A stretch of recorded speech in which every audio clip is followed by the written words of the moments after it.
The door opened quickly and creaked, and the man behind it shouted that he was already there. He was very nervous because it was unsafe to be there now, and he had to leave urgently. His interlocutor did not understand what he was talking about, so he reminded him about Humite Street. The executioner Lekon, the destroyer of vampires, the lord of the blue evil, was heading here with the undead.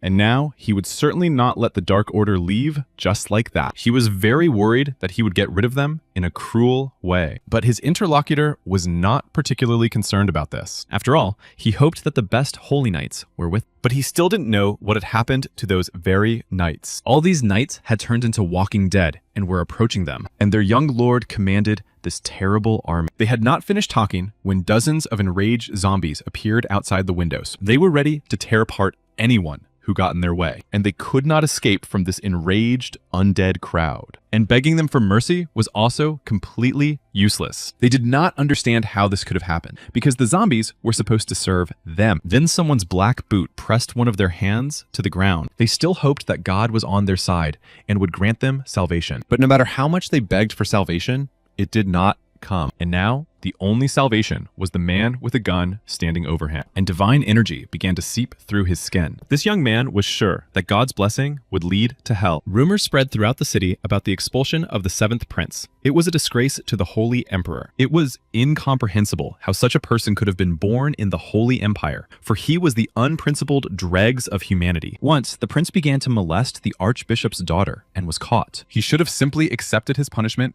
as inevitable. But instead, he caused a disturbance in the archbishop's hall. It was then that the Holy Emperor lost his temper and flew into a rage. In his terrible fury, he sent the prince to the land of the dead spirits. The emperor sent him there to reflect on his actions. But the prince only caused a commotion and wanted to send himself to the other world after being rejected by the girl. Fortunately, he did not succeed in doing so and remained alive. But after these events, he became a completely different person. And from then on, he began his new humble life in a monastery. Many in the city were seemingly obsessed with him, but even more people viewed his sudden change with suspicion. Various rumors spread throughout the city. Some said that a demon had entered his body for blasphemy. Others claimed that the prince had made a deal with the devil, and some even saw a dead man wandering around the monastery. Each of them had their own thoughts on the matter. The boy asked the zombies this question, but they only mumbled something incomprehensible.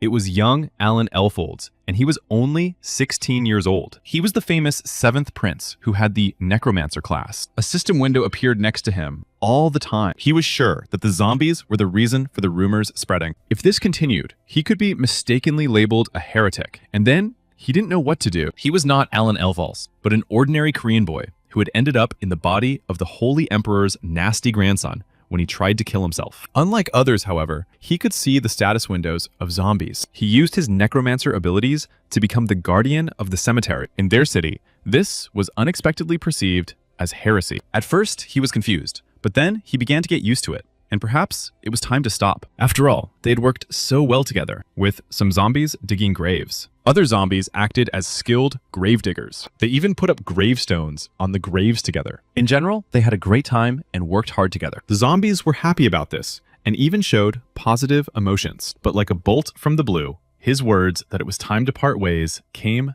as a shock. The zombies cried, screamed, and were very upset, while the guy tried to calm them down. But the zombies didn't want to listen to anything and flew into a wild rage. This guy's first life had been turbulent, but he was trying to live his second life more peacefully. And since he hadn't had time to get close to these zombies yet, he promised to think about it some more. And the zombies happily agreed to his terms. He ordered them not to waste any time and to get to work. On the way to their cemetery, 2 people were walking from a neighboring village. They were carrying the fresh corpses of villagers on a cart to bury them. They themselves did not want to end up in the place of these poor wretches. So they wanted to get to the prince as quickly as possible and try to find a way to help this cursed village. These were the last bodies of the unfortunate victims of a terrible disease. Everyone had fled from this village, and only the dead bodies remained. They felt very awkward asking, but they wanted to ask the prince to go to the village. The entire village had died out, and the men were sure that they had not yet passed away only because they often visited the prince, bringing him the lifeless bodies. The prince thought that a blasphemous prince did not possess such powers, but the men began to beg him. They sincerely believed that they were completely safe with him. The prince realized that there had been some kind of misunderstanding, but he still agreed and went with them to this eerie village. The drains were no longer working, so they had to be careful. The prince asked them not to hang on him, but they were afraid to let him go because the amulet had to be kept close to the body. They decided to search another house when suddenly something slipped past them. They were very frightened, but thought it might just be a rat. However, the prince decided to go and check it out, even though the men tried to dissuade him, because it was dangerous to wander around alone, and they both had a very bad feeling about it. It was as if it was radiating some kind of deadly aura. When the prince approached the house, only a small rat ran out to meet him. Coming closer to the prince, it looked him over and sniffed him. But it was not an ordinary rat at all, but a real monster. In the basement of the house, there were dozens of others like it, with glowing red eyes. Maybe there were even hundreds of angry, bloodthirsty rats. At its squeak, the whole pack rushed out of the basement. When the prince saw them, he realized that they were real, evil zombie rats. The last people in the village had probably died because of them. The prince tried to drive them away with his shovel. He struck one of the rats very hard and sent it to the other world. Although he himself did not quite understand how this could have happened, but suddenly another rat nearby squeaked and breathed its last. The prince shouted at the angry pack of zombie rats that he hadn't done it on purpose, but they didn't hear him and knocked him to the ground, attacking him ferociously. During the struggle, he didn't notice that his shovel had fallen into the water. While the prince was trying to fight off the rats, it glowed in the depths. Illuminated by its unusual light, the water flowed down the village street. This was the beginning of the use of a new skill, the Swamp of Death. The prince himself knew nothing about it, not even that he possessed such a skill. The puddle of dirty water turned into holy water, and the rats that spread disease were cleansed. This is how the prince learned that he could use other skills besides raising zombies. He even used his necromancer skills for purification. His body was filled with holy power because he was the grandson of the Holy Emperor. Apparently, this was the reason why his skills were sanctified, and this holy blood made him the only holy necromancer. That was why all the zombies in the cemetery were so kind to him. Suddenly, the prince noticed something in the darkness near the neighboring house. Charlotte, a girl who lived next door, came out onto the street, thinking that everyone had already gone to the other side. The men waved and called her over, asking where her parents were. They didn't notice the huge knife flashing in Charlotte's hand. Moving with insane speed, she began to strike one blow after another. Her eyes burned with a mad red light, like those rats in the basement. And now, the blade of her knife was just a centimeter from the prince's throat. But the prince realized that she had not yet completely turned into a zombie. This was indicated by the fact that she was holding this sharp knife in her hands. She growled something indistinct, but tears were streaming from her eyes. Amidst this growling, the prince could make out that she was calling for her mom and dad. Suddenly, she lunged at him, but he was able to defend himself with the handle of a shovel. When the blade of her knife touched the shovel, everything around them was again illuminated by a bright light. The holy water seemed to burn right through her body. The prince knew that it would hurt her if he struck her now, but he had no other choice, and he couldn't look away. The prince pushed Charlotte very hard and dipped her into the holy water. It took a lot of effort to hold her there, but it worked, and the girl began to heal. People from neighboring villages learned that he had cleansed the rats that had flooded the village and saved Charlotte, so they came to the prince in the hope that he would help them. But the prince slammed his book shut and replied that Charlotte had died. Hearing that she was no longer alive, the people were very upset. The prince did not know how he should save people. The blood of the Holy Emperor flowed in his veins, but he had no abilities. The people did not know what to do now, for they had come a long way in the hope that he could save them. The prince could not understand who had told them that he could save people. But suddenly, a man ran into the church with a loud cry. He joyfully shouted to everyone that Charlotte had woken up. It was all thanks to the prince, and Charlotte looked tired, so they put her to bed. People didn't like that he had deceived them by saying that Charlotte had died. But the prince didn't care about their opinion of him. After all, he still had more divine power than they did. But he realized that he would have to help them. But there were several conditions. He saw everything about them,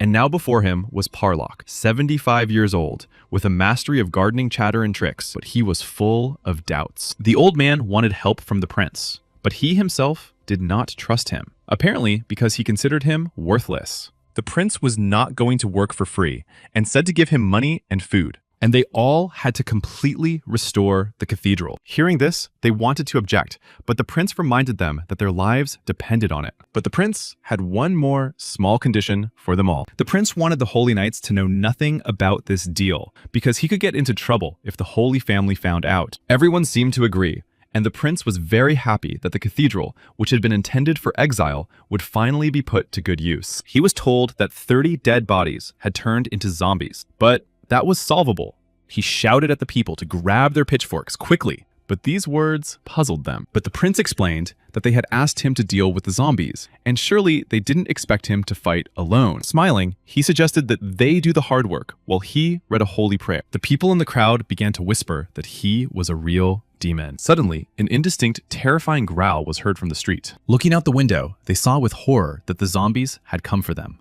The prince ordered them to quickly grab their weapons and swing them as best they could. And on the street, illuminated by the red sunset, was a huge crowd of zombies. They were all slowly walking toward the cathedral, one after another. There were countless numbers of them, but not 30. The prince asked Parlock how this could have happened, but Parlock just laughed it off, saying it was his fault and that he hadn't seen them while he was running. And then a terrible, fierce battle began between the people and the zombies. The people, armed with improvised weapons, barely managed to withstand the onslaught of the monsters. The prince fought selflessly with only his shovel in his hands. But at the first opportunity, he used his skill, Swamp of Death. However, using this skill was not the most difficult part. He had once been a necromancer in that other world, and to earn a little extra money, he tried his hand at being a beta tester. But unfortunately, he left this world after being struck by an electric shock. He lost consciousness and then woke up in his new body. But fortunately, his skills from the game also moved with him,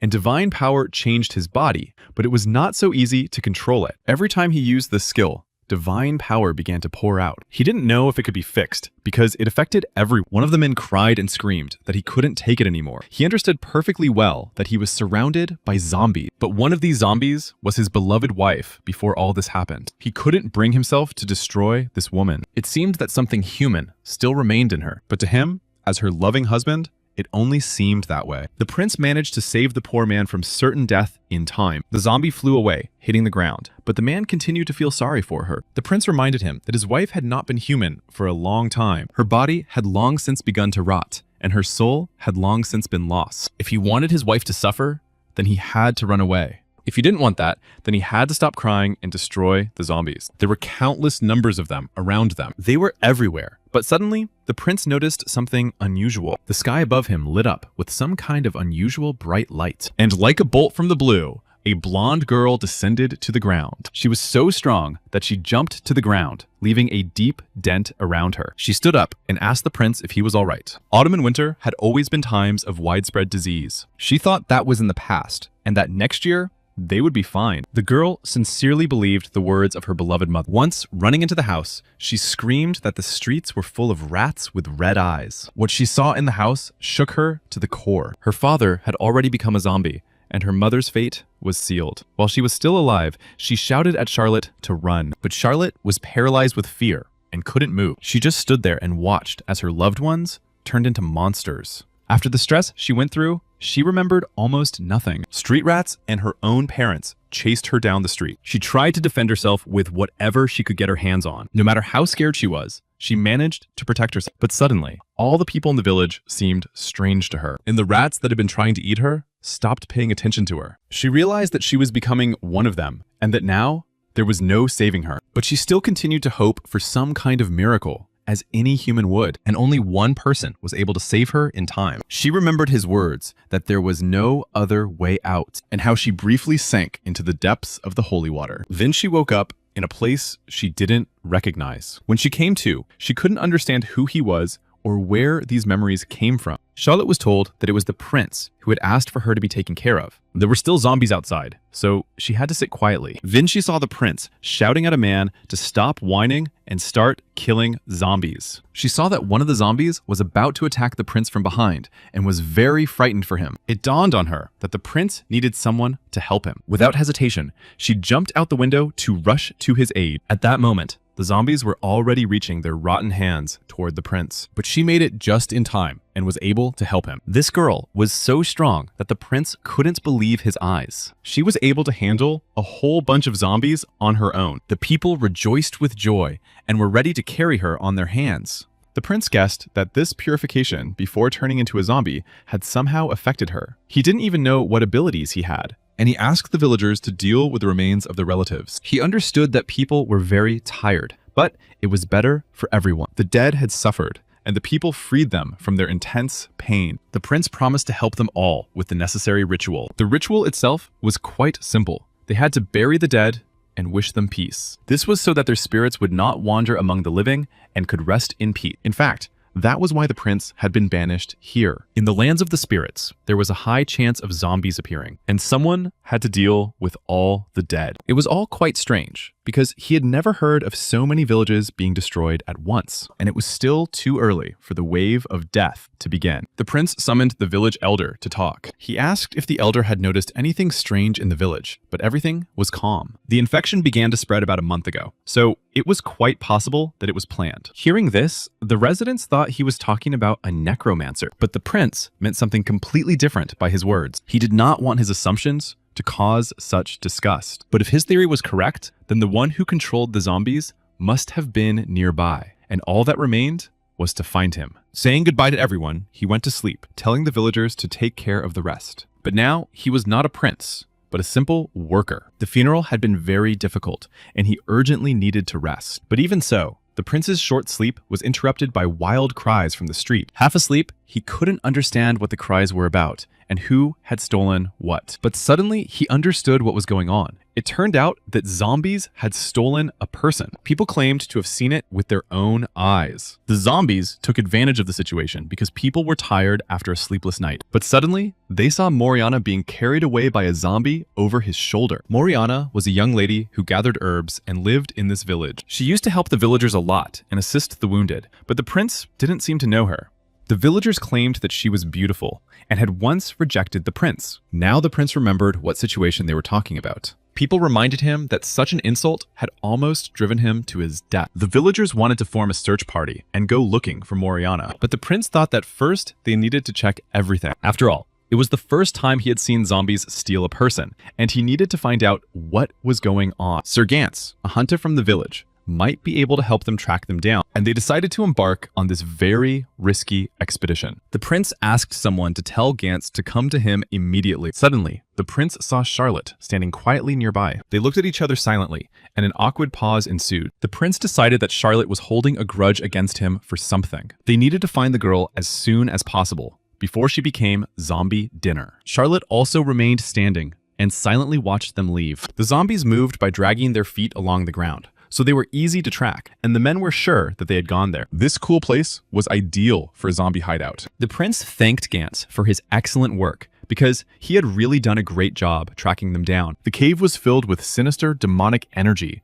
and it was quite possible that this place was teeming with zombies, or was the very source of the infection. Judging by the behavior of the zombies, it was likely that someone was behind them. At first, the prince suggested burning the place to the ground, forgetting that Morian was inside. It was very dark here, and in such places, the undead's buffs are much stronger. If everyone ran inside for the sake of one woman, they would all die. They needed to prepare better and return to the ship, but of course, that would lower Morian's chances of survival. Suddenly, the prince felt someone's presence behind him. Turning around, he saw a huge mouth and burning red eyes. It was a huge bear that had managed to grab the prince with its teeth. Its huge, sharp fangs pierced the prince's arm like a blade. Everyone ran away in horror, while the bear dragged the prince into its lair. But this bear had actually been dead for a long time. As the prince flew into a huge pit, he managed to use his skill. He then began to use his Swamp of Doom skill again. At the same time, he decided to use another skill. Holding his injured arm, he used the Terrifying Spell skill. As expected,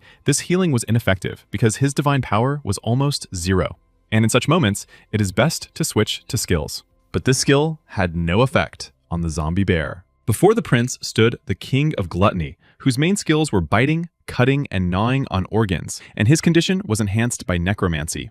And since he was enhanced by necromancy, it became clear why he was still holding on even after the holy water. If such a huge beast was controlled by a necromancer, it was problematic, and most importantly, it was necessary to understand how to deal with it with bare hands. But the prince did not give up and fought desperately with his shovel. Suddenly, out of nowhere, Charlotte landed on the bear's head and stabbed her sharp knife right into the monster's eye. But even such a blow was not enough to defeat the zombie bear. The bear rose on its hind legs and began to roar frantically. When he saw Charlotte, the prince did not expect her to follow him, But now, it did not matter. The prince shouted at her to hold the bear off as long as she could. This time, she did not have enough strength, and the bear threw her to the ground. The bear was ready to sink its terrible fangs into her, but she beat him to it, plunging her knife right into his mouth. Suddenly, a divine light appeared on the zombie bear's body. He fell backward and couldn't get back up quickly. The prince thanked Charlotte for buying him some time to regain his skills. Suddenly, Charlotte saw a rotting hand reaching out to her. Seeing this, Charlotte was completely astonished. The undead had almost crawled out of the ground, and something had to be done urgently. But Charlotte still couldn't believe what was happening. Only the prince smiled contentedly, finding advantage in the situation. With so many zombies, the bear didn't stand a chance.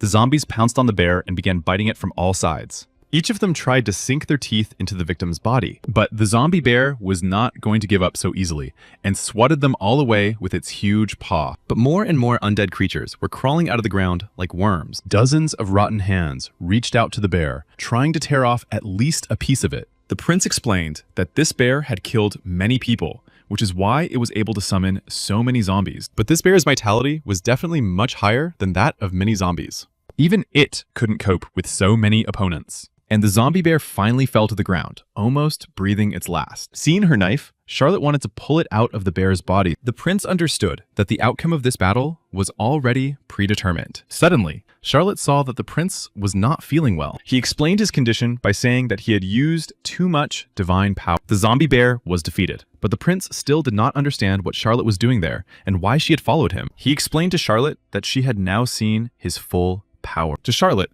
it seemed that the prince wanted to live quietly, so he asked her to keep everything she had seen a secret. But in reality, he was severely exhausted and asked her to leave him alone. However, to her, he was her savior, and she was ready to fulfill his every wish. Suddenly, the villagers appeared above and called out to them. They asked why Charlotte had jumped down there and if the prince was all right, and they had brought equipment with them to explore the cave. The prince replied that everything was fine and asked them to go back upstairs, knowing that they would not be able to help anyway. But when they saw the torn body of the zombie bear, they asked who had killed it. This bear was known as the King of Gluttony, but no one knew how many people had already suffered at its hands. The prince also shared his thoughts that there might be a necromancer in the cave. This necromancer tried to turn the cave into his lair and killed the bear. And when the prince and Charlotte arrived, the bear was already dead. The villagers began to gossip that necromancers sounded very scary, but all of the prince's assumptions were very logical. However, they were all still very simple-minded, and Morian was probably already dead. The necromancer tried to lure them in so that he could kill as many people as possible, along with the bear. The people did not know what to do next, and the prince suggested moving forward. The prince was quite confident in his bold decision. He had to see with his own eyes how good this necromancer was. It seemed that they had nothing to fear here, but the three of them cautiously moved further into the cold cave. Suddenly, one of them noticed something ahead and called out to the prince. The unfortunate Morian was sitting on the floor with her hands tied behind her back. One of the villagers rushed to her to rescue her. Seeing that she was alive, the prince realized that the necromancer had used her as bait to make it easier to kill him and take control. But looking closely, the prince realized who Morian really was. Raising herself slightly off the ground, Morian called to him quietly. With a sweet smile and eyes full of tears, she asked if the prince had come to save her. But in response, he silently struck her hard on the head with his shovel. Blood spurted from Morian's mouth from the blow. The others present were in complete shock at what they had seen. Morian fell to the ground, and everyone else stood silently, not knowing what to do next. Only the prince thought that he should have hit her with the sharp part of the shovel. Then one of the men became indignant and began to ask the prince what was going on and why he had done such a thing. But the prince had seen everything, and the woman's real name was Morgana. She was 63 years old. Her skills included honey traps, necromancy, curses, and destruction. And seeing all this information, he finally understood that she was not a decoy. The woman tried to justify herself to the prince, but he was not going to listen to her and told the others to be careful and not let themselves be deceived. After all, in the prince's opinion, she was the necromancer. She had given people her false name and false age. Morian screamed and tried to convince everyone that the necromancer had dragged her here and tortured her. But the prince was not going to believe her and was not taken in by her pretty face. And if she was really telling the truth, he offered her some holy water to drink. If she was a necromancer, her organs would melt. But for ordinary people, it was the best medicine, and all her wounds would heal. She tried to joke that he shouldn't give her such valuable things, but the prince insisted that she drink at least a sip of holy water. The woman didn't understand how he managed to expose her, because she had the perfect disguise. No one suspected anything while she was playing the role of Morian in the village. She couldn't understand how the prince had been able to see through her so easily. One could only guess at the power he possessed, since he had been able to defeat a bear. The prince decided to ask Morgana once more if she was going to drink the holy water. After all, the prince himself had given her the water, but she hadn't lifted a finger. Morgana was going to get rid of him during the wave of destruction. An unknown force knocked the bottle of holy water out of the prince's hands. Skeletons began to crawl out of the ground, and now the prince only hastened his own demise. Morgana had been trying to prolong his life with her actions, but now the prince would have to perish in this cold lair. But the prince was not going to give up so easily and began to beat the skeletons with his shovel. He did not allow the evil spirits to treat him with such arrogance and sent them away while he was still kind. But suddenly, a shadow with red eyes flashed behind Morgana. Charlotte jumped on her back and knocked her off her feet with a knife in her hands. The prince stood with his hand on the skeleton's head and thanked Charlotte for her excellent work. Morgana began to ask indignantly what he had done with her skeletons, realizing that the shovel was the source of his energy. But it was not just a shovel, but rather a sacred relic. Now, however, Morgana had better think about herself rather than his shovel. With her life hanging by a thread, she confessed that her name was indeed Morgana, that she was a 63-year-old necromancer, and that she had been captured again. But Morgana had to go further with her sincere confessions. To stay alive, she promised to reveal who had ordered her to get rid of the prince. She had been ordered to lure the prince and disguise his death as a voluntary departure from life. Thus, it appeared that the prince had been forced to kill himself. It turned out that the prince was not so pitiful, and Morgana could not understand why he was so indifferent. She received the order to destroy the 7th grandson of the Holy Emperor from the Dark Church. With the help of the bear, she realized that the prince was also a necromancer, and if the church found out about it, they would not let him go so easily. It turned out that Morgana had seen the prince, and now she had to be eliminated.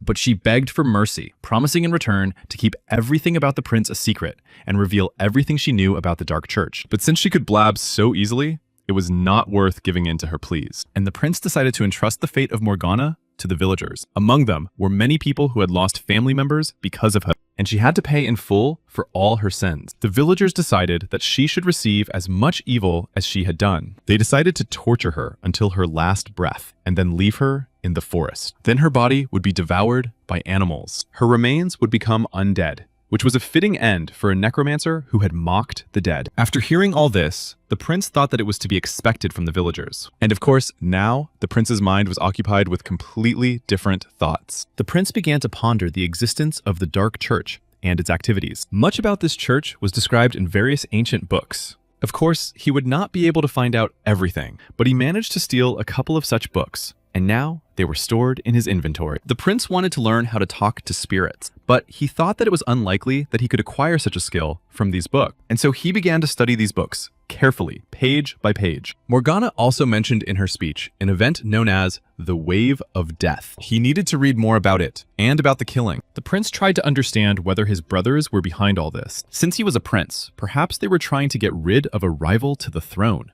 And it was quite possible that this was a real struggle for power. It was all very confusing, but such was the reality of being a member of the royal family. He thought about how they could really destroy him, so he needed to improve his skills as soon as possible. Charlotte quietly observed all these thoughts of the prince. After all, everyone had been saying for a long time that the prince had changed a lot. He wasn't particularly big, but he was always the first to jump into battle. He single-handedly managed to save the lives of many residents of this village. And while Charlotte was coming to her senses, he took care of her parents' bodies. All these thoughts and reflections brought tears to Charlotte's eyes. She wanted to thank him for saving her and her parents, but that wasn't enough. Danger surrounded him, so he needed protection. Charlotte took out a guide to the imperial art of sword fighting. After all, in order to protect the prince, she needed to become stronger. One of the books stated that the undead evolve over time. When the bodies of the dead decompose, they turn into skeletons. But if they manage to preserve their bodies, they become stronger versions of ghouls. In turn, such a ghoul then turns into a dullahan, from a doula to a lord, and then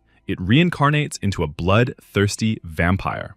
The further they develop, the smarter and stronger they become. When zombies are in the dark, the mana accumulated in the darkness triggers the development process, which is why these creatures strive for strong mana. The place where all zombies were summoned was called the Land of Dead Spirits. To prevent their flesh from decaying in warm weather, They went to dark and cold corners. When the cold season arrives, the desire to find the land of dead spirits reaches its peak. This time is called the Wave of Death. December 25th is the coldest day of the Wave of Death, the day when Amon, the king of the dead, died. This is the day when all the undead go to the land of the dead spirits to regain their lives, and there is about a month left before the Wave of Death. The witch Morgana planned to kill the prince with the help of zombies. At that moment, Charlotte approached the prince and said she would help him if he let her do it. And he handed her the book he had been reading so intently. He didn't even ask her, but she continued to come to the church every day. She not only sorted through books, but also cleaned up, looked after the cemetery, and prepared food. But the prince thought that sooner or later,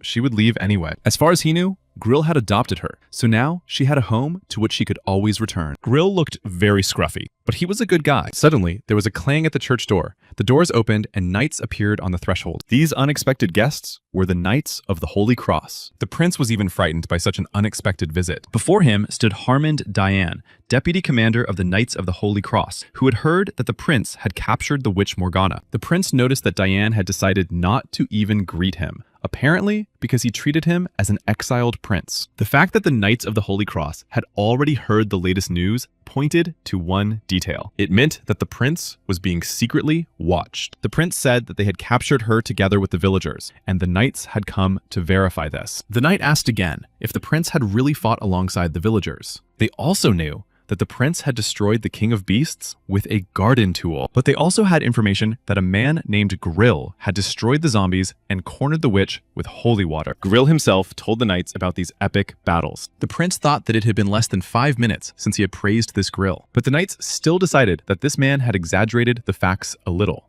But when they saw the traces of the fierce battle themselves, they were convinced that it was true. But the Holy Knights should not have been so trusting. The knights asked if the prince knew that Morgana belonged to the Dark Church, and he said that he had heard this from her. Harmond Dian confirmed that he knew about this evil organization. It turned out that the witch Morgana had already destroyed 5 villages.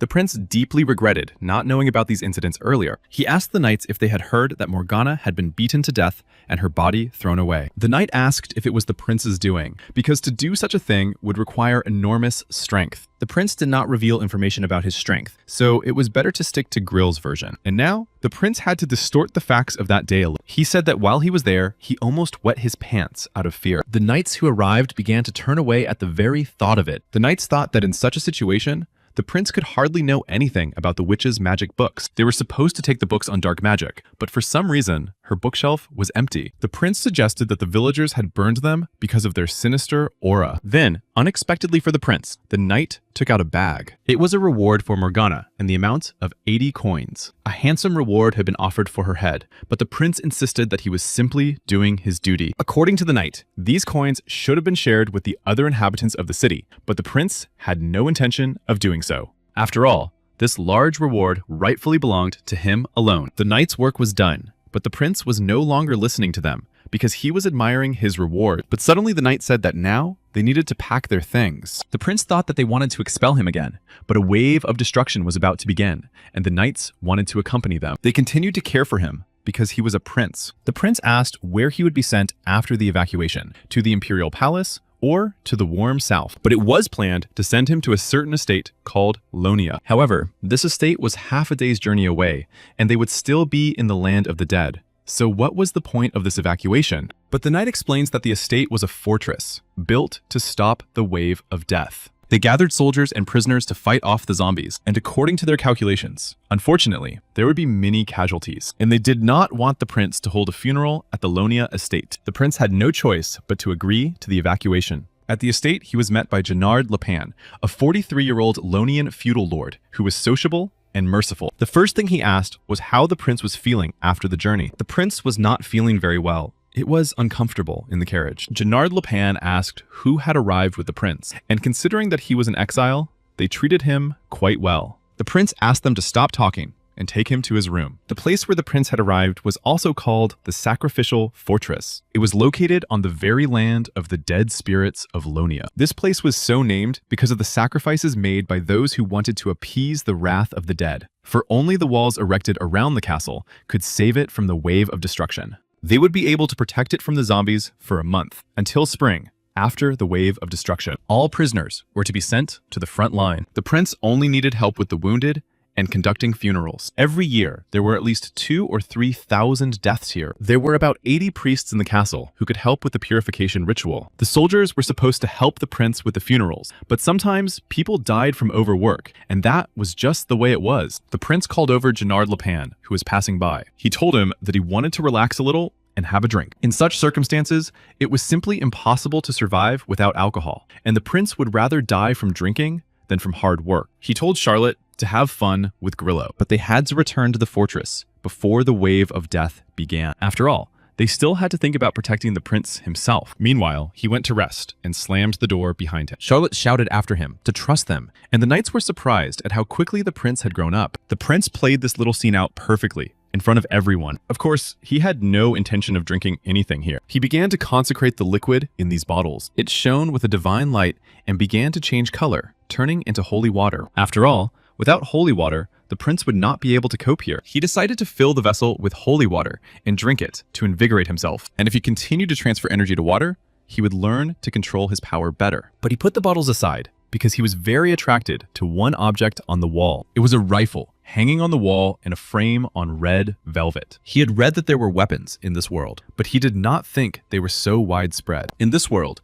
almost no one uses such weapons, and people prefer melee weapons because this world is teeming with monsters. Weapons like the one on this wall were only used for entertainment. The thing is, instead of gunpowder, such a rifle needs mana. It could be loaded with mana or holy water, but then the mana consumption would be too high. So even experienced mages could only fire 5 shots. After all, it takes 5 minutes to create a bullet with mana, so it's no surprise that no one uses it. In movies, zombies were destroyed with a single shot, but in reality, this was not the case. First, you definitely had to create the bullet itself. Then, of course, you had to aim carefully at the zombie, and only after all that could you fire at your target. The prince was also able to successfully create a bullet using holy water. He also activated a new divine energy skill, but the noise from the shot attracted a lot of attention. The soldiers noticed that the deputy seemed to be in a bad mood, but thought that he was worried about the approaching wave of destruction. But then they realized that it was all because of the 7th prince. The deputy sent them to watch over the prisoners instead of gossiping. The soldiers immediately went to carry out the deputy's order. But in a way, they were right, because his mood was indeed due to the 7th prince. Yesterday, he also heard this loud, incomprehensible noise coming from the fortress, but the prince did not allow any of them to enter his room. However, the knight was completely sure that the prince had broken something. He seemed out of his mind and was behaving abnormally. The village elder said that the prince had changed a lot after his attempt to take his own life. The villagers told the knights that the prince had done everything necessary at the cemetery and had even fought against a group of zombies, thereby saving them. But the deputy commander of the knights decided that the villagers were talking nonsense and that the prince had most likely blackmailed them. Perhaps he threatened them with physical violence so that they would repeat the prepared speech to the knights. But it was unclear how the prince managed to defeat such a powerful necromancer as Morgana. This meant that the guy named Grill was very strong, and the situation became even more confusing. The knight decided to write a letter of recommendation so that Grill could take the exam for the title of Holy Knight. But suddenly, he heard a noise around the corner and decided that the prisoners had rebelled again. He ran out from around the corner, shouting that they had caused trouble before the big battle, but he was stunned by what he saw and couldn't react quickly. The prince held his shovel to the throat of one of the men standing there. He was very surprised that the man did not know who he really was. The day after arriving at the Lonia mansion, people began to die from disease and exhaustion. It was not surprising why everyone cared so much about the prince. They just wanted to make him work. The bird's beak mask protected him because it had a cleansing spell cast on it to prevent infection. It seemed that time was not pressing yet, and the zombies were not even approaching. Suddenly, someone called out to the prince from behind and suggested taking a break. In front of him was Hayes Hedron, the eldest son of Count Hedron. He decided that the prince, like himself, was a student at one of the academies. He thought that he was here because of disciplinary punishment. Children from noble families could easily get exemption, but they thought that the prince was just a country bumpkin from the outskirts. If he wanted to live peacefully and quietly, it was better for him to listen to Sir Hayes. After all, he had come all this way to find a servant he liked. His gaze fell on Charlotte, and he decided that she would suit him. Hayes asked the prince if this girl was his servant. Hayes had his eye on her because she was very pretty. He offered to take care of her, but she ran away in fear and then forced him to raise his hand. These guys were of no interest to the prince, and he preferred to go dig graves rather than hang out with them. Suddenly, the prince heard Hayes call Charlotte a servant behind his back. He ordered Charlotte to come closer to him. When she approached him, he grabbed Charlotte's hand with all his strength. He suggested that she have fun with them instead of with her busy master. Charlotte replied that she was not in the mood for that, but Hayes responded that no one was going to have fun with a commoner like her. In response to these words, Charlotte squeezed Hayes' hand with all her strength. Hayes screamed in pain, and the prince thought that Charlotte might break his hand. Hayes screamed in pain, saying that people like her had nothing to show but strength. But the prince couldn't take it anymore and interrupted him, telling him to stop insulting Charlotte. But Hayes did not relent, continuing to shout that Charlotte's parents must have been monsters because she looked so much like them. And considering that half of the people who had died in the country had become zombies, the same fate awaited her mother and father. At that moment, the prince's shovel was already hanging over Hayes' head and flew past his face, missing him by literally a centimeter. It hit the ground with full force, scattering small stones right at his feet. In response to Hayes' indignation, the prince said that he had made a slight mistake while digging the grave. And when the blow landed squarely on Hayes' face, the prince joked that his hand had slipped. The blow sent Hayes flying far away and crashing to the ground. He began to shout, asking if this guy even knew who he was. In response, the prince asked if he knew who was standing before him. Their fight was stopped by a knight who ran up to the commotion. He stopped the prince and asked if he really wanted to cause trouble again. Hayes assured the holy knight that he had been struck and asked him to punish his offender. But since Hayes was the eldest son of Count Hedron, the knight could not let it go. Suddenly, a sticky silence enveloped everyone present. The holy knight could not utter a word, but he could hear the prince.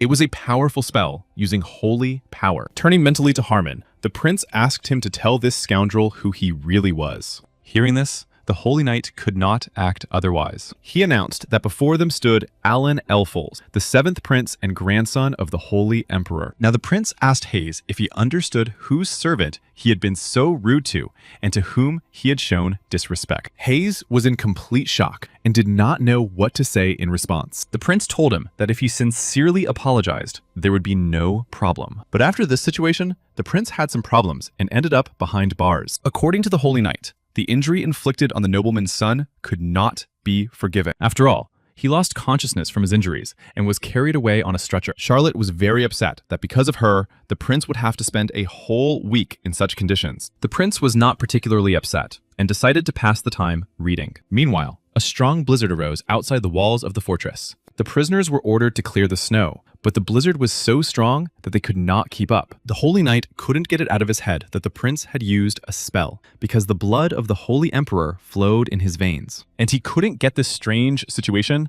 out of his head. Distracting himself a little from his thoughts, he ordered the soldiers to continue clearing the snow to maintain the height of the fortress walls. Although the frost had already set in, there weren't that many zombies. The Holy Emperor had destroyed the King of the Dead Spirits on December 25th. It was necessary to report everything to the Holy Emperor's family, so the knight ordered the prisoners to be gathered. But it took time to gather them, and the alarm bell rang. The gates of the fortress opened, and everyone began to go back inside. But suddenly, fresh zombie tracks appeared on the white, loose snow. The zombies attacked the prisoners who had not managed to hide behind the walls of the fortress. They needed to close the castle gates as soon as possible. Those who had been bitten by zombies urgently needed the help of priests. The zombies attacked them from behind, and they couldn't spot them because of the heavy snowstorm. All those who were behind these poor souls were already being eaten by zombies. Everyone urgently needed to take up their positions and prepare for battle. The day of the death of Ammon, King of the Dead Spirits, was approaching, and the zombies simply could not fail to appear. Soon, there would be at least 3,000 dead here. How did this happen? No one could have imagined that the zombies would attack from behind. Perhaps they suppressed their instincts by hiding under the snowdrifts. But the undead are lifeless people, and they fear nothing and rely only on their instincts. And since they did not wear equipment and did not use any strategies, it was easy to deal with them every year. However, this time, everything looked completely different, and something went wrong. The zombies were aware of their actions and marched in formation like soldiers. They beat their drums in unison, setting the pace for the entire formation. It was a perfectly trained army of the dead. There was something unusual about it all, because nothing like this had ever happened before. Their appearance instilled genuine fear in the people in the fortress. They chanted loudly, telling the people to await their inevitable doom. The fear of these people watching what was happening was very justified. Along with the army of the undead was the judge of this world, who proclaimed himself the mission that would save this world through destruction. He was none other than a follower of Yudai, the god of destruction. The vampire count, whose bites deprived people of mana, was also an arrogant necromancer. The prince did not know what was happening outside, but he could hear the noise coming from there.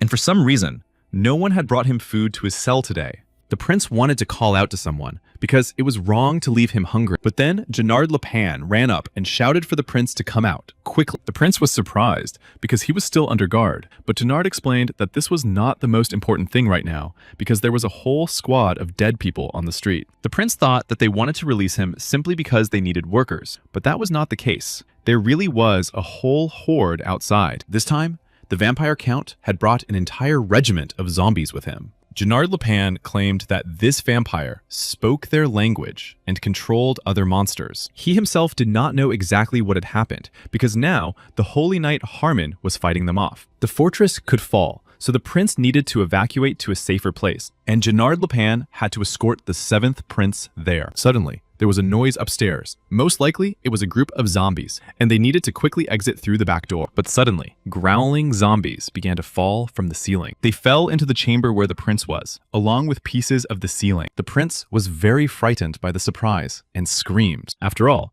the cell where he had been just a few seconds ago was now filled with zombies, and this pile of dead bodies was ready to attack at any moment. They realized that the huge vampire count had thrown a crowd of zombies at them, and now the dead had invaded the fortress. And since they were already being attacked here, the prince was afraid to imagine what was happening outside. After managing to close the cell door, the prince shouted to Gennard Lepan to quickly pull himself together and go command the soldiers. After all, the more people died, the more zombies there would be, and he ran to find shelter for the inhabitants. For now, the prince did not know what to do next, because he had managed before because the monsters were not very high level. But now, there were too many of these undead creatures. In such a situation, his only option was to flee. To achieve this goal, the 7th prince used holy power. With its help, he was able to stop the zombies that were in the chamber. While the zombies lay motionless, he had to do something urgently. He had to seize the moment and get out onto the street as quickly as possible. The prince did just that, passing through a hole in the wall and finding himself on the street in a heavy snowstorm. But outside, the terrifying growls of the undead could be heard from all around. Unable to cope with their onslaught, people screamed and called for help. The zombies attacked them from all sides, leaving them no chance of escape. There was nowhere left for these unfortunate people to run to in the hope of salvation. The soldiers ordered those who could still escape to run, while they held back the crowd of the dead with their shields. But behind them too was a huge pack of growling, hungry zombies. The prince did not know how long he could hold out in such a situation, thanks to the holy water. He gripped the handle of his shovel tightly, because everything was not going as he had thought. He had a feeling that the goddess Gaia was angry that she could not control them. The 7th prince tried his best and spread his blessing, and it spread everywhere around him, along with the water. What was happening to them was a real, exhausting epidemic. But suddenly, it rained again, and this rain was holy water. The drops of this holy rain fell on the zombies and burned them. The undead could no longer fight, and the people had a chance. The zombies melted in the rain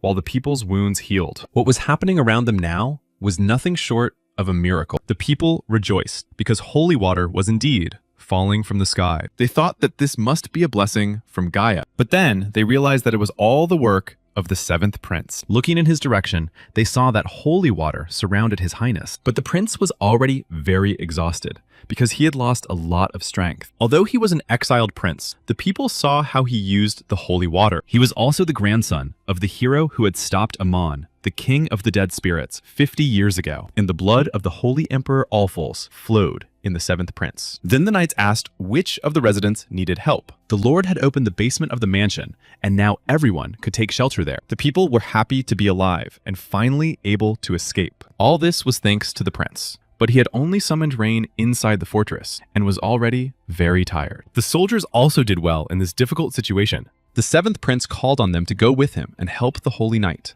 It was impossible to get rid of the undead with such ordinary weapons, so the prince gave the knights his blessing. He was doing this for the first time, so he did not know how long it would last. But now, their weapons had a holy buff. Now, their weapons were not so useless, But they still had to pay him for saving their lives, and the prince called them all to follow him because they would have to fight for their lives. They went outside the fortress to help in the battle against the crowd of zombies, and they became remarkably good at destroying them. The soldiers barely touched the zombies with their weapons, and they were already dying. Now, their swords truly had holy power. This greatly encouraged the soldiers to continue the battle. Now they understood that they had a chance of victory. They were confident that they could deal with these undead creatures because they had the hero's descendant with them. But suddenly, they saw a huge Dullahan approaching them. It was a truly terrifying sight that frightened the soldiers greatly. After all, they had never had to fight such an enemy before. The soldiers realized that they could not defeat such a monster on their own, and now a rifle that the prince had seen on the castle wall came to their aid. The seventh prince decided to fire at the monster from a distance. Apologizing to the soldiers, he took his shot at the target. It was only the second shot the prince had ever fired, so he wasn't very skilled at it.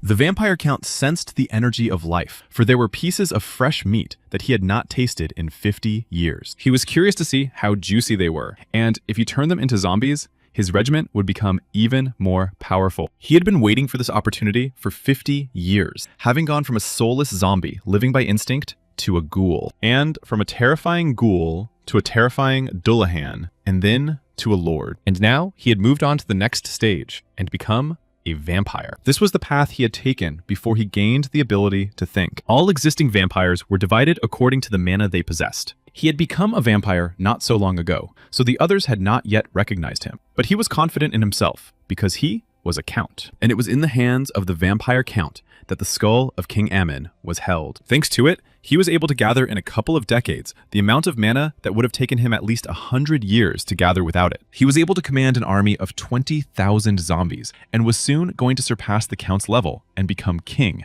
Ordinary holy water no longer frightened undead of this level. Approaching the fortress, he shouted to the knights to surrender and become the dead. The soldiers at the fortress were not to stop shooting. They had to hold on and not let the undead break through, because when the sun went down, they became stronger, and they had to destroy at least one more, because if they lost, it would be the end of the village. It was impossible to transfer command of this position to someone else, because the army was too close. If something happened to the village, it was unclear what would happen next, and at times like this, they really wished the Holy Emperor was there. Suddenly, the Holy Knight heard someone approaching behind him. It was Charlotte, and she was sure that the village was safe. She was holding a pile of spears and arrows, and said that their prince was with them, and she would selflessly defend the place where his highness was. The Holy Knight was very surprised by the words of young Charlotte, but he agreed with her decision, because he thought she was just a servant. Charlotte had heard that the seventh prince wanted the weapons to be carried up to the fortress walls, but even experienced soldiers could not carry so many weapons, and the knight could not understand where she got such strength. Even a child like Charlotte tried,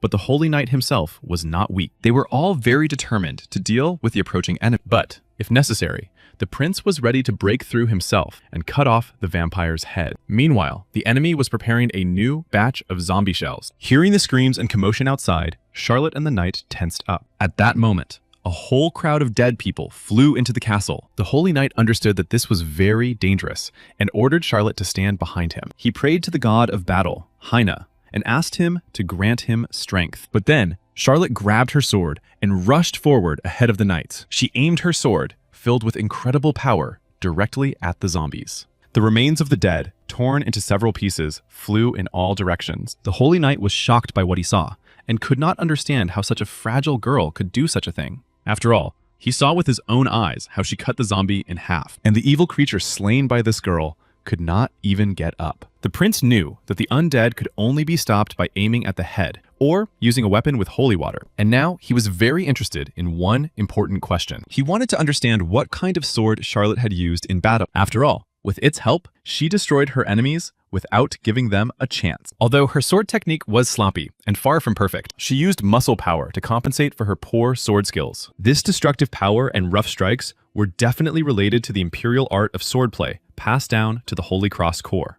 The Holy Knight watched Charlotte from the top of the fortress, and when she finished, he called out to her. He asked her where she had learned this, and whether she was related to the Holy Imperial family. Standing among a pile of defeated zombies, she replied that she was just an assistant to the seventh prince. She had taught herself this sword technique from a book, but the seventh prince was standing too high and too far away from her He couldn't really hear what Charlotte replied to Harmond. When the priests ran out of holy water to heal the wounded, they had to use the water they had brought in a huge box. The seventh prince had given them these vessels, saying that he had brought holy water with him, just in case. They were very lucky that he did so. And Jenard Lepan asked where the prince himself was now. One of the soldiers replied that, having returned from the battlefield, he had taken the remaining soldiers and gone to help on the wall. Everyone thought that Jenard Lepan had given him permission to go back into battle. Everyone praised the prince and his holy power, and it wasn't that Jenard didn't trust him. He was just worried that no one would be left inside the castle walls. After all, shields and spears were scattered everywhere,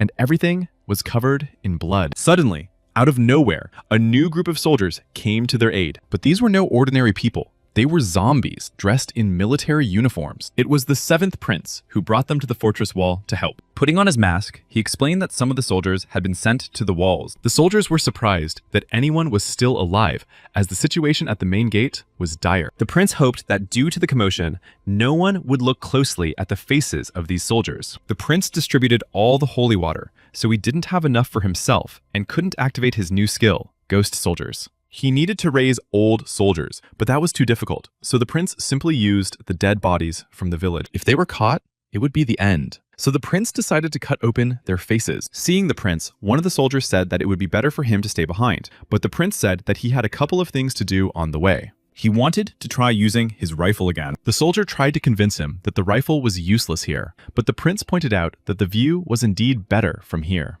And from this height, the vampire count was also very clearly visible. The seventh prince aimed his rifle at the head of the main boss. Then he lowered his sights and aimed between his legs. It was time to give the vampire count a taste of Gaia's blessing. At that moment, one of the holy knights ran up to the deputy. He said he had heard that the evacuation was complete. He asked for permission to help here. Fortunately, the situation in this place did not get any worse. The soldiers had somehow obtained weapons loaded with holy water. Some of the fighters were as skilled as the holy knights, and more fighters arrived just in time to help. In general, the situation had not worsened, but they did not know what to do with the vampire.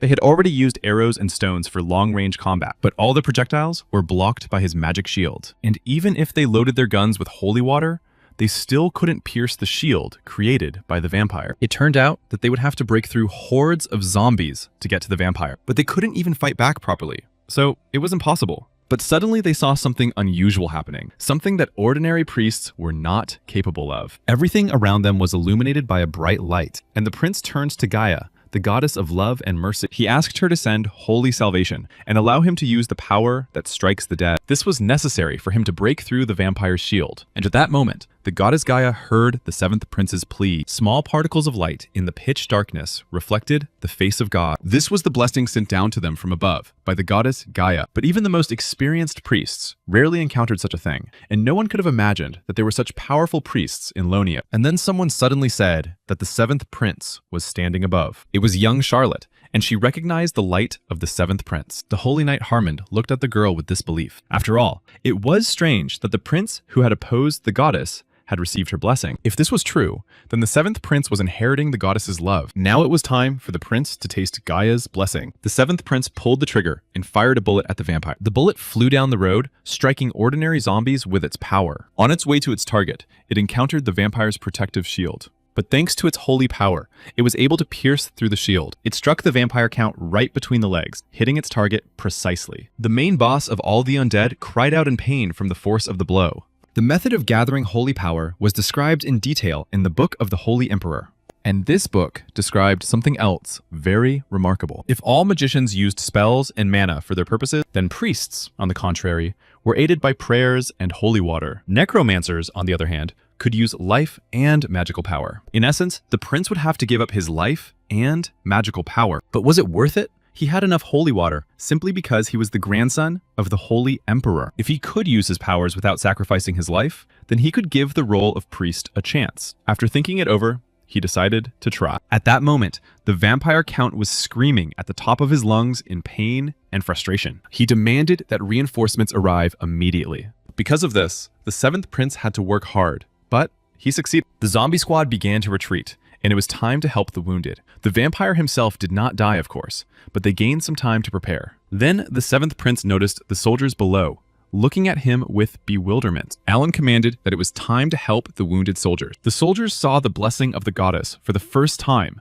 and perhaps there was some experienced priest before them, which meant that the wounded could be healed quickly. The Holy Knight still couldn't believe that it was all the work of the seventh prince. After all, he was considered a good-for-nothing boy who deserved to be exiled. Had he really changed so much that he was capable of such a feat? The knight was also interested in how a girl with such skills could become the prince's assistant. While Harmond was pondering this, the seventh prince was already rushing to help the wounded. And even though everyone around him insisted that the prince had changed, the Holy Knight did not believe it. Could he really have become a completely different person after losing his memory? Or had he forgotten what had happened on that day in the past and become his former self again? The Holy Knight meant who he was before the death of Her Majesty Eulydia. The late Ulysia was the mother of the first and seventh princes. She was a village girl, a representative of the Holy Nation and Southern Aslan, and these races had been hostile to each other for hundreds of years. Because of this, many members of high society simply did not accept her. However, the son of the Holy Emperor fell in love with her with all his heart, and they married. And thus, the first prince was born. The imperial family had too much influence, and two ladies of noble blood were presented to the son of the Holy Emperor. After this acquaintance, several more children were born. Despite everything, Eulydia gave birth to the seventh prince. Everything seemed to be going well. The boy grew up, and his mother loved him very much. But when the boy turned 10, Ulysia died suddenly. On that day, she was attacked by a vampire during a night walk with her sons. Ulysia tried to protect the seventh prince, but was torn to pieces. The first prince, who barely survived that day, began to suffer from a curse. After this incident, the kind-hearted seventh prince became insensitive. They say he was so shocked by what he saw that he went mad. Could a man who lost his memory after attempting to take his own life ever be the same again? Although memory loss could have nothing to do with holy power. And it didn't matter whether the prince lost his memory or not. The question was why he kept his holy power a secret in the first place. Thinking about this, the Holy Knight thought that perhaps he did not want to attract the attention of the imperial family. And perhaps the prince was planning revenge, and the imperial palace was not kind to princes and princesses. The princess had a hard time, because high society never missed an opportunity to make a snide remark. And perhaps the seventh prince wanted to take revenge on the nobility and the vampire for the death of his mother. It was quite possible that he planned his exile in order to become stronger away from constant surveillance. The knights had a direct connection to the imperial family, so Harmond understood why the prince behaved that way around him. As for Charlotte, it was quite impossible that she was from a good family. In the memories of the Holy Knight, Alicia had always been kind and sweet. And when the first prince ordered him to call for help that night, perhaps he should not have left, and he regretted it to this day. No matter how hard he tried, he could not forget the shame of not being able to protect them. All these thoughts brought the knight back to the idea that the seventh prince was planning revenge. And for this, he was willing to endure insults and cruelty. If the seventh prince wanted to avenge his mother's death, the Holy Knight would help him for a long time. But to carry out these plans, they first needed to deal with Lonia. Seeing the soldier walking, the Holy Knight asked if he was patrolling the area, but the soldier did not answer. And the knight thought that he had not heard him because of the wind. It was strange that the soldier was walking at night without a lantern, and this led the knight to wonder if he was human at all. The Holy Knight Harmond rushed towards this strange soldier. Their two sharp blades clashed in a fierce duel. But then, the mask on the soldier's face slipped slightly, and the knight saw that he was facing a zombie. And there was definitely more than one of these extremely unusual soldiers here. But these zombies did not only radiate demonic energy. It was very strange that they also radiated holy power. But be that as it may, the Holy Knight could not just leave it at that. Harmond had to destroy this evil as soon as possible. And the Holy Knight already raised his blade above the zombie's head. But suddenly, someone nearby shouted the word, "Stop." Hearing this command, the zombie immediately stopped moving. It was the seventh prince, and the Holy Knight asked him what was going on. The seventh prince asked Knight Harmond to lower his sword. The two of them walked through the fortress, and the prince asked the knight if he had finished rearranging the troops. But before answering all his questions, Harmond decided to ask the prince something. He wanted to know if the prince used necromancy, but the prince remained silent, and an awkward pause ensued. Alan just joked that he didn't know himself, but the thought that he had been caught and that this was the end was spinning in his head. But the knight was sure that this was not something to be talked about so carelessly. Had the prince begun to study necromancy? But he didn't know how to answer. The prince asked how the knight knew that he had summoned the undead, because due to his memory loss, he didn't know where he had gotten such abilities and had done it to help in battle. The seventh prince understood that the bright knight would not believe him if he said that he had been reincarnated. Harmond continued to ask where the zombie got his holy power, but the prince insisted that he was not hiding anything and had always been interested in necromancy. The prince asked if Harmond would tell the inquisitors about all this. The holy knight had no choice but to report it. The prince was terrified because he understood that now he was definitely doomed. He knew that now he would be caught and tortured, but perhaps Charlotte would save him. But suddenly something happened that the seventh prince certainly did not expect. Harmond knelt before him and said that he would not report to the inquisitors. These words and actions of the holy knight greatly surprised the seventh prince. Harmond also said that he would help him until the very end. All this time, the prince was sure that this knight hated him, but it turned out that he wanted to help him. But perhaps he finally decided to pull the right strings. The prince became very worried because he was a completely rotten thread. He couldn't trust Harmond and decided that he just wanted to watch him. The holy knight denied this and wanted to tell him something from the time when the prince was a child. But the prince interrupted him and said that first they had to do what they had to do. After all, now was the most opportune time for them to act. The enemy would not waste precious time filled with mana. He congratulated Harmond on Christmas and Halloween at the same time. The vampire count loudly commanded all the dead that their time had come. He urged them to start eating the living and multiplying as soon as possible. He promised all these hungry undead that they would become kings. Incredible power erupted from the mouth of the chief vampire. Seeing this, everyone in the fortress was told to hold their positions. Turning to Sir Gennard, one of the boys said, trembling, that he didn't think he could do it because his jaw, where the prince had struck him, still hurt. For a second, Gennard wondered if he was making the right decision. But with every step, the army of the undead was getting closer to the fortress. The thought of retreating flashed through his mind, but then one of the masked priests appeared behind him. Gennard hoped very much that this priest would be able to save them. The prince turned again to the goddess Gaia and asked her to bless all those who would fight. Thus, the seventh prince activated the skill of weakening the epidemic. It was supposed to help the soldiers deal with the undead. Gennard was very happy that such a powerful priest was with them. He was also happy that the goddess Gaia was with them in this difficult battle. The soldiers, inspired, rushed into battle to destroy the zombie. The holy knight turned to the god of battle, Heim, and asked him to lend him his strength. Now the prince had every chance to raise the morale of the soldiers. The holy knight also could not miss such a wonderful opportunity. After all, his only important goal was the huge vampire count. The boss of all the undead did not think that the priest would completely block his path, and the area affected by his divine power was not restored. Because of this, the vampire count could no longer contain his terrible anger. The holy prince saw that something was wrong, and in the next moment, the vampire count appeared behind the prince. Everyone shouted that the vampire was very close and heading towards the priest. Frightened by what they saw, all the soldiers seemed to freeze. The Lord approached them and shouted loudly, asking if they were going to stop him. After all these people were like tiny insects to him. The prince understood that the vampire would try to provoke him first. Just as the prince could see the flow of mana, the vampire could see his sacred power, and it was only a matter of time before he found him. In principle, he needed to move to a better location, as planned, using the dense wall of the territory. This was necessary to prevent this creature from reaching the prince. But then, the seventh prince saw his enemy very close by. The Lord laughed. Did he really think he could stop him with such insects? He was already preparing to destroy the prince.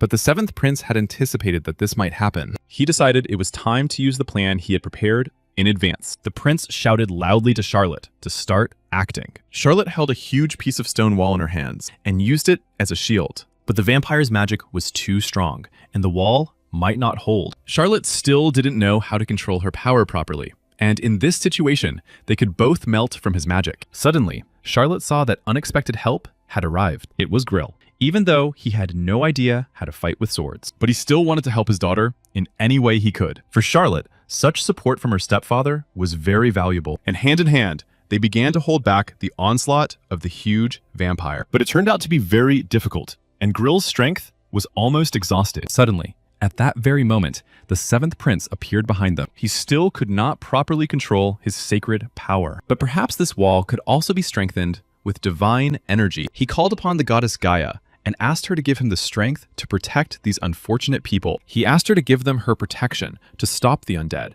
as well as to grant them love and forgiveness. He asked her to respond and help them in answer to all his prayers. The goddess Gaia heard the seventh prince's pleas this time too, and the seventh prince was illuminated by the divine power of the goddess Gaia. And at that very moment, pieces of stone walls flew from everywhere. In all this dust and chaos, Charlotte tried to find her uncle and the prince. Suddenly, she saw one of the people she was looking for nearby. It was Grill, lying motionless amid the clouds of dust and smoke. Charlotte was very frightened for him, but the prince stopped her, saying that her uncle was fine and just unconscious. He asked Charlotte to stay calm and not panic. She asked how the prince was feeling, and he replied that he was very tired, as if he were about to pass away, but otherwise everything was fine. Meanwhile, the holy power was destroying the body of the huge Dolahan. In his condition, the prince could no longer fight, and he had run out of holy water, but for them, it was a chance to escape. He told Charlotte to carry Grill so that they could all hide underground. But then, the prince realized that the holy power was running out faster than he thought.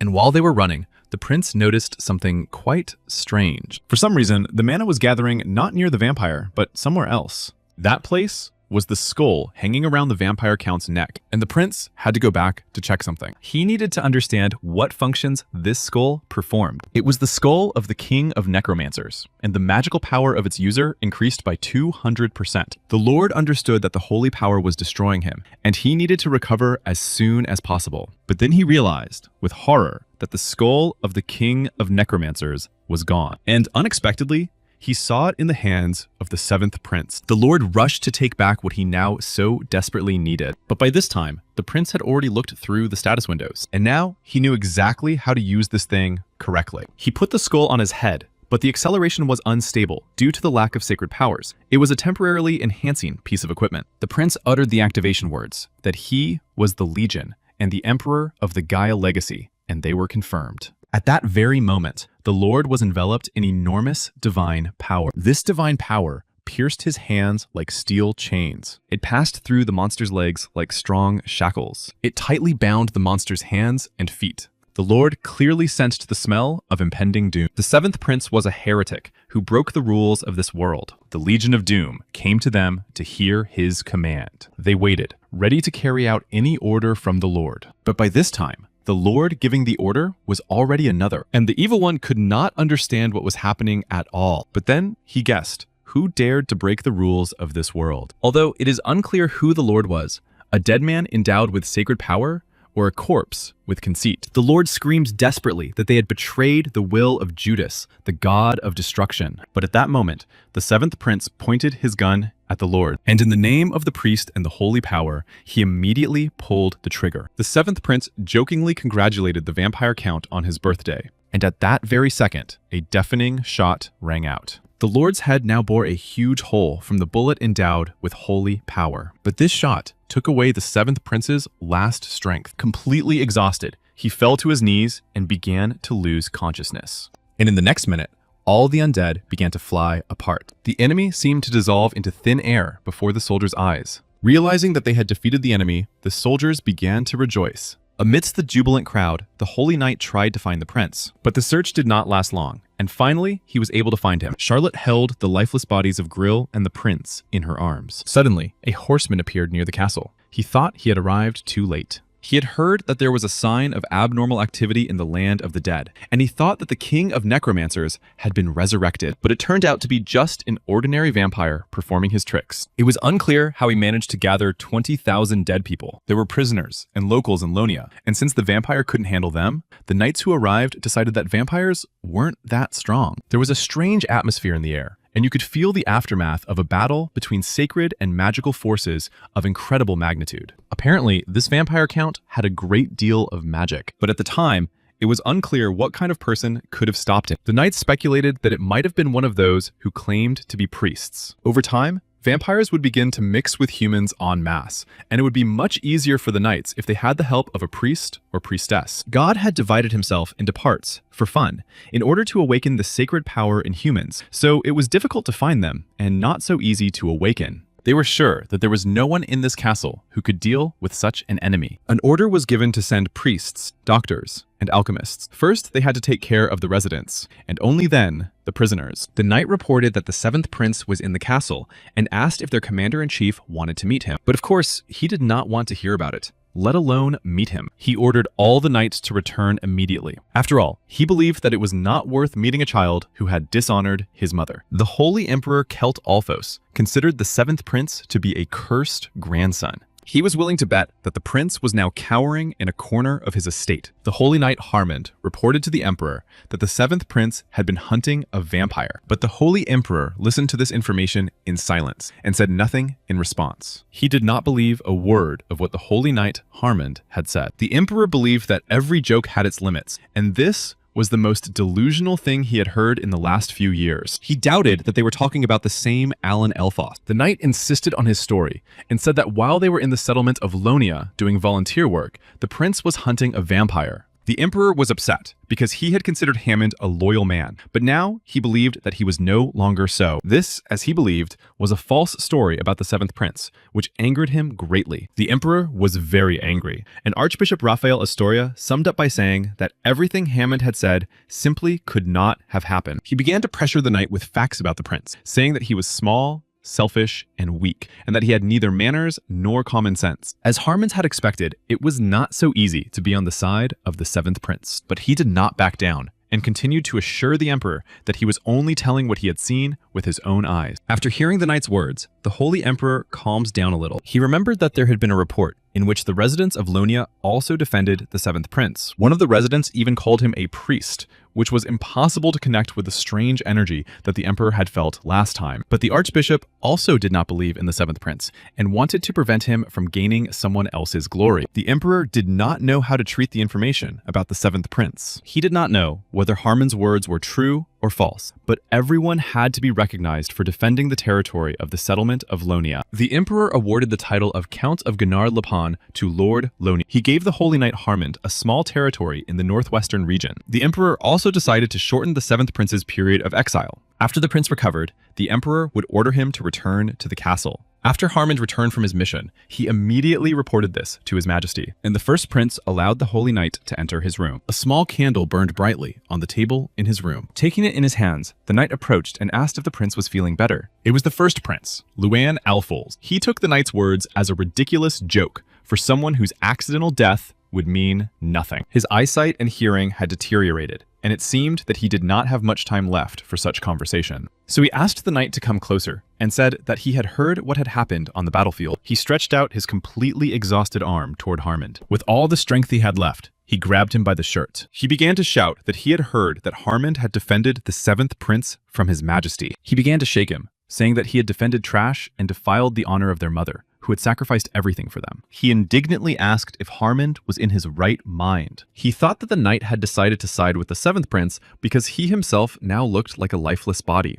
The first prince still could not calm down and shouted that the knight had chosen the wrong path by choosing the other. He continued to shake Harmond by the shirt, saying that the 7th prince would never become the next one. The knight tried to stop him, saying that he was overexerting himself and bleeding again. The knight's words brought the first prince back to his senses a little. He apologized to Harmond, saying that he knew he was not that kind of person. The knight quietly replied that he had nothing to apologize for, because neither he nor the 7th prince were to blame for anything. Harmond considered himself responsible for the death of Her Majesty Eulydia, and no matter what orders he received, he had to defend his opinion. Recalling that day, the first prince replied that they would all have died then, because they were only able to survive thanks to the reserve groups of warriors. Because of this curse, his skin was constantly bleeding, and he was no more useful than a corpse. Harmond asked the first prince if he hated the 7th, and he replied unequivocally that of course he hated him. After all, he had disgraced them, and was now recklessly living the life their precious mother had given them. Harmond suggested that the 7th prince had deliberately made himself a scoundrel, hiding his true motives in order to take revenge for Lady Ulisha. And in order to gather strength, he behaved this way and deliberately sought exile. The first prince interrupted Harmond's reasoning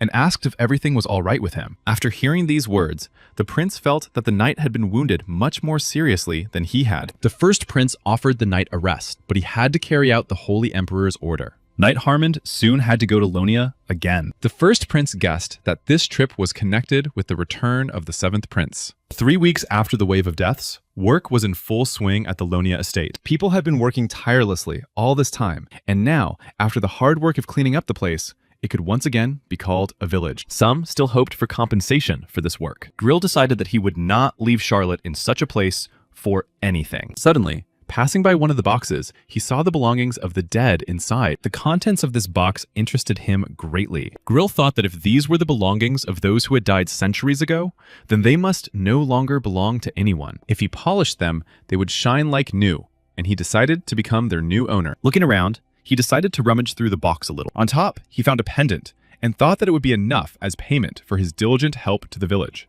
A little lower, he saw a piece of paper that did not look old at all. Grill took it out of the box and began to read its contents carefully. Meanwhile, Charlotte asked the seventh prince if he needed more food, but he refused, even though he hadn't eaten that much in a very long time. The prince woke up 3 weeks later, and the doctor said he needed to eat as much as possible to regain his strength. And the fact that the seventh prince woke up at all was already a miracle. The amount of sacred power he had expended could have been enough to cripple a person, but he recovered. His body was still exhausted, so he had to remain in bandages for the rest of his life. But the prince did not want to look like a dead man and asked Charlotte to remove the bandages. The doctor said that the person next to the prince looks more like a dead man. While the prince was unconscious, the doctor treated the girl who was standing next to him, and the doctor suggested that it was related to sacred power and mana. The prince asked why he said that, and if there were any problems.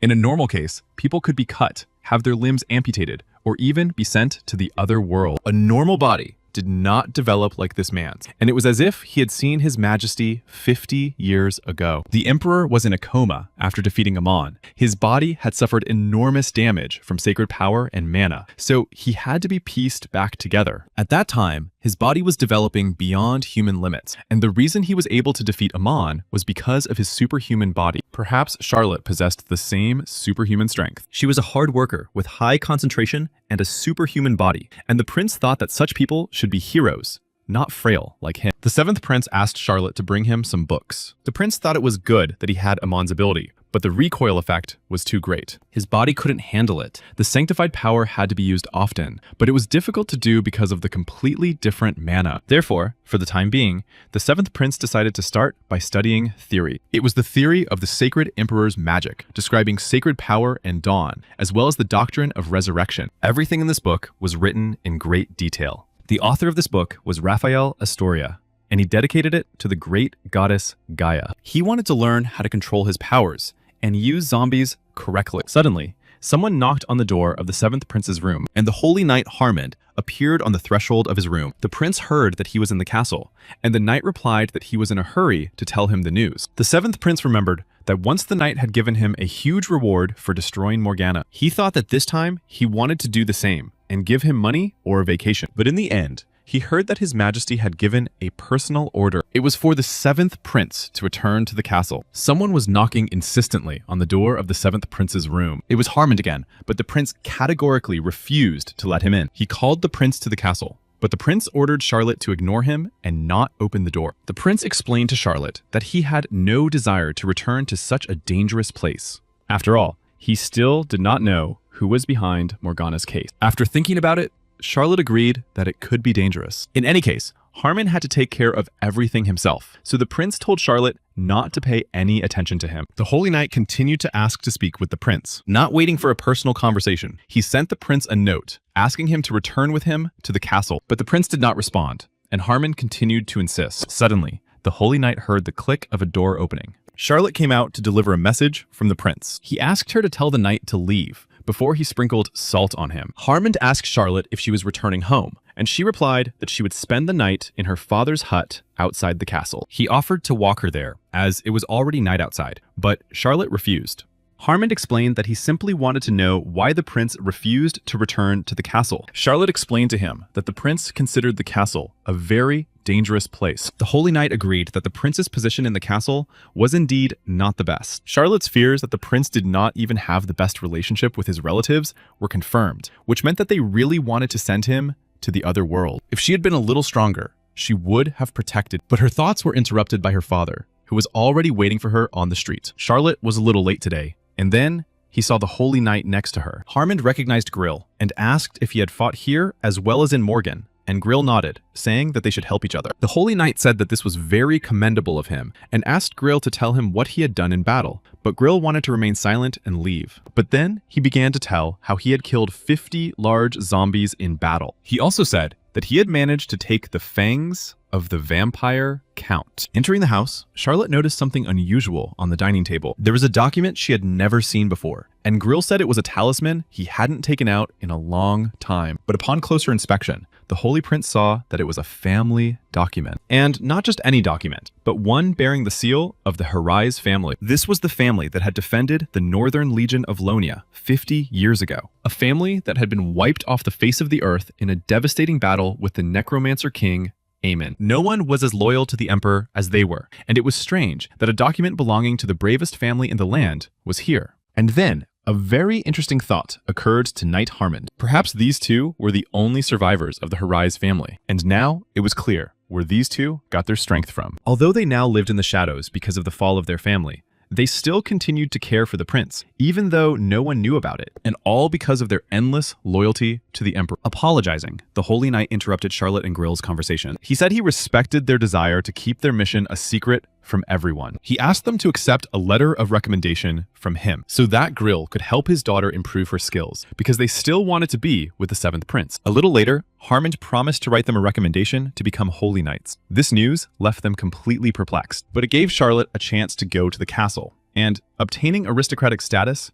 would not be so difficult. If Charlotte wanted, they would teach her the sword skills of the Holy Empire there, and then she would be able to help His Majesty the 7th Prince even better. Upon hearing these words, Charlotte immediately agreed to all of this. However, if becoming a Holy Knight meant she would have to be far away from His Majesty, then she would not agree to it. Harmond thought about it and decided that if her mission was to protect the prince, then he would work harder to protect the prince alongside her. The Holy Knight decided that he would do everything in his power. His main task was to escort the Harry family and the prince to the castle. And unexpectedly for Harmond, the prince agreed to go to the castle. On the way to the castle, the Holy Knight asked the prince why he had suddenly changed his mind. After all, just yesterday, he had slammed the door in Harmond's face because he did not want to go to the castle. The prince did not know what to say and sat there searching for the right words. Reading books, he was inspired by how sacred power was used in them and really wanted to practice it. But the prince did not have all the books he needed for this purpose. Therefore, the main reason he decided to go to the castle was that the royal library had all kinds of books. After hearing this, Harmond decided that the prince had been studying magic intensively all this time. The prince decided to simply lock himself in the library, but the knight told him that it had been a long time since his last visit to the castle. These lands were much more fertile than the lands of the undead. Therefore, there were many things to entertain oneself with here. In addition, there were a large number of local residents in Laurensis. The reason for this was that Laurensis was the capital. During the prince's absence, this place had developed even further. On the way, the Holy Knight asked the prince if he liked this place, and at first he remained silent. Then, to everyone's surprise, he said that it smelled awful here. He asked Harmond for permission to ask him one question. He wanted to know if there were dead people in the capital of this sacred kingdom. Jumping out of the carriage, the prince ran, knocking everything out of his way. Charlotte and Harmond hurried after him along the road, apologizing and explaining to people that they were in a great hurry. To the 7th Prince, this street only seemed so lively, but he was completely sure that he could smell a vampire. And if he followed this stench, he would definitely find it. And this smell led him to a dead end, where there was a wooden box with very strange contents. A crying head of an unknown person framed with flowers was sticking out of it. Seeing this terrible picture, Charlotte and Harmond froze, for it was none other than a real vampire. As soon as he sensed their approach, he screamed with all his might. A sword with holy power immediately appeared in the hands of the 7th Prince, and he struck the head sticking out of the box with all his might. And with one very precise blow of the sharp sword, he severed it from the neck. Charlotte and Harmond, having regained their composure a little, asked if it was really a dead man. But the 7th Prince had heard of similar cases before. He looked at the monster's body, hanging from ropes under the roofs of houses. It seemed that the insides had been removed and only the skin remained. Suddenly, the prince heard someone's voice saying that he was being followed. The prince turned his head, searching for the source of the voice. The stranger said that it was a red-haired man of middle age. This man had just run away, and it was likely that he was the culprit. But now it would be difficult to track him down because the stench had spread everywhere. The Holy Knight would report this incident as soon as they arrived at the castle. The prince was going to study magic here, but he had a bad feeling about it. Laurensis was in chaos, and it turned out that there had been similar cases of violent deaths in recent days. The chaos in the streets was due to these strange incidents. And chaos reigned in the castle because of the visit of the scandalous 7th prince. When they entered the castle, Harmon begged the prince to just stand still. Harmon had already reported on the matter, and since there was to be a banquet the next day, he asked the prince not to do anything.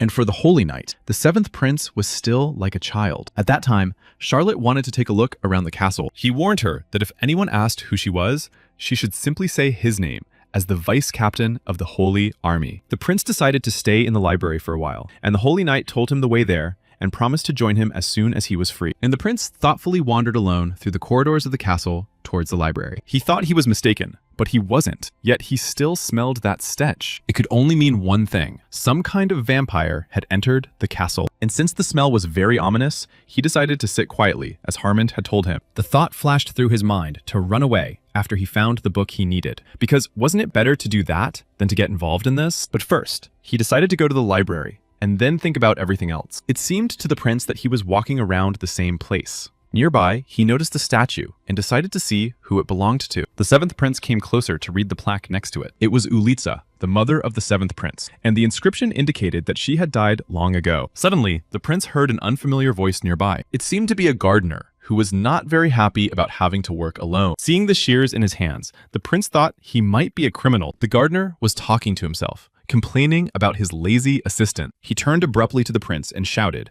that since he had come, he should have come over and said hello. He ordered the 7th prince to bring him a shovel and some soil. The 7th prince agreed to help the gardener, whom he did not know. As he dragged a bag of soil, he thought that he should have listened to the knight and put on new clothes after all. He thought that because of his old clothes, he had been mistaken for the new gardener. He placed the shovel and the required amount of soil at the man's feet. Turning to the gardener, Alan said that perhaps there had been a misunderstanding and that it was time for him to go. But seeing that the gardener's hands were covered in dirt, he offered him his handkerchief. Holding it out, he told the gardener to try not to work alone and to get some helper. Suddenly, the gardener grabbed the prince's arm sharply and quite firmly. He said that it seemed that the prince had indeed lost his memory. And perhaps it was not only his character that had changed after that. After all, the 7th prince could not even recognize his own grandfather. The castle was filled with discontented exclamations. The 7th prince walked slowly through the castle. The Holy Emperor was already waiting for Prince Alan in the visiting hall. The prince could not believe that the gardener was the Holy Emperor. The emperor said that he had heard that the prince had taken an active part in defending the Lonia estate. He had also heard a lot about how he had destroyed the vampire count. Now, before saying anything,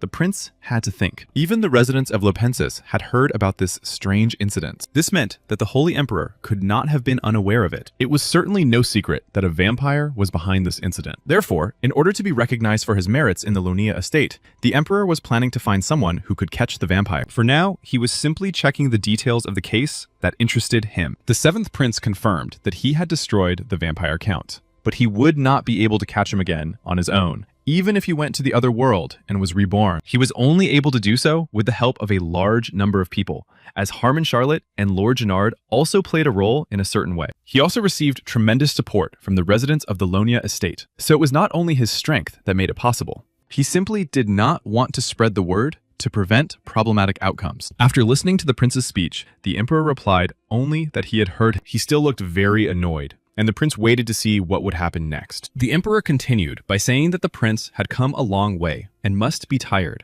and asked him to get some rest. The prince agreed, hoping that the emperor would finish hunting the vampire without any problems. After asking for his permission, the prince quietly left the hall. The emperor wondered how the prince had found out about the vampire and decided that Harmon had told him. After all, just 6 months ago, the prince had been a nasty boy, but now he accepted help from others with dignity and even noticed the existence of vampires in the capital. The emperor wondered if memory loss could completely change a person's character. Harmon also told the emperor that Grill and Charlotte were survivors of the Harres family. If this was true, then they should be able to succeed against the vampires. But the Harries were not a family known for martial arts, but for their sacred power. Lord Gennard's report stated that the 7th prince had saved the lives of soldiers who were on the verge of death with the help of sacred power. There was also a story that the goddess's blessing came after the prince's prayer. There was also information that the 7th prince destroyed a vampire with a decorative gun. Although that person was wearing a mask, Gennard was sure that it was Alan. At first, the emperor thought it was nonsense and asked his subordinates for their opinion. One of them replied that he was sure it was all a lie. He claimed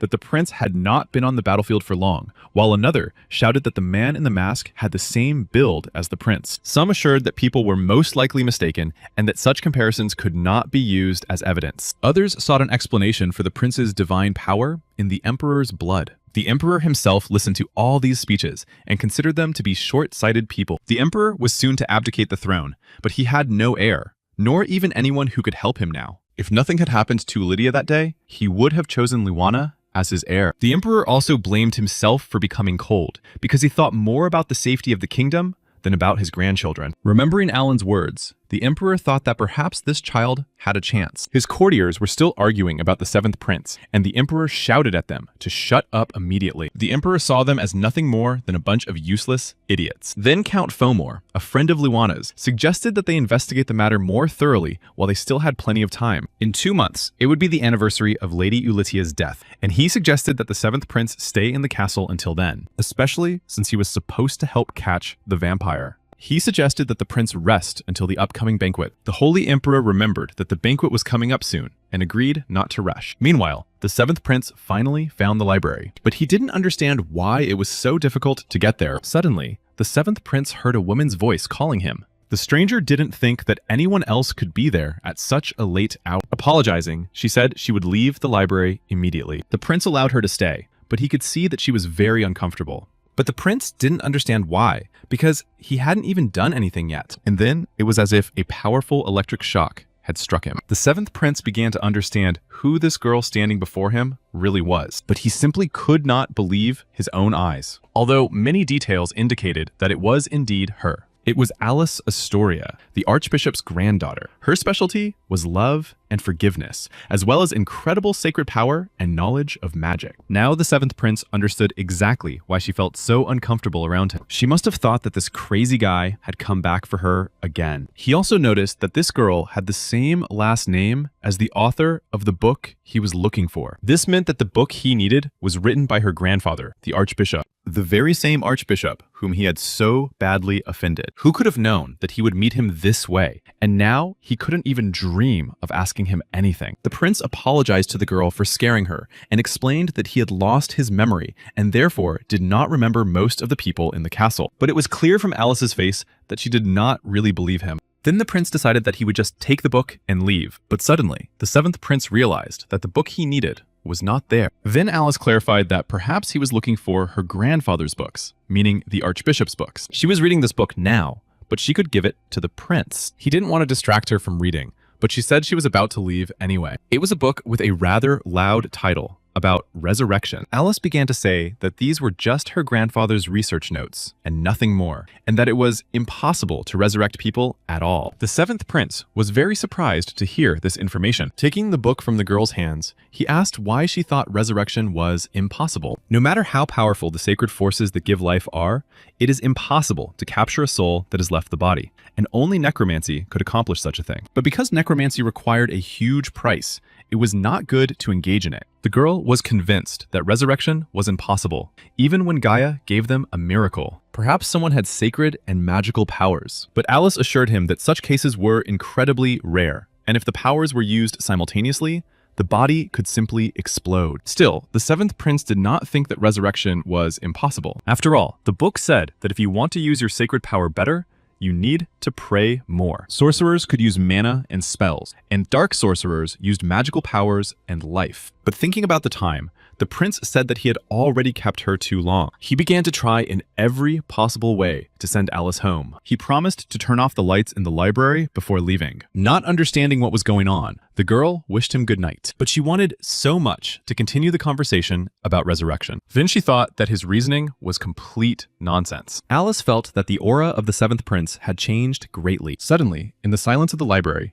a familiar voice called out to her softly. It was Alice's grandfather, Archbishop Raphael Astoria of the Holy Emperor. She hurried to explain that she had been delayed studying in the library. Her grandfather decided to warn her, saying that the seventh prince had appeared in the castle, asking her not to strain herself too much. He handed her a mass. After all, she had been chosen by the goddess and possessed incredible talent, but the work she had to do carried with it a great responsibility. But Alice asked him not to worry about her, because she was a strong girl, and Alice, with the mask in her hands, went with her grandfather. Together with her grandfather, they entered the first prince's room. Alice put on the mask and was almost ready to perform all the manipulation. Thus began the next stage of treatment for the first prince, Luana. But despite everything, the first prince was getting worse. It turned out that her grandfather, the archbishop, was right about this. Against the backdrop of the first prince's cursed body, her powers were useless. At this rate, he really didn't have much time left. But Alice really wanted to find a way out, no matter what it took. Thoughts of resurrection crept into her head,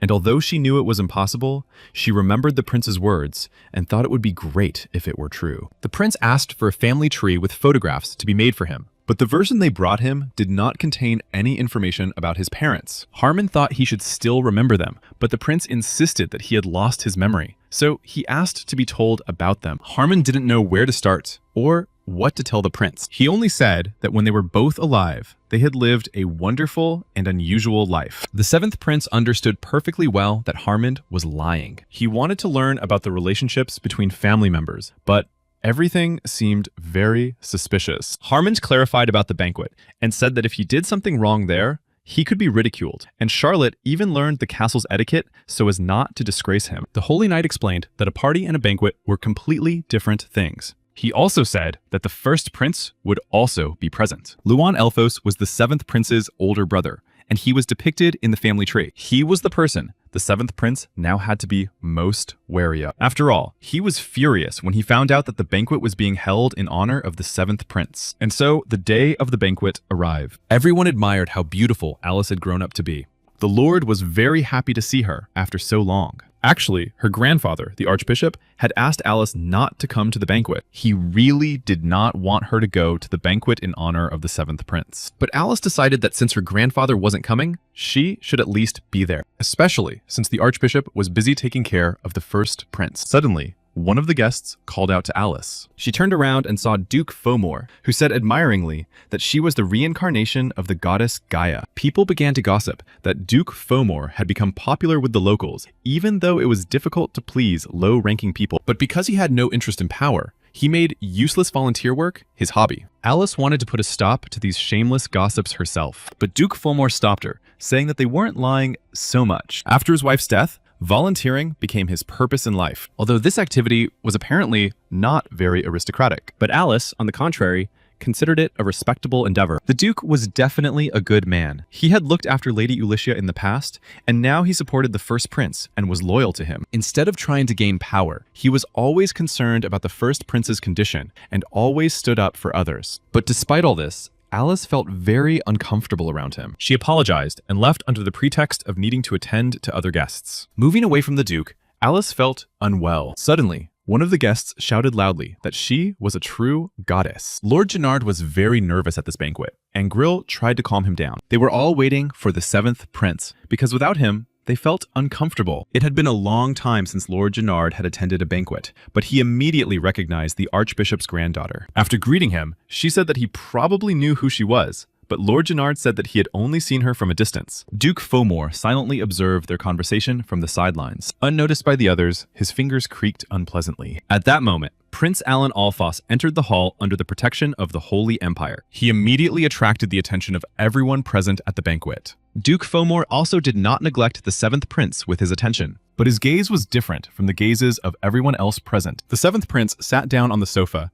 and began to slowly swing his leg. Since he was a prince without a right to the throne and had even been kicked out of the castle, he thought that no one would attend his banquet. But he also noticed one strange thing about this event. Charlotte attracted a lot of attention from the guests because she looked more aristocratic than the prince. He thought that she had learned this in her lessons, but Harmond explained that the ability to present oneself well cannot be learned in lessons. Their conversation was interrupted by Duke Fomor, who showed great joy at seeing the seventh prince. The prince looked at him intently and did not understand who he was. Harmon hinted to Alan that his behavior was not like that of a prince, and that he was standing before Duke Fomor, who was mentioned in the document he had been studying. But Duke Fomor forgave the prince, because a lot of time had passed since their last meeting, and it was not surprising that he had been forgotten. He asked the prince to forgive him for not being there for him in his time of need. They shook hands, for Duke Fomor had served the seventh prince's mother in the past, helping and supporting him and the first prince. The seventh prince remembered the few people who had supported him, but the characteristics of Duke Fomor that the prince saw puzzled him. He was a vampire and a real bloodsucker, capable of dismembering bodies, possessed black magic, and was currently in a state of thirst. And now this vampire was holding the seventh prince's hand tightly.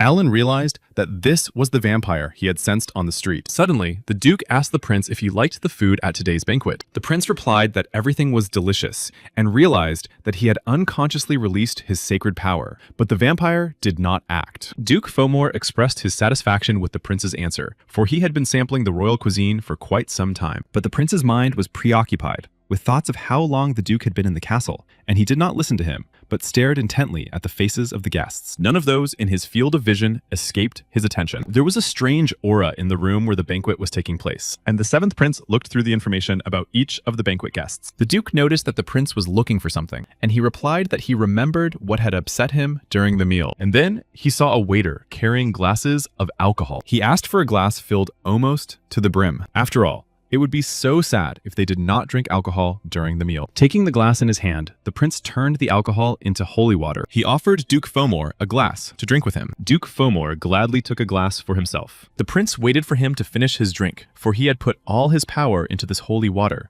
and now it was also holy. The prince wanted him to drink it quickly and reveal his true nature, for he was sure that the silhouette was him. And if the Duke's identity was revealed, then it would become clear who the criminal was. So Duke Fomor drank the entire glass of holy water in one gulp. He said that, perhaps because he had drunk too quickly, he already felt intoxicated. He apologized to the prince, saying that he was weak when it came to alcohol. But the prince noticed that he did not look drunk, and the Duke explained that he was not that drunk yet. At that moment, a whole bottle appeared in the prince's hands. All the guests looked on in surprise at what was happening in the hall. Taking it by the neck, the seventh prince hit Duke Fomor on the arm with it, and when the bottle broke, he hit him again with a shard of glass. Everyone was puzzled and could not understand what His Majesty was doing. Duke Fomor asked him to calm down, but Alan noticed that he was in no hurry to heal his wounds, even though he was sure that he was a vampire. The Holy Knight began to calm the prince, telling the guests that he was already too drunk. He suggested that Duke Fomor go inside to treat his wound. The Duke agreed and quickly ran to his room. Harmon asked why the prince had done this, and Charlotte guessed that he might have sensed that something was wrong with the Duke. Then the prince stunned everyone with the news that the Duke might be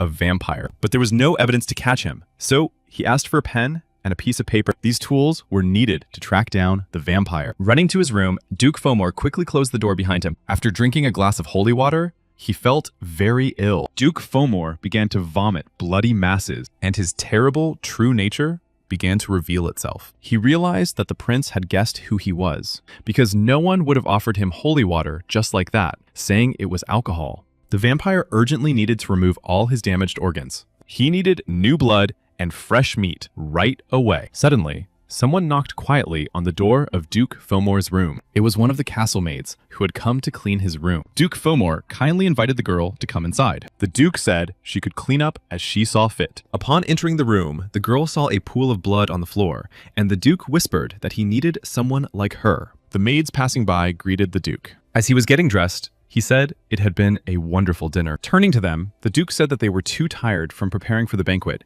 and the girls thought that he was the only one who cared so much about them. And the Duke started talking about one of the maids named Milia. He said that she had worked so well that he was thinking of hiring her at his estate and asked them to convey his request to the steward. The maids were a little jealous that she would be working for such a man, not yet knowing that her body was lying in a pool of blood in his room. Seeing that the Duke was going in the wrong direction, one of the maids told him that the banquet hall was on the other side. But Duke Fomor replied that he was not going to the banquet hall. He was going to visit the first prince to pay him his evening respects. Meanwhile, the seventh prince finished writing his list of guests. It included only those he had seen on the first floor, and among them were many aristocrats. But since there was no way to prove that they were vampires, problems arose. But none of them were parents, so things weren't so bad. Harmon decided to return to the conversation about the evolution of the dead. After evolution, if someone was born a vampire, they were called parents, for example, like the vampire duke who was defeated last time. And after so many circumstances, the parents met creatures that were weaker than them. Their specialty was hiding among people, and the prince asked if they could hide from the sacred forces. And Knight Harmond honestly answered the prince that this was indeed the case. They could also switch bodies with those they had killed. The prince immediately remembered the missing bodies and the heads that had been left behind. Harmond confirmed that a vampire must have taken the body and saw what was left of it, and that the sacred power must have been stronger than them. After these words, the prince crumpled the piece of paper in his hand and asked Harmond how high his position in society was. He replied that it was high enough for him to move a group of knights at his command. The seventh prince told him to catch everyone on the list, but first to understand the situation and then destroy them if necessary. The Holy Knight took the list from the seventh prince, who took full responsibility, and asked Charlotte to help Harmond. But it seemed strange to him to command military forces during a banquet. But the prince told him not to worry only about him, but also about himself. They had no way to prove that they were vampires. First, they had to destroy them and see them turn to ash. Duke Fomor had surely already noticed that the prince had revealed his identity, and if they didn't hurry, the prince would be in danger. Charlotte and Harmond went to carry out the prince's orders, but asked him to be careful. While the two were away, the prince simply had to hide. Suddenly, a voice unknown to him called the prince's name again. Turning around, Alan saw a young man behind him. It was Ruffle Elphos, the third prince, cunning, excellent with a spear, but at the same time, trusting and cowardly. Approaching Alan, he said that he had heard that he had lost his memory. He introduced himself to the seventh prince as the highly respected third prince. Beaming with a smile, the seventh prince said that Harmond had told him about him. He was a mama's boy, even nicknamed so by the Holy Emperor. He was a prince with almost no divine presence. For some reason, he decided that the seventh prince had not forgotten him. But the prince said that the Holy Knight had told him about him. The third prince noticed that none of his other brothers had attended today's banquet, saying that they probably had more important things to do. In this way, Ruffle wanted to anger the seventh prince. He himself was only able to attend because his schedule for today happened to be free. He noticed that the seventh prince still liked to keep order everywhere, and was glad that he had not lost his reckless thoughts. But if Alan came to the castle to claim the place of the crown prince, they could become enemies, and he patted the seventh prince on the shoulder meaningfully. He advised him to just continue living as he had before. And after finishing his speech, he decided to simply leave the banquet hall. But the seventh prince was sure that even if he wasn't in the castle, he still wouldn't be able to become crown prince. Immediately forgetting about his dim-witted brother, he decided to focus on his work. Since he did not know how powerful Count Fomor was, he needed to conserve his energy. He decided to hide until Harmond and Charlotte had done their work. But suddenly, someone called the seventh prince's name again, so loudly that the sound seemed to go right through his head. Someone demanded that Alan Elphos come out immediately. The prince couldn't even understand how this guy had annoyed the others so much that they were looking for him in this way. But when he turned around, he saw the person he least expected to see. Barely able to stand, the first prince, Luan Elphos, entered the hall. His characteristics included a tendency toward generosity and depravity, a decaying body, a talent for swordplay, and the qualifications of a wise ruler. The seventh prince smelled rot and magical power, for he was still alive, even though he lived in a body resembling that of a corpse. Only the seventh prince wanted to think that his willpower was worthy of respect as he grabbed him with his hands in bloody bandages. He began to shake him by the chest, shouting, "How dare he insult his subordinate?" After all, the count was a man who served their mother, and the seventh prince could not have been unaware of this. Not letting go of his shirt collar, the first prince asked why Alan constantly insulted God and did everything against him. Spraying bloody saliva, the first prince tried to find out why the seventh prince continued to denigrate their mother's honor. But suddenly, someone shouted about what they were doing, and the door to the hall swung open. Under the divine protection of the Holy Empire, the ruler of the Holy Empire entered the hall. He was extremely dissatisfied that no one had answered him about what had happened here. Turning once more to the princes, he asked menacingly what they were doing, spreading divine power. Even the emperor's voice contained an enormous amount of sanctified power. First, the sacred emperor addressed the first prince. Looking at his condition, he ordered the archbishop and other doctors to take him away and provide assistance. Then, turning to the seventh prince, he ordered him to explain himself. The emperor had heard that he had insulted Count Pomor and wanted to know the reason for this. But the seventh prince could not tell the holy emperor the truth, for he had not tried to insult him, but had hunted him. He even thought about simply saying that he was a vampire. But looking at the emperor, he decided that he would not believe him. So the seventh prince simply said that he had drunk too much and made a mistake. The holy emperor simply asked again if what the prince had told him was true, but it felt as if he was expecting a different answer from the prince, just like last time. Meanwhile, the first prince, Luang, was writhing in pain on the floor. He shouted for everyone to get out of there and leave him alone. Then, Luang grabbed an empty glass standing on the edge of the table. With all the strength he had left, he threw it at the seventh prince. He asked the emperor to forgive him for his stupidity. But the seventh prince had insulted his man. This was not something he could simply ignore, and he asked for permission to duel the seventh prince. The emperor asked how he could say such things with his body. He promised to punish Alan after clarifying the whole situation, and that it was time for him to leave. But the first prince categorically refused. The first prince had heard that the emperor had generously rewarded Alan for the events at the Lonia estate. If he allowed Alan to fight in this duel, he might be able to see his true nature. Was he capable of hunting vampires? Or had he simply taken credit for someone else's glory? After all, the first prince believes that the emperor would also be interested in finding out. The archbishop asked the emperor to stop the first prince, but His Majesty the Holy Emperor simply left the hall in silence.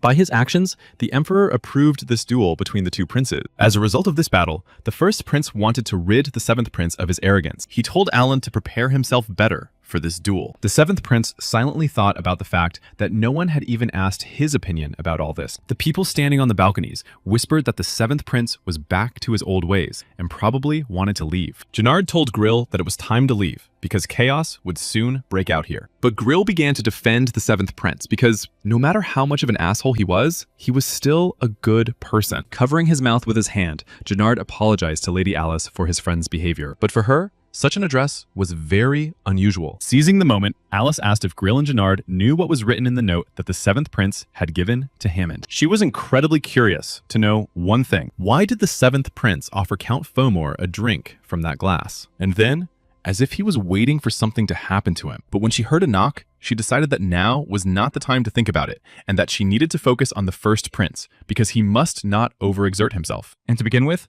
Alice Astoria decided to go downstairs. She was very worried that something bad might happen to the first prince, and did not think about the fact that their duel should end without casualties. The seventh prince's mind was preoccupied with the thought of why he was in the body of a man who had such a terrible relationship with his family. He couldn't understand how a dying man was allowed to fight in a duel, because the first prince looked as if he was about to kick the bucket. Alan didn't know what everyone expected from this duel, but it seemed that the Holy Emperor was not going to stop it. The archbishop was only concerned about the first prince and did not take the side of the seventh. For safety reasons, the use of sacred powers was prohibited in this duel. Firstly, because the first prince would not be able to withstand it.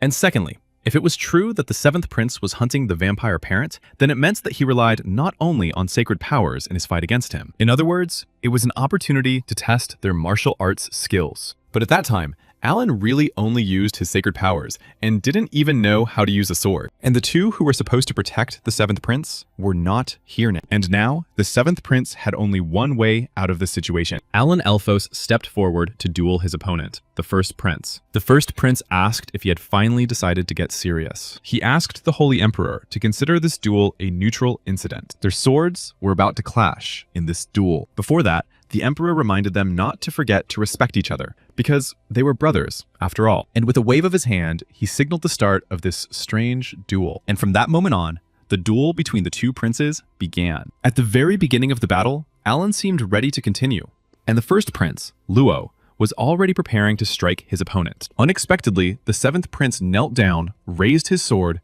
and said he was surrendering. This completely baffled the first prince, Luan. The emperor and the archbishop also looked on in bewilderment. Folding his sword, Alan Elphos surrendered to Luan Elphos, saying that he was very afraid of him. He immediately repeated these words again for all to hear. At first, burning with shame, the Holy Emperor covered his face with his hand. Then he suddenly thought that Alan might have done this, not because he did not want to fight, but because he was worried about Luana's condition. But whatever the reason, he did not behave very wisely. The first prince was also very angry about this situation, and he struck with his sword right next to the seventh prince. The first prince took this action as a personal insult. He thought that all the insults of the first prince were primarily directed at him, and he began to shower Alan Elphos with all kinds of insults. The first prince didn't care about common sense because he couldn't forgive his brother for what he had done. In a fit of rage, Luan began to use his sacred powers, and if Alan didn't block the attack, his body could explode. And now, no grandfather could stop them, just like that. Then the seventh prince took out his favorite gardening tool. Everyone around him wondered where he got that shovel. No one knew that he could use spatial magic, but no one felt the flow of mana. It was the seventh prince's true divine aura. He didn't understand how Luan could still stand with a body like that, and he would really be in danger if they continued. But suddenly, in the crowd gathered around them, Alan saw a familiar face. Right next to them was that very vampire, Duke Fomor. And seeing that the seventh prince had noticed him, he smiled back. Now, Alan understood everything, and this duel was the vampire's plan. He couldn't let him get away with it, and everything would be decided if this guy was defeated. Of course, Alan felt very sorry for the first prince, Luan Elphos, but at that moment, the seventh prince had no other choice. Apologizing to him, Alan asked him to take this blow, and he struck his brother with his shovel. With divine power, Alan promised his older brother that he would definitely take revenge on his enemies. From such a blow, the first prince began to fall to the floor. But it seemed that they had quite a few enemies in this castle, and suddenly, another weapon appeared in the seventh prince's hand. Everyone was puzzled and whispered to each other, wondering if it too came from his divine aura. Turning to the emperor, the archbishop asked him to stop them because shooting at such a distance was dangerous. Taking careful aim, the seventh prince began to pray to the goddess Gaia. But his target was, of course, not the first prince, but Duke Fomor. And when he fired, the seventh prince hit the vampire right in the head. The shockwave from the shot was so powerful that it knocked him off his feet. But because the prince could only pray for a short time, the power of the shot was too weak. The seventh prince was already preparing to fire a second shot, but the Holy Emperor ordered his knights to stop him. Obeying his command, the knights prevented the prince from completing his plan. He tried to explain to the knights that he absolutely had to fire a second shot. After all, then he would definitely be able to eliminate this vampire. And fragments of this duel began to appear in the mind of the first prince, Luana. He remembered that very shovel filled with divine power, and that the seventh prince's true target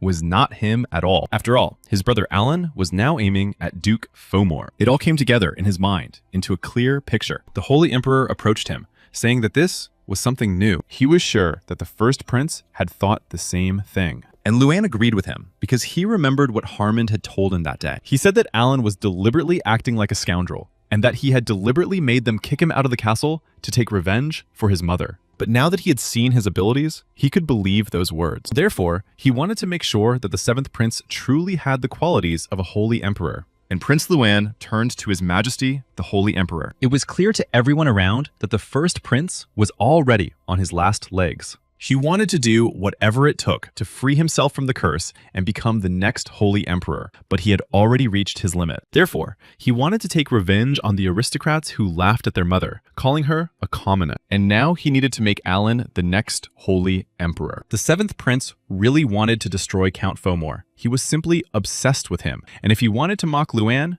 then he would be his target. The archbishop saw that Luana urgently needed help, and the emperor decided to discuss the rest later. The emperor asked Alice if she knew where Harmond was, and she replied that he had left the banquet hall during the duel and had not returned. The holy emperor thought for a moment and said nothing more about him. The archbishop told the emperor that Count Fomor had been taken to his chambers to receive medical attention. The emperor ordered him to come to him, and the archbishop asked what he was going to do with the wounded man. He was seriously wounded because of his grandson, so he wanted to take care of him himself. Deep in thought, the holy emperor silently rubbed his fingers. He thought about cleansing his mind with sacred power. After all, it was too early to open Duke Fomor's skull, but the archbishop was unsure what the consequences would be. Meanwhile, the seventh prince was indignant that he had been imprisoned again. He had only wounded the vampire and found himself in such a stalemate, and he thought that suddenly the vampire was walking around the castle again and sending servants to the other world. Moreover,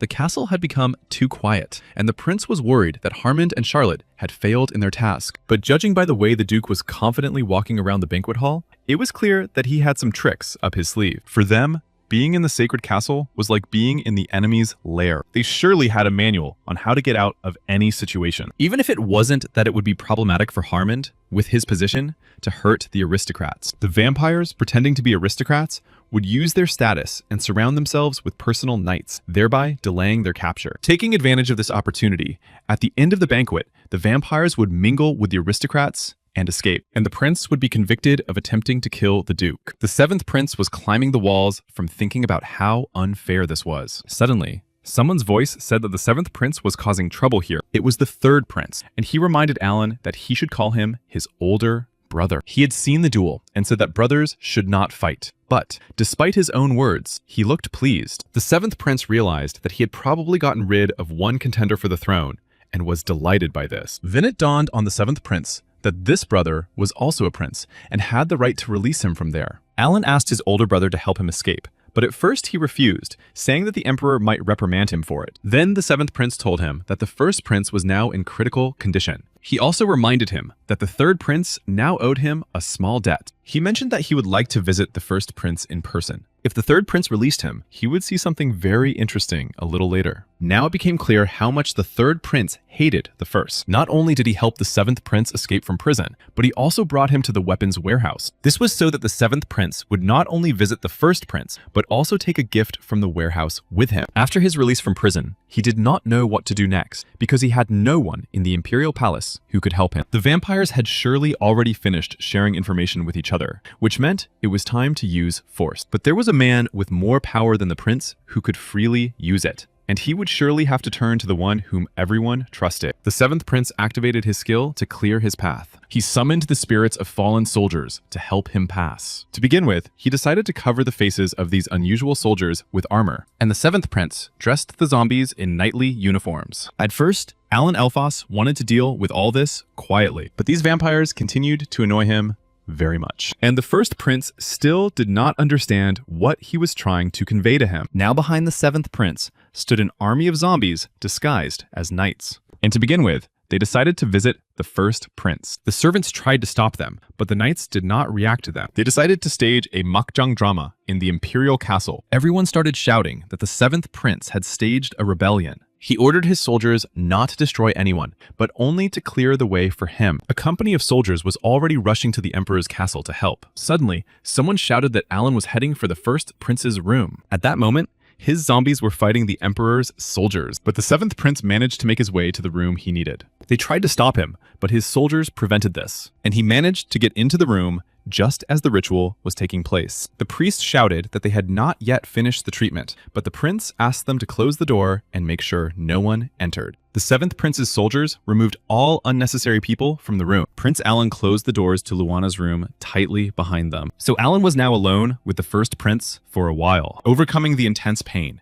he asked Alan what he was doing. The seventh prince replied that he didn't want to do this, and that Luana should have just let him go before this happened. After all, because of him, the vampire hunt had failed, and the first prince asked if he meant Count Fomor. From these words, Alan assumed that Luan knew, but Luan assumed this based on the seventh prince's reaction. But Luan was sure that this was not the case, because the priest had confirmed it, but Alan was not sure that they had checked everything properly. Alan explained that those vampires had human skin and were difficult to distinguish from ordinary people until their heads were filled with sacred power. And while they were cooling off here, the castle was simply swarming with vampires. Luan asked why he didn't tell the truth about Count Fomor right away, but Alan was sure that no one would have believed him. But the first prince insisted that if the seventh prince had immediately revealed his true nature and told the truth, they would have believed him. Alan told the truth, that he no longer wanted to be associated with this family or with vampires. But apparently, he couldn't just escape from this nightmare. So first, he asked his brother to pay for his efforts, and the price of these efforts was the life of the first prince,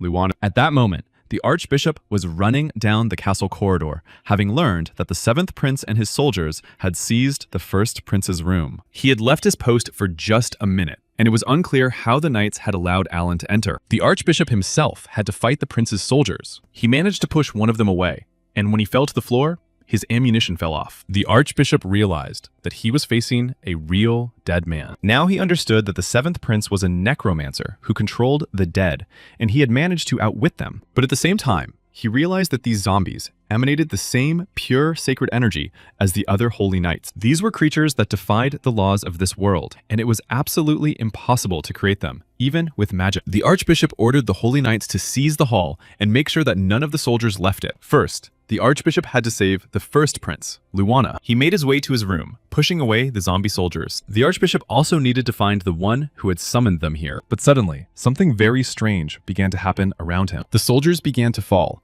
emitting a divine light, and the Archbishop did not understand what this meant. But now, he was finally able to break through to the first prince's room. However, upon entering the room, the Archbishop realized that he was too late. The seventh prince had already managed to plunge his shovel into the first prince's chest. Alan said that his brother had paid with his life, and now he was asking him to resurrect him. Count Fomor reported to the first prince only Alan's bad behavior near his bed. He said that Alan kept telling everyone about Luana's low status and that he had insulted their mother. The first prince should have immediately understood that he was deliberately telling him this when he immediately came to report what had happened in the banquet hall. But the reason he did not suspect him was that he had been with him since childhood and was the only one who supported him after the loss of his mother. Luan naturally did not understand that Count Fomor was actually a vampire, but he could understand why Alan had decided to send him to the other world. And the moment when the seventh prince stabbed the first prince in the chest with a shovel was decisive. So the soul of the first prince, Luan, now left his body.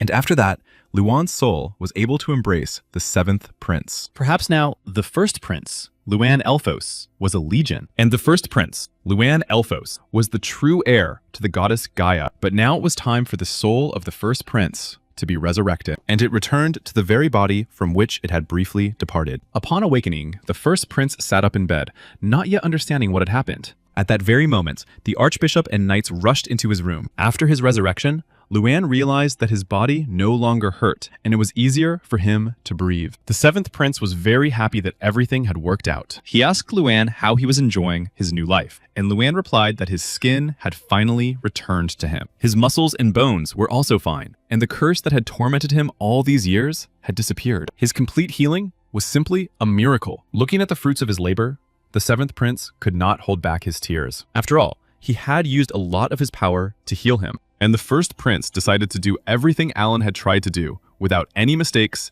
and as quickly as he could. At that moment, Charlotte and Harmond were trying to persuade the knight to release the seventh prince. Suddenly, someone's hand fell on the shoulder of the holy knight, Harmon. The man behind him said that the knight only listened to his commands. Realizing who was standing in front of him, Harmond was simply stunned. Standing in front of the knight was the first prince, Luan, in perfect health. He promised to tell him all the details of his recovery later. But for now, he asked for the list that Alan had written. He explained that Alan had personally asked him for help, so Harmond had nothing to worry about. The miracle that had happened to his body was proof of that. Looking at the list, the first prince was surprised at how many names there were. There were aristocrats from other countries, and Harmond only had enough power to restrain them. But a strange knight was watching their conversation. The first prince, Luan, praised Harmond for doing an excellent job. Thanks to him, hunting vampires had become much easier. The first prince had not used his powers for a very long time.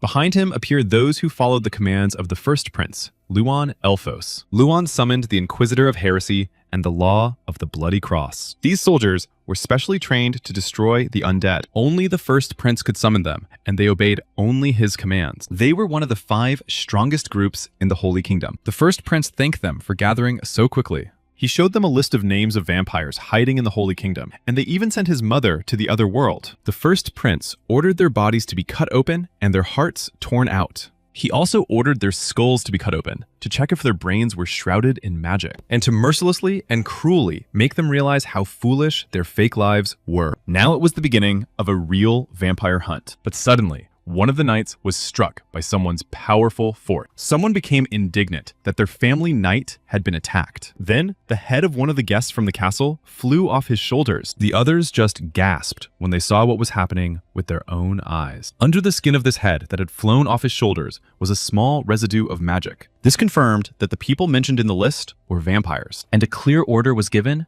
to destroy them all, every last one. They begged the Inquisition to stop, assuring them that they were real people. The vampires did not understand how the Inquisition was able to expose them. The first prince ordered the capture of all the vampires who had fled the palace. Harmond realized that nothing mattered now except the destruction of the vampires on the list. Harmond couldn't find Count Fomor because he had to be found and caught now. But the first prince said that there was no need to worry about him. After all, he had already been summoned to a place more dangerous than this. He was sure that by this time, everyone knew about his peculiarity. At that time, Count Fomor was undergoing a serious interrogation, and the one conducting it was none other than the Holy Emperor himself. And he really didn't like that Count Fomor wasn't answering his questions. The Holy Emperor wanted him to personally answer the question of whether he was a vampire. When Count Fomor heard that the Holy Emperor would personally treat him, he was going to politely refuse. But it was completely different, and there was no question of treatment here. The Holy Emperor apologized for not showing enough respect at first, and promised to ask for forgiveness later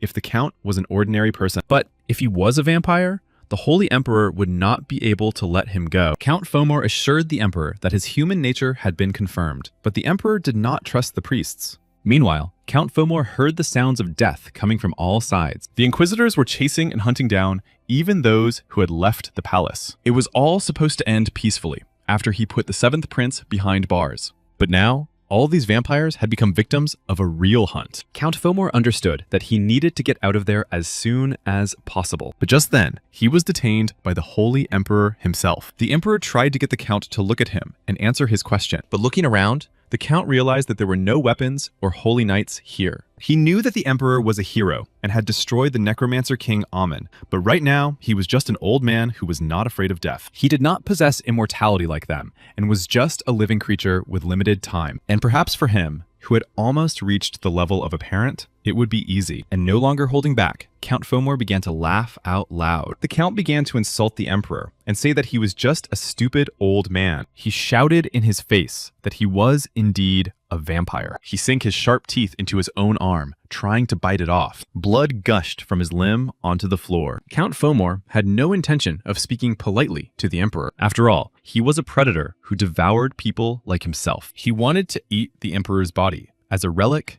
of the past, and to receive recognition from other vampire parents for doing so. His huge, bloody claws were already clenching around the Emperor. The vampire grabbed the Holy Emperor in his huge, bloody fist. He was sure that the Emperor was completely powerless against him. He triumphantly raised Celt Elfos high above himself. But suddenly, the Holy Emperor was able to unclench that huge fist and escape from the vampire's huge, terrifying claws. The Holy Emperor was able to break free from the undead's bloody captivity, and with all his holy power, strike a blow to the vampire. Count Fomor was not even a vampire parent. It was unclear what made him believe in himself so much, because the Emperor had destroyed Amon and crushed his skull, and it was clear that he could easily deal with a single mosquito. After all, he was a true hero, the Holy Emperor, Celt Elfos.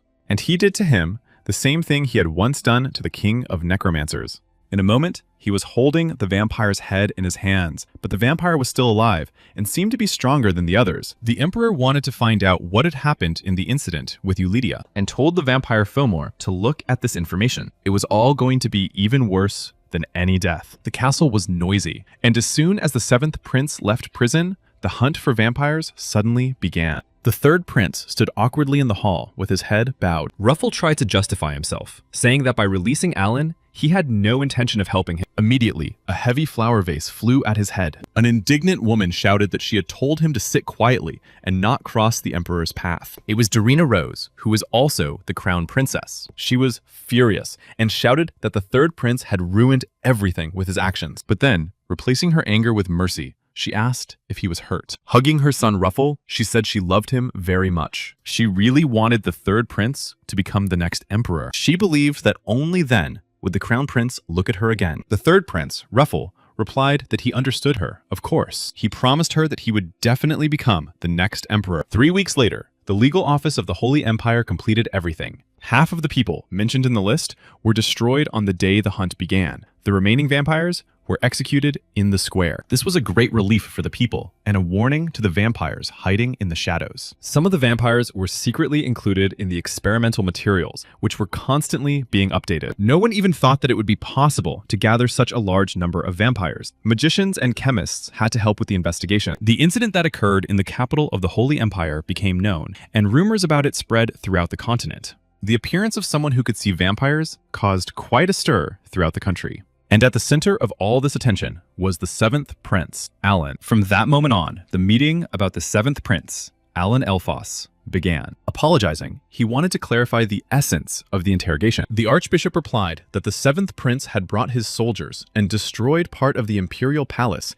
and violated the laws of the Holy Empire. Hearing this, Alan thought that the archbishop should simply be locked up and left in a cage with those vampires. But everything that was happening now was simply not funny at all. Suddenly turning to the archbishop, the emperor said that he did not understand a word of what he had said. He asked for clarification on which specific laws of the Holy Empire the prince had violated. The archbishop continued to insist that the seventh prince had commanded the knights without permission, so he should be convicted of rebellion. But he forgot that in an emergency, anyone related to the crown prince by blood had the right to command his knights. Therefore, the first prince believed that there was nothing wrong with what Alan had done. Moreover, the first prince was directly involved in this matter, and the sacred emperor was fine, so there could be no questions. The seventh prince got the impression that they were trying to protect him. Luan said that if there was a problem, he would summon the inquisitors again to find out his intentions. The emperor agreed with him, saying that this way, they would find out whether Alan had decided to start a rebellion or whether it was just the archbishop's animosity towards him.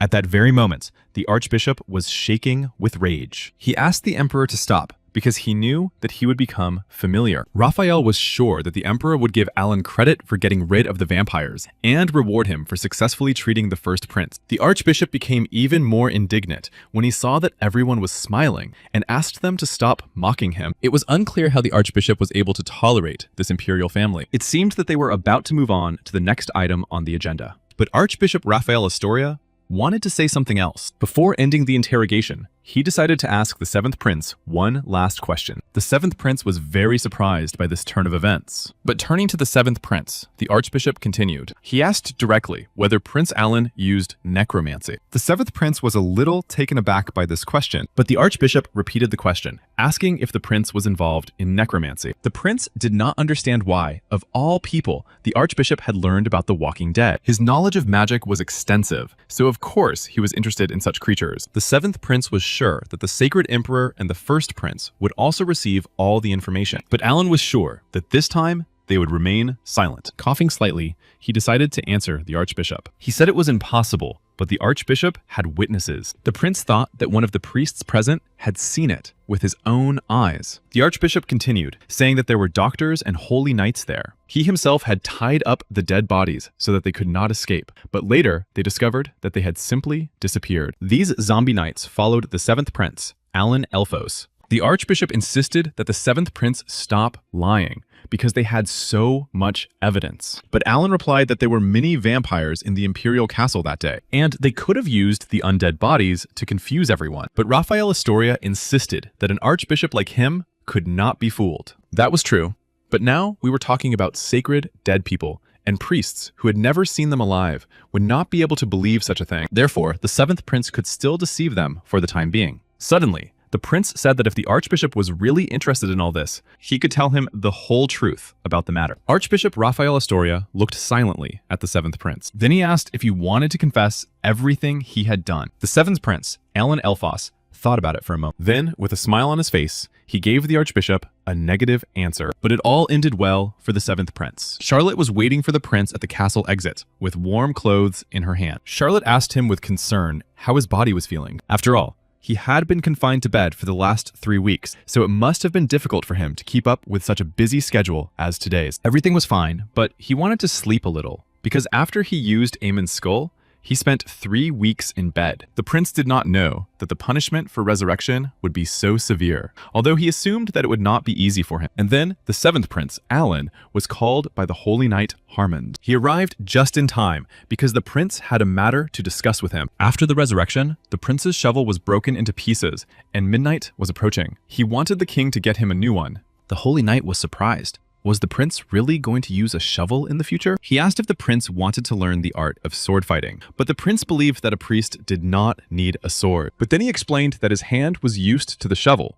because all this time, he had done nothing but dig, so there was nothing he could do about it. After these words, the Holy Knight offered to make him a new weapon. He said that in the northwest, there was a mine where metal and magic stones were provided. This was the territory of Hilda, the land ruled by the first empress. This region was called the largest armory in the empire. They signed a contract with the gnomes to create various items. If you went there, you could purchase not only ordinary weapons, but also magical ones, and even have a musket made. But in fact, the knight came here to ask Charlotte about this. The seventh prince was extremely surprised by this, and so was Charlotte herself. It really sounded a little unexpected to everyone. But right now, the sacred emperor himself was looking for Charlotte. He asked the first prince if Raphael had told the truth about the dead, and he confirmed that Alan had done the impossible, namely, resurrected him. The other priests doubted Raphael's words, and their reaction alone was enough to silence the people at the scene. As for the first prince, he believed him, of course. The emperor understood that they did not know anything for sure at the moment, and whether there had actually been a violation of the law,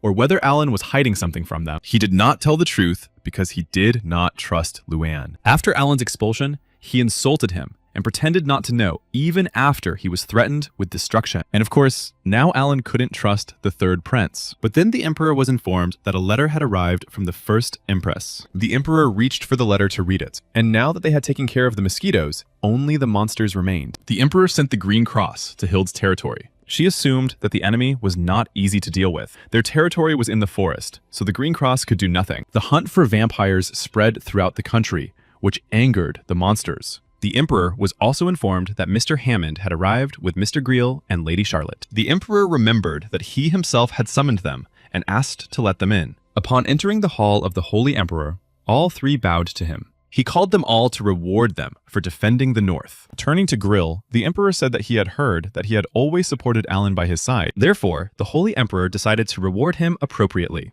From that moment on, the Holy Emperor granted Greel a title. Now he was the current owner of the House of Harry, Greel Harry. In the Emperor's opinion, he not only defended the Northern Territory, but was also the only aristocrat who supported his grandson. For this, the Emperor awarded Greel Harreys the title of Marquis. As for his daughter, Charlotte Harreys, she was awarded the title of Knight, and would now work under the Emperor's leadership in the Yellow Cross. However, if she wanted the peaceful, quiet life she had lived before, the Emperor would not force her. But from the look in Charlotte's eyes, he understood that she had already made her decision. The Emperor promised to fully support her on his behalf and appoint her the best swordmaster. In response, Charlotte swore that she would support the seventh prince and always be by his side. The Emperor was very touched by Charlotte Harreys' loyalty. The Emperor called the Holy Knight a truly incredible person and increased the subsidies to his territory so that he could use them without hesitation. The Holy Emperor gave Charlotte Harreys a scroll. He blessed Charlotte in the name of Gaia and the Holy Empire. After that, he and the first prince left the hall. Harmond was sincerely glad that Greel's loyalty had not gone unrewarded this time. But Greel did not understand what had just happened and what the Emperor was talking about when he said the words Harreys and Marquis. Harmond reminded him that Harreys was the name of his house because he himself had shown him the document last time. But in fact, he had simply picked up the document from the ground. He confessed to Harmond that he had picked it up while cleaning up the dead bodies on the territory of Lonia because it looked expensive. Then the Holy Knight asked about the monsters he had hunted, and Greel confessed that all his stories were just tall tales. It was impossible to believe that everything could have turned out this way. But Charlotte interrupted their conversation and said that if Harmond meant hunting, then it was all done by the seventh prince. Greel still wouldn't let up and lamented that he was just an ordinary person and couldn't just become an aristocrat. The Emperor knew that Harmond was sentimental and had taken an ordinary person for an aristocrat without even conducting a detailed investigation. He was as pure as his thoughts, and now the Emperor wondered if Alan had really achieved his exile on purpose. The first prince asked if the Emperor was sure that Alan had lost his memory, and the Emperor replied that it was true, that he had not recognized him in the garden. But the first prince, Luan, disagreed with the Sacred Emperor. After all, Alan had not just come from somewhere, but from the land of the dead, where he had been hunting vampires. Such a place could not be found by accident. There had to be a reason why he chose these particular people. That is why they all needed the Herrey's family so much now. But there were no survivors among them, and the Emperor knew this better than anyone else, because he had fought shoulder to shoulder with them. The Emperor asked the first prince if he thought that a child named Charlotte wasn't so bad after all. The Holy Emperor had heard from Harmond that she had enviable talent. He couldn't trust her, but it was clear that she would be able to become stronger. If she increased her power under the name of Herrey's, she would be able to make the empire strong. After all, the power of this holy empire had to continue to grow. The Emperor asked the first prince to make sure that the other aristocrats did not hear this. Somewhere, the child had to be known by the Count's lineage. Returning to the past, the Emperor said that he did not realize the true value of Luana's mother. His mother was the only person who mourned the loss of the crown prince. The first prince completely agreed with the Holy Emperor. It turned out that it was painful to talk about family like this, and the Emperor had to watch his daughter-in-law more carefully. Aslan was now commonplace in the south, and the enemy flag was visible on the horizon, so it would be problematic if Hild's territory agreed to the demands. They needed someone who could fight demons and had strong, sacred power. That person had to be brave enough to look those monsters in the eye. Thanks to the Holy Emperor, this village had come to life. There was talk that the seventh prince had been reborn as a different person and had become a priest. He saved the entire territory, and glasses were raised here and there in his honor. The Holy Emperor looked into the eyes of the first prince, Luo An. He handed him a letter to be sent immediately to Hild. At that time, the seventh prince spent all his time in the library. Alan had not even left the house for quite some time. 3 weeks had passed since the vampire hunt, and all this time, the prince had been lying unconscious. But now, he was in the library, and not in his cozy bed. And there was a reason for that. Many people were looking for him, and each of them had some business with him. The sacred emperor had ordered everyone to keep their mouths shut, but somehow, the information had leaked out anyway. In the village itself, the seventh prince was called a priest, and Alan really wanted to return to his monastery. And when someone called him again, he shouted that he would not answer any questions. But standing at the threshold of the library were Harmond and the first prince. However, exhausted from all these people, the seventh prince did not recognize them. Luan spent his last days in the company of beautiful ladies, all thanks to Alan. Luan knew, of course, that Alan was tired, but he had come to tell him about an event in which he needed to participate. The seventh prince wondered why Alan hadn't refused on his behalf, and Luan asked if he was joking or pretending not to know about it. After all, the anniversary of their mother's death was coming up very soon, and the seventh prince was obliged to attend the memorial service this year. Alan also needed to find time for a vacation, because life in the castle was not very easy for him. But in fact, he needed to make a small delivery to Hilda. Alan was going to visit the estate where their sisters lived, and he was interested in this place. But there was one thing: he didn't have to go there. But the first prince made this adventure a reason for Alan to leave the castle. Hilda's estate was preparing for its hunting season, and Alan wouldn't have to maintain the image of a prince there. He would be able to make himself any weapon he wanted, walk around the estate, and enjoy his vacation to the fullest. There were also beautiful women at the estate, and with that, the first prince decided to end the conversation. But in any case, he asked the seventh prince to convey his regards to Hilda. Alan decided to take his brother's request into account and take a little rest. But in the meantime, the day of Ulysses' memorial had arrived. The Holy Emperor and the first prince came to honor her memory. The seventh prince, Alan, and the sacred knight, Harmond, also attended. Ulysia was the crown princess who defended her son from vampire attacks. All those gathered laid flowers at her memorial, one by one. Alan also laid flowers in memory and mourning. And now, it was time for him to leave. Now the path of the seventh prince, Alan, lay in the estate of Hilda. The seventh prince was particularly excited about the upcoming trip. Harmond and Charlotte were going to go somewhere on their own business. Alan had been with these two for so long that he now felt the taste of impending freedom, and the weather was just perfect for such a long walk. But when he looked out the window, the seventh prince abruptly drew the curtains again. Luann was worried that Alan would have no one to accompany him, so she sent a bloody cross with him, just in case. With it, he felt more confident. Suddenly, the carriage in which the seventh prince was traveling was jolted violently. He looked out the window and asked his companions what had happened. Suddenly, a huge hammer struck the ground in front of the carriage. It was bandits, demanding that they hand over everything they had. The seventh prince thought they looked like a bunch of lunatics, and decided to ask if these bandits were sure they wanted to attack them. Alan had heard about the festival and thought that the bandits had mistaken them for a circus troupe, so he asked the Bloody Cross not to hurt them too badly. The prince repeated his request that they not be hurt too badly, but he felt relieved because the situation turned out to be such a cliché. He was the protagonist, a traveler who was attacked by bandits, and the protagonist who mercilessly destroyed the bandits. Of course, the seventh prince, Alan, was controlling other people, but behind all this action, someone's evil red eyes were watching from the bushes. Suddenly, an unknown creature rushed at them from the bushes, and someone's sharp, huge fangs were aimed at these bandits. The people from the Bloody Cross did not stand aside either, but they understood clearly that they were facing a real monster. The seventh prince looked out of the carriage to see what was happening, and the prince smelled the scent of wet moss seeping through. Now he too saw the monster's red eyes and sharp teeth. Comparing all this to its wolf-like appearance, he realized that they were facing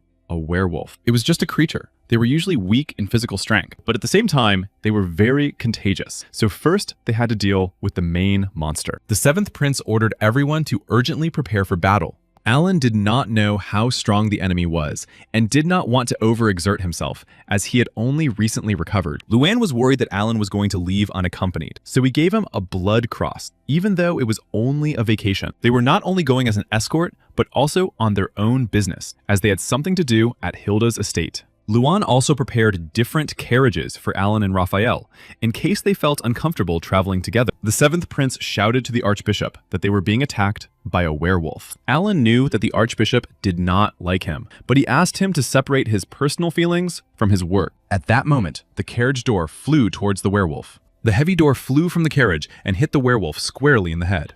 The archbishop tried to neutralize the werewolf. He explained that these undead creatures were half human, half beast. Archbishop Raphael Astoria struck the ground with his staff. He said he would grant eternal peace to all the monsters present. The seventh prince was worried that other werewolves would come running at the sound of howling, but that's exactly what happened, and other undead creatures were already rushing towards them. They all had to fight them to be able to stop them. Archbishop Raphael restored everyone with his power, but it seemed that the seventh prince didn't need to worry too much. When the archbishop said he had something to do, he was probably talking about hunting werewolves, and Alice was here to help the victims. And then the prince realized that he would probably have to work here too. He was still hoping to rest and wanted to push these thoughts away, but the werewolves wouldn't let him. And the seventh prince, Alan, also had to get his gun. An arrow was already flying toward the werewolf, aimed at him, and this arrow hit its target precisely, striking it. Seeing this arrow, the seventh prince did not understand where it came from. Then, someone in the crowd shouted that there were more werewolves ahead. They were Green Cross horsemen, armed with bows and arrows. At that moment, all the werewolves suddenly stopped for some reason. They began to run away from someone very quickly, hiding in the forest. The Green Cross horsemen warned that it was not worth following them because the forest was the territory of those monsters. And of course, it was not worth getting involved in a losing battle. Jumping off her horse, the rider of the Green Cross greeted the archbishop and said that they hadn't seen each other in a long time. Approaching the seventh prince, Alan, she said the same thing. She said she had heard the news and that he had indeed changed a lot in those 6 months. She decided to ask the seventh prince about his memory loss. The girl decided to reintroduce herself to the seventh prince. It was Hilda, and she was happy to welcome Alan to her territory. She suggested they talk about the rest at the castle. On the way to Hilda's castle, the prince saw that there were no signs of life on the streets, and even the shop doors were closed. As Luan had said, there could be beautiful women in this place, but all the inhabitants of the territory kept their doors closed, so Alan couldn't even see their faces. There were many attractions here, but each of them was decorated with the bodies of werewolves. Could it be that Luan meant hunting werewolves when he said hunting season? The seventh prince wanted to figure out what kind of place this was. Because of this, he was very angry and offended by the first prince. He told him about the festival, but here you could only see a bloody festival. Alan saved his life, but Luang betrayed him. The seventh prince wanted to return to the imperial palace as soon as possible and deal with his brother, because werewolves were different from vampires. Hilda explained that they were the final form of an inanimate beast that had been absorbing mana for a long time. They were very intelligent and possessed incredible physical strength. There were times when vampires tamed them with magic and walked with them as if they were pets. But the werewolves here had already formed their own packs. If magic was used against them, they would only become stronger. But Alan noticed that those werewolves did not even understand language. This was because they were creatures, and Hilda was talking about the parents of werewolves. The seventh prince asked why she was telling him all this, but Hilda was sure that he had come here specifically to help. After all, according to the Holy Emperor's letter, the seventh prince had come here specifically to help. Now he understood that the Holy Emperor and the first prince had deceived him a little. Alan explained to her that everything had been decided without him, and that he had come here to enjoy the festival, not to hunt. The seventh prince offered to leave her the Red Cross to help her. In fact, the festival was supposed to take place the following week, but it was cancelled because of the werewolves. So it turned out that Luann hadn't completely lied to Alan. Hilda laughed and asked him not to be angry with the first prince, because he had done so because everyone wanted to see Alan's talent. Although it was impossible to hold the festival now, she still decided to help him with everything else, but the seventh prince did not understand what she meant. Hilda invited a certain Bolg to enter the room. He was a skilled blacksmith who worked for the Imperial Palace. Hilda had heard that Alan wanted to find a suitable weapon here, and Bolg was the perfect person for the job. Even though Alan was her half-brother, she had no intention of sending him into danger. While he was waiting for the weapon, she asked him to stay inside the citadel, and Hilda couldn't believe that there was someone in the Empire who understood her so well. Completely baffled, the seventh prince thanked Hilda. Blorg asked the seventh prince if he had a main weapon. The seventh prince puzzled him greatly by saying that he used a shovel. In fact, he didn't know which weapon suited him best. He just used his shovel because he had been digging for 6 months while in exile. Then Blorg asked him to show his hands, and after looking at them, he replied that this hand was not trained for weapons at all. It wasn't that Blorg couldn't make a shovel, but perhaps it would not be effective enough if used alone. He decided to think about what would suit the seventh prince best. Hilda suggested finding a weapon that suited Alan's personality, and she asked Bolg to call the servants. She wanted to ask them to clean up the training ground. Hilda hadn't fought with her younger brother in a very long time, and even missed it. The seventh prince just listened silently to Hilda's suggestion. But after thinking for a moment, he said he would like to decline, because he had come here just to relax. But Hilda promised not to be boring, and if he really didn't want to fight, then she would only defend herself. But it would really be more comfortable if the seventh prince could find a weapon that suited him. So he asked Hilda to take care of it, and they all went to the local training ground. There, the seventh prince first tried out a sharp spear. Then, during their training, they used a large mace. Then Hilda and Alan moved on to using a sharp sword. Hilda advised Alan to try harder, because there were still chains, an axe, a sickle, and many other weapons they hadn't tried yet. Encouraged, the seventh prince decided to try brass knuckles. Then the seventh prince, Alan, decided to try an axe and chains. He even tried using a pot as a weapon. Prince Alan put it on his head like a helmet. Hilda was very sorry that she had not been able to take good care of Alan. It was their first meeting since Lady Lika's funeral. At that time, she was too young and busy with the territory she had inherited. Then she also heard rumors that Alan had become a bad person, but she couldn't believe that he could have changed so much. But now, she believed it. Hilda didn't know what had happened to him while he was in exile, but she sincerely thanked Alan for visiting her. And while he was here, Hilda would definitely take care of him. Alan was given 0 points for his training. The gnomes believed that he had the same level of proficiency with all weapons, even though he was good with a shovel, which was not at all suitable for combat. But perhaps it was due to his low level of physical strength, and Hilda shared the gnomes' opinion on this matter. After all, the seventh prince now needed to know his level.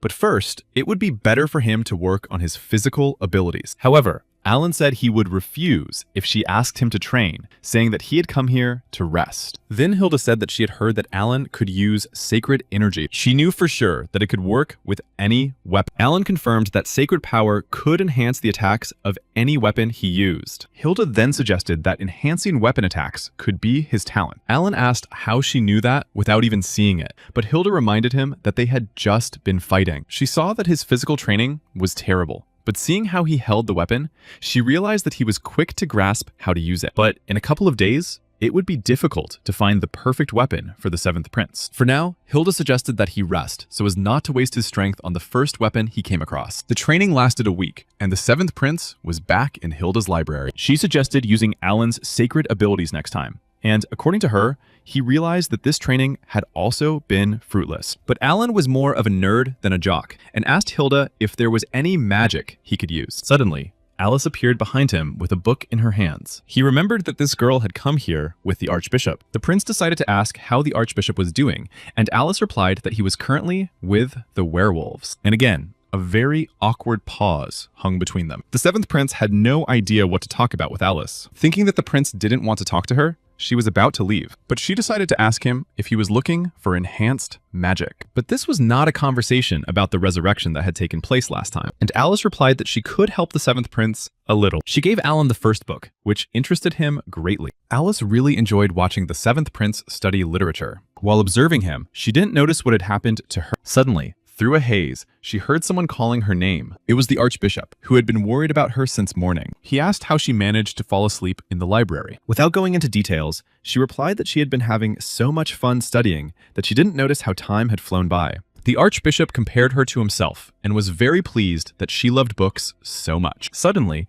the archbishop asked what the seventh prince was doing now. He knew that he had succeeded in resurrecting and summoning the sacred dead, but he wondered if he himself had already begun to suffer from dementia. He tried to understand how the seventh prince had managed to pull off such a feat, and looking at the archbishop, Alice realized that he had many questions for the seventh prince. But Alice knew that since the prince was a man who had hurt her in the past, her grandfather would never ask him all these questions. Alice also wanted to know more about this man, and thought about telling the archbishop that the seventh prince had changed, and suggested asking the seventh prince directly about all the questions that interested them. Suddenly, they heard a strange sound coming from the training hall. The archbishop was sure that the seventh prince had done something again, and ran to the training hall as quickly as possible. Alice ran after him, trying to catch up, and shouted that it wasn't the seventh prince. Just yesterday, Alan had been very absorbed in books, but now the seventh prince was a completely different person. Running into the training hall, the archbishop and Alice saw a spear broken into pieces. Hilda and the seventh prince were fighting in the training hall. Alice said that the seventh prince had just broken Hilda's spear, and the archbishop was surprised by Alan's strength. Hilda's spear was known to be the strongest on the continent. She decided to give Alan another chance, and asked for a new spear to be brought. Alan strengthened the weapon with holy power, which was very impressive, but there was one problem. It simply increased the durability of his weapon, and he could just randomly hit different targets and get the same result. He made a good strike, and he needed to try something else. But it was difficult for Alan to get used to a different weapon. The seventh prince hoped there was some way, but when he looked to the side, he noticed someone. Alice was standing in the doorway, looking at him questioningly. Alan agreed, but this time he had to be more serious, because this time, Hilda had decided to fight with all her might. And this time, the seventh prince went on the attack, taking a spear in his hands, and he began to remember what Alice had told him last night. Her words were that sacred power was connected to the energy of life. It could strengthen weapons, but it would react more to his body than to the weapon. And so Alan didn't need to focus solely on weapons. He needed to try to use his power freely, so as not to depend on weapons. The seventh prince completely unclenched his hand, releasing the spear from it. The spear fell to the ground, its tip striking the earth. Hilda was confused and did not understand why he had dropped his spear. The seventh prince did not know exactly how to cast a spell there, but he decided to try a little, just as he had done with the musket. Sacred power began to accumulate in the seventh prince's fist. The seventh prince focused completely on striking, and then his fist flew forward like a hammer. It flew right past Hilda, slightly grazing her clothes. The blow of sacred power hit the wall behind Hilda, leaving a deep dent in it. The seventh prince did an excellent job with this task. He himself did not expect to succeed, and asked how many points he had earned for it. The gnomes were impressed, looking at the huge dent in the wall from just one wave. But the seventh prince still received 0 points because of his terrible stance in body position. Hilda really thought Alan was an amazing person. After all, he was able to figure it out and learn to cast spells in one night. But he only did with his body what he had done before, with a spear and someone's help. Alan didn't know he would become so strong, and it was good that Hilda managed to dodge, because if she had blocked the blow, it would have knocked out all the windows. The seventh prince did it from such a terrible stance, but that blow would definitely have been fatal. But since Hilda said that everything was bad,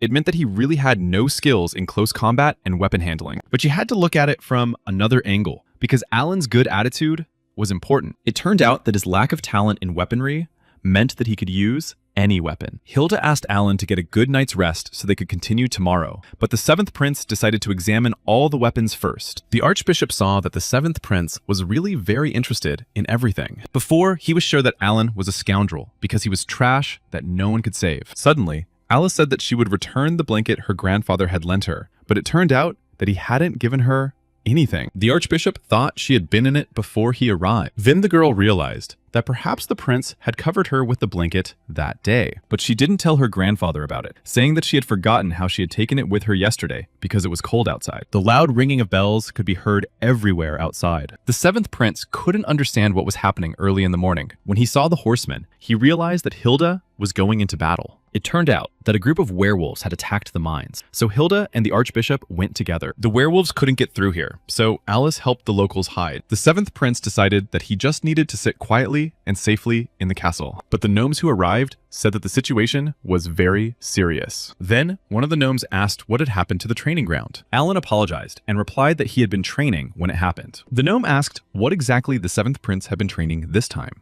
The gnome was also interested in where all the weapons from the range had gone. Now that Alan knew he could increase the durability of any weapon, he decided not to miss this chance and put everything in his inventory. The seventh prince asked the dwarf about making muskets, but it turned out that they had one such musket in stock. However, the dwarf was in no hurry to give it to him, and the prince thought that he considered him a bad person because he had destroyed their training hall. But then the dwarf decided to give the musket to the seventh prince after all. The capabilities of the musket they had created were equivalent to those of a decorative weapon, but everything was about to change when Alan used it. The seventh prince was surprised that everyone already knew about this. That was why the dwarf wanted to set one condition for the prince. He was ready to give Alan any musket he wanted, but the seventh prince had to try it out right away. The seventh prince realized that the dwarf wanted him to participate in the battle, but Hilda and the archbishop were going there, and it seems like there was nothing to worry about. But as it turned out, the werewolf attacks had been quite unusual in recent days. Yes, their numbers were strange, and it seemed as if they were following someone's orders. Perhaps they had a very strong and intelligent leader. That is why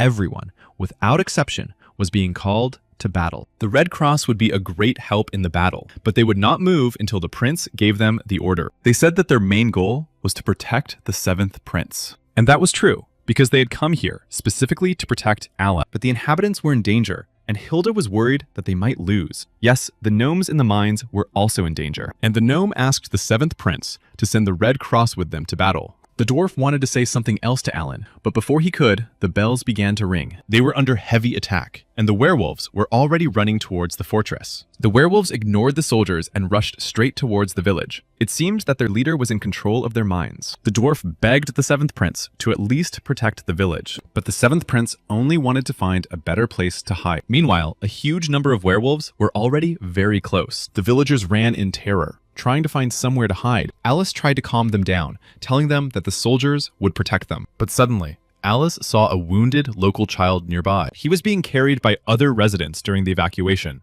and Alice decided to help him. But the boy's eyes suddenly filled with real horror. Terrified, he only managed to say one word to Alice: run. At that moment, she did not yet know that the enemy was so close. Turning around, she saw huge werewolves flying towards her from above. At that very moment, she experienced genuine animal fear, but she managed to pull herself together and stopped the werewolf with her hand. Then she threw it to the ground with all her strength, as if it were a sack. A local woman and a child watched this from nearby. Alice slammed the werewolf's face into the ground for daring to attack this peaceful village. As the archbishop's granddaughter, she could not allow them to do so. The soldiers warned her that the werewolves were getting closer, and she ordered everyone to stand behind her. Her grandfather had taught her basic fighting techniques, but she had never tried to use them on monsters, so she wasn't sure if she could protect everyone. But now was not the time to be afraid or weak. Alice knew that she had to protect them all at all costs. But suddenly, something flashed brightly in the sunlight on the tower. As Alice ran to attack the werewolf, a beam of divine power struck her. Looking around, she realized it was a magical attack, but it was unclear who had done it. The only person capable of attacking at such long distances with such great power was the seventh prince. In his hands was a musket made by gnomes in the mines. It was an excellent and very high-quality product. The seventh prince temporarily strengthened his weapon using divine energy and activating the skill through and through. Under such circumstances, the werewolves had little chance of survival. The prince's shots from his musket immediately blew their heads off. In a matter of moments, a real battlefield unfolded here. And the seventh prince, Alan, realized that the first prince, Luong, had told the truth. After all, the seventh prince really enjoyed this trip. By order of the seventh prince, the Red Cross also participated in the battle. This year's werewolf hunting season was more than successful. The gnome was surprised that the seventh prince was able to do all this in such a short time. The prince really liked the musket because it used less divine power and added new skills. But then, the Red Cross reported that there were even more werewolves. Alan ordered them to stop the werewolves that were coming this way, while he evacuated the villagers. It seemed that the Seventh Prince's popularity among monsters was growing. Looking at Alan, the dwarf thought that even though he sometimes talked nonsense, by making a deal with him, he had made the best decision of his life. After all, no one expected the Seventh Prince to be so talented. The dwarf really hoped that everything was fine with Princess Hilda and his brothers. But at that time, things in the mines were not as good as they would have liked. Some of the gnomes had been taken prisoner by the most cunning werewolves. Hilda assumed that the werewolves wanted to take the hostages, but the leader of the werewolves had no intention of taking these hostages. The true goal of the chief werewolf was to negotiate with Hilda. It was Red Moon, the elder of the werewolves in Hilda's territory. And after they took the civilians hostage, Hilda couldn't trust him, but Red Moon insisted that she listen to his terms, and then he would release the people. For some reason, the main condition of the werewolves this time was Hilda herself, but the others were not going to give up their princess just like that. Because too many outsiders had gotten involved in this conversation, Red Moon grabbed the gnome by the head, and he lifted the small and defenseless gnome very high in front of the huge werewolf. Red Moon asked them to watch their language, because they were different from those vampires. And even though they were monsters, they had honor, and the werewolf threw the dwarf Bolg right to the ground like a doll. Red Moon told the princess to choose, because he had returned the hostages safe and sound. The archbishop assured her that if Hilda went with him, it was unclear what would happen to the territory, but she reminded him that Raphael and her brother Alan were still in the territory, and Hilda agreed to the terms offered by the werewolf. She thought that she herself was a more valuable hostage, but the real reason for this incident was peace and freedom. Vampires had always been the main enemies of werewolves. The werewolves wanted to free themselves from serving these vampires, and since the Holy Empire wanted to destroy all vampires, the werewolf suggested that Hilda join forces and form an alliance. Thus, the werewolf explained the main reason for his demands to the princess. Red Moon considered this a very tempting offer. The dust from the Seventh Prince's musket spread throughout the village. Alan stood on the tower and looked down at the bodies of his fallen enemies. Red Cross reported to the prince that all the monsters in the village had been destroyed. Turning to the dwarf, the prince asked if their agreement was still valid, and if he could now take the musket for himself. But if the prince agreed to go to the mines, he promised to make the musket even better. Suddenly, from somewhere in the distance, the loud clatter of hooves could be heard, and the prince saw that even without him, everyone had returned unharmed. But the Red Cross reported to the prince that something was wrong, because the princess was not among those who had returned. Hearing this news, the Seventh Prince, Alan, was shocked. But first, he had to take care of all the wounded. Everyone rushed to the returning werewolves to find out where the princess was. They reported that she had been taken hostage by the chief werewolf. This caused a small scuffle among the gnomes. Judging by the small scratches on the hostages, it could be concluded that there had been no fighting. The Seventh Prince asked the Green Cross if the archbishop had gone with his sister. He was with the princess and couldn't leave the mine, leaving her there alone. It was unclear who would now rule the village, but everyone was sure that they would not stay long. Alan noticed that the Green Cross was too calm for people whose leader had been taken hostage. This meant that he knew exactly where Princess Hilda was. They said they would wait there and then leave together later. But the Seventh Prince, Alan, could have refused to go with them, but if he did, the Green Cross would beg him. In the end, the Seventh Prince went with them, but he didn't understand why no one except the gnomes was very concerned. It turned out that the gnomes had strong ties to Princess Hilda, but the Green Cross also believed in her powers. Moreover, she was with the archbishop, so there should be no problem. Thinking for a moment, the Seventh Prince said that the old man did indeed look strong, but the Green Cross reacted to these words as if the prince had indeed lost his memory. The gnomes did not care about the world outside their territory, so they were probably unaware of this. Archbishop Raphael Astoria published many books. Among these books were quite a few historical ones. This was because he was a great hero who fought alongside the Holy Emperor against the Demon King. The Seventh Prince knew that the Archbishop was strong, but he did not think he was that strong. And for him, these werewolves were like newborn puppies. At that moment, the werewolf admired how Princess Hilda was tied up. But she did not lose heart and asked if that was all he was going to do. But the werewolf asked her not to be angry with him, for he had been watching her for a long time. While she was destroying his creatures, this side of her personality was the most beautiful. He even wanted to bite her so that she would become one of his creatures. But as he had said before, It was all for the sake of peace and freedom. But the werewolf had to restrain himself while he was negotiating with the Holy Empire. Hilda no longer had to accompany the old man, and if she agreed to join forces, he would give her command of a powerful army of werewolves. But there was one important condition for complete unification. The chief werewolf intended to make Hilda his wife. He promised to always be by her side, even on his deathbed. And after her life as a princess came to an end, he would give her the life of a werewolf. After these words, the archbishop could no longer restrain himself, and the chains that bound him flew in different directions. Seeing that the archbishop had managed to free himself, the werewolf was puzzled. Apparently, this werewolf did not know the archbishop because he had not left the castle for years. Raphael was pleased to realize that he still had enough strength even after so much time had passed. It was unclear why the emperor had kept the archbishop hidden in the castle for so many years. Unable to bear it any longer, the werewolf shouted for them to stop talking. The werewolf did not know what trick the archbishop had used to free himself, but he could not allow him to look down on him. He was sure he could easily tear her to pieces. But suddenly, the werewolf was illuminated by the brightest light of divine power. Hilda said that surely he could easily deal with such simple children as they were. After all,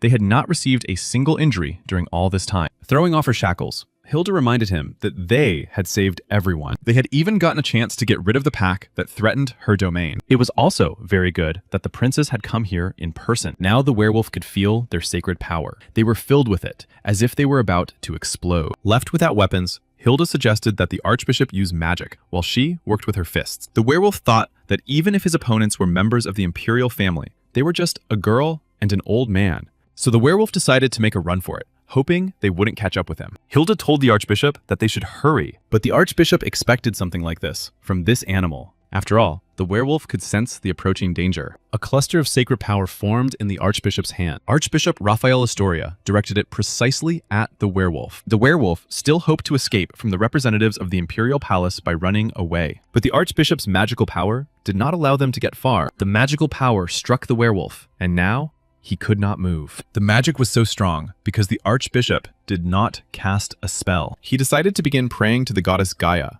and Princess Hilda asked him to convey her thanks on her behalf. Princess Hilda even felt a little sorry to say goodbye to the werewolf, because she was already beginning to like him. But the Red Moon did not quite understand what the princess was talking about. The werewolf thought that Hilda liked his proposal, but in fact, she needed stuffed animals to decorate her castle. The gnomes they had released were actually good blacksmiths. If Hilda had left the werewolf alive and allowed the gnomes to skin him, the sacred emperor would surely have appreciated their stuffed animals. Princess Hilda's words drove the werewolf into an indescribable rage, but the magical power used against him quickly subdued him. It was so powerful that it burned holes in his fur and flesh. For this reason, the chief werewolf decided to flee. Princess Hilda suggested quickly clearing the area. With a single blow of her hand, she neutralized the approaching werewolf. She wanted to send His Majesty to a couple of butchered animals. The seventh prince did not understand why he had to be taken to the werewolves. Hilda could handle everything herself. His presence was necessary to guarantee success in battle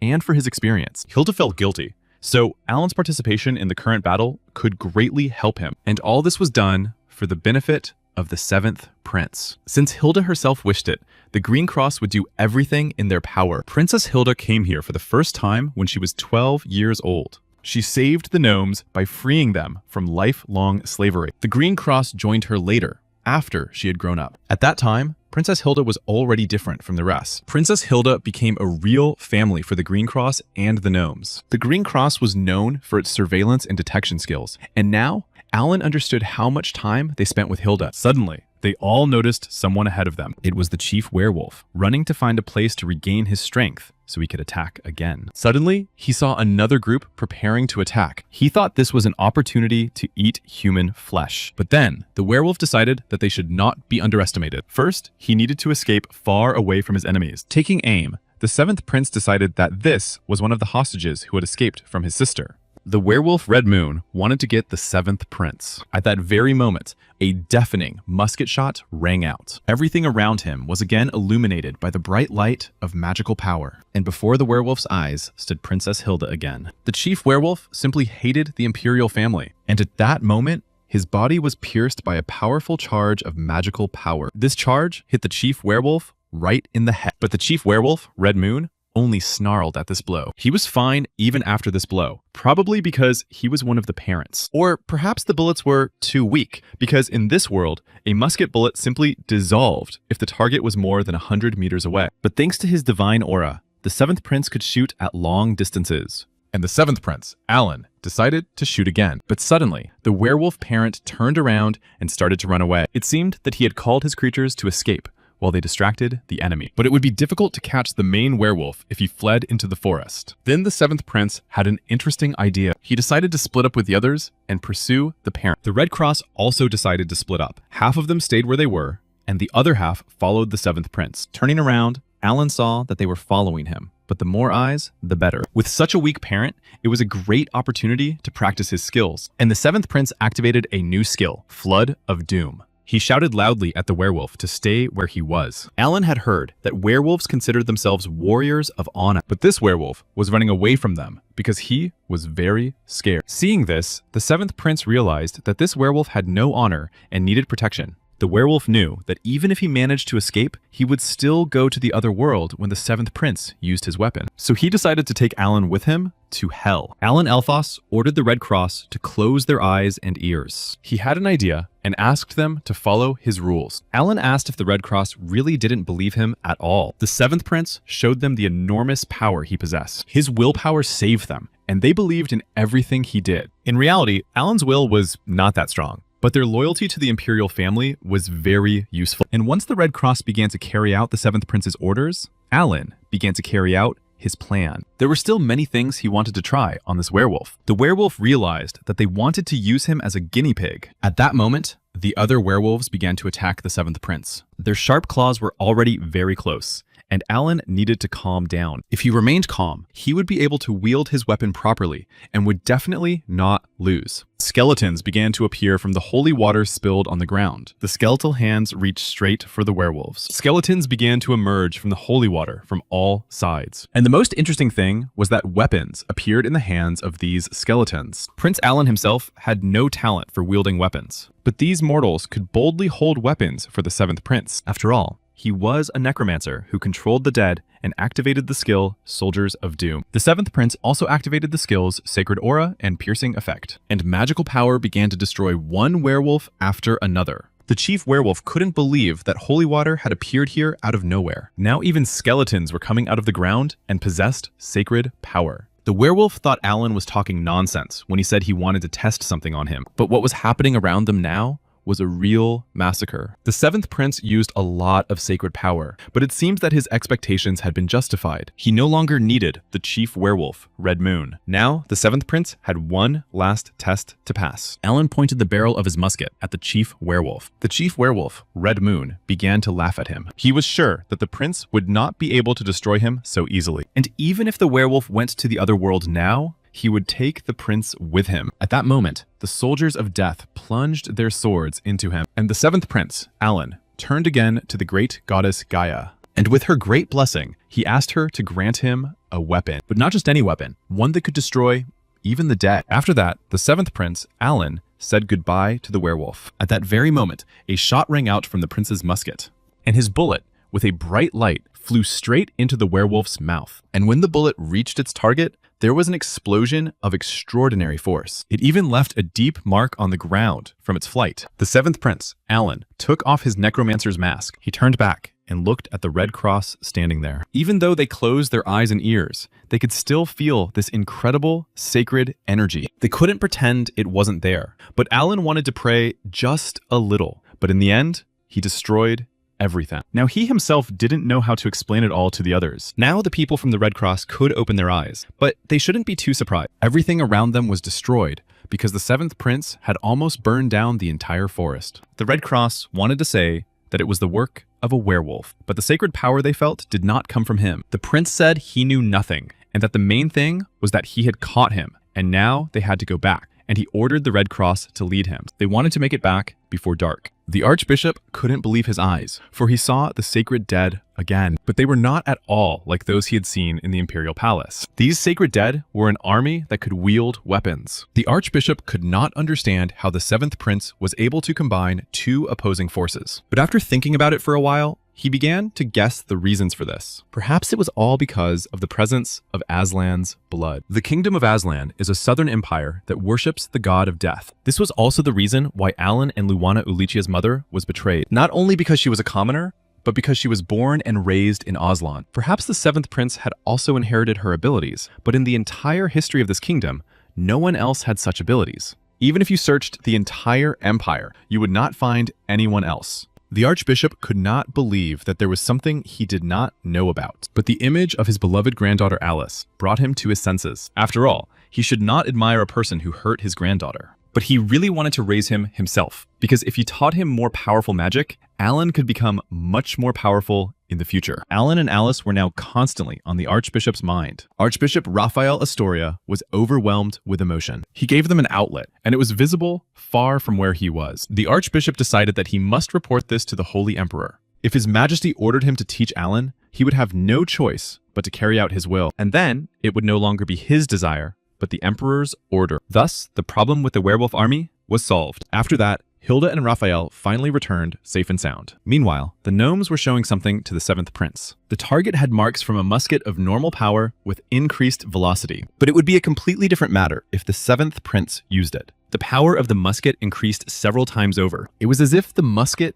had a life of its own. Finally, the weapon was similar to the one Alan knew. If he used his sacred power, the musket changed its structure. But if he had to pray to gain sacred power, the attack had to be prepared in advance. The seventh prince thought about using the soldiers of doom as a shield. One of the gnomes suggested considering the use of armor. But at that moment, Alan was informed that Princess Hilda was requesting a meeting with him. The gnomes decided to send Alan the new armor as a gift. A grand festival was prepared for Princess Hilda. She thanked everyone present for their excellent work. Princess Hilda happily drained her glass of wine, and with that, she marked the beginning of the bloody festival. And the very first weapon of this festival flew towards its target. The seventh prince noted that the festival had been specially prepared with tomato juice instead of real blood, and he remembered the tomato festival from his past life. It seems that the guys from the Red and Green Cross were also enjoying the festival, but for some reason, they did not take off their robes, even at such an event. And then a large, ripe tomato flew at the seventh prince. Turning around, he saw that it was none other than Alice who had thrown it. The ripe tomato hit the seventh prince, Alan, right in the face. Seeing what she had done, the girl began to apologize to him. She said that she was just playing with the children and did not mean to hit the prince. After tasting the tomato juice running down his face,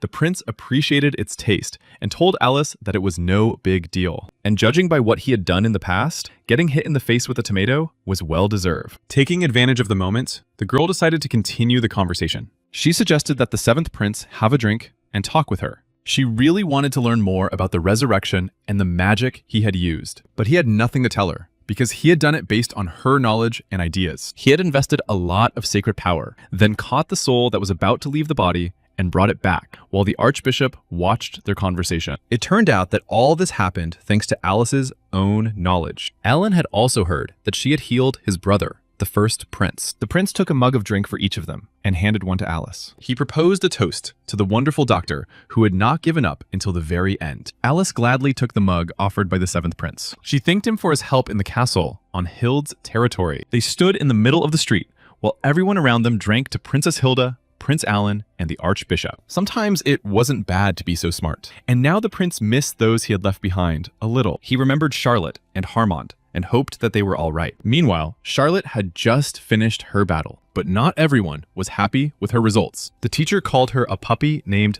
Herrez, and it was Oscar Bald himself, the vice commander of the Golden Cross. He ordered Charlotte Herrez to get up and follow him. It was the Holy Emperor who had introduced Charlotte and Oscar not long ago. At that time, he was farming in Humite and enjoying his extended vacation. Oscar fought against the Legion of Amon alongside the Emperor. He was the very man who was called the King of Swords. Charlotte was simply amazed by such an acquaintance. The Holy Emperor wanted to teach Charlotte martial arts. He really hoped that it would be a good lesson for her. Oscar noticed that Charlotte had become stronger during this time, but he couldn't understand what she really wanted. Charlotte was very persistent, even though she had a name that Oscar thought didn't suit her. But Charlotte clearly told him then that she wanted to have power. She needed power to serve the seventh prince faithfully. She was alive thanks to him, so she was ready to sacrifice her life if he asked her to. Oscar asked her what she would do if the prince asked her to take his life. At that moment, Charlotte was at a loss, not knowing what to say to him. Oscar called her weakness simply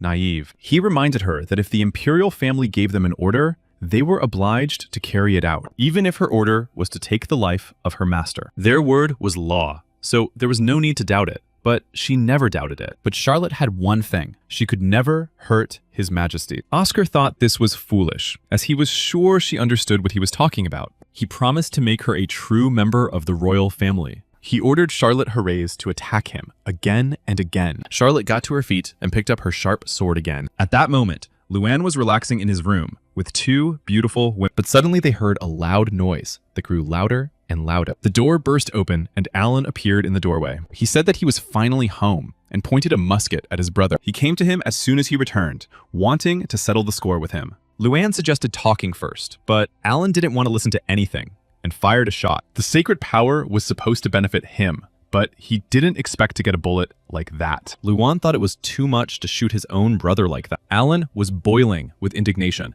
and shouted at Luan not to be a crybaby because his body would no longer melt due to the sacred power. In fact, he only felt a little pain because he had been hit by a bullet and highly concentrated sacred energy. Luan admitted that he made mistakes, just like Alan, and now they were even. The seventh prince told the first prince that he was going to hide somewhere in the castle for a while. Luan didn't quite understand why this was necessary and suggested that Alan take a longer walk around the capital instead. But the seventh prince refused because he didn't know what was happening with the archbishop. On the way back, he kept bringing up the same conversation with him. He kept offering the seventh prince Alan to learn magic from him, but the seventh prince refused this offer every time. Alan was very tired of him, so he wanted to hide for a while, but Luan explained that Raphael was behaving this way because he wanted him as a student. After all, he was the best magical researcher, and Luan thought it would be a good idea to learn from him, but Alan refused. He was sure that no matter where he hid, the archbishop would find him. Alan unwittingly overheard Luan's conversation and learned that the most urgent matter at the moment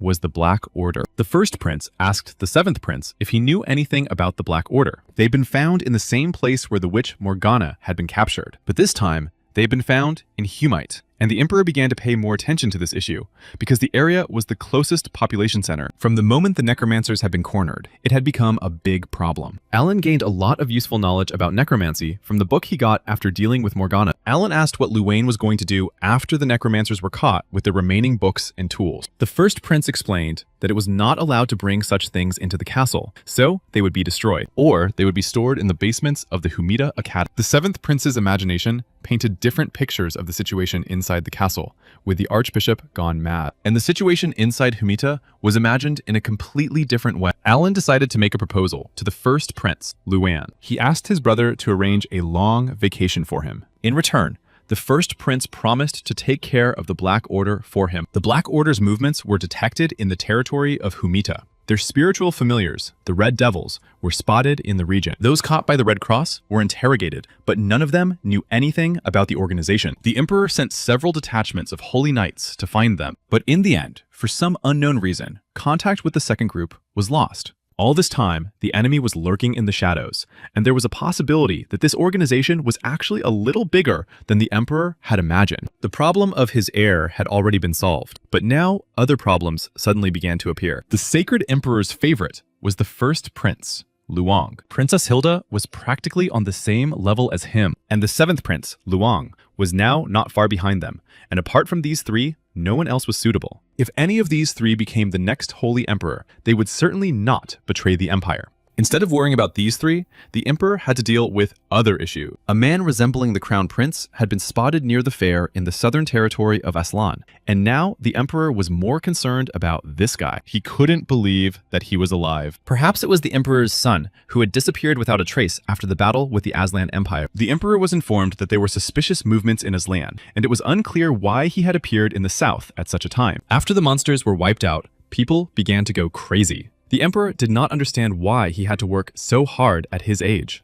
The crown prince disappeared immediately after inheriting the throne, so he had no opportunity to transfer his duty. The emperor was indignant that the crown prince could not even be a good son for a little while, and if he was alive, he should at least have appeared before his father. At that moment, Luan entered the hall to ask if everything was all right with the emperor. He had come precisely because of the papers that the emperor had given him with the servants. The first prince wanted to send Alan to Humit on a matter concerning the Black Order. Alan wanted to go there himself, saying that he needed the Black Order to repay him a debt. The emperor guessed that he was referring to the time when he nearly died because of the witch Morgana, and it all made sense if he wanted revenge. The archbishop reported to the emperor that the seventh prince commanded the sacred dead. This justified Gaia's power. If the emperor gave the order to the archbishop, he would have no choice but to deal with the seventh prince personally. And somehow, it all turned into a sinister and incredible story. Its protagonists were undead bodies with the sacred power of Gaia,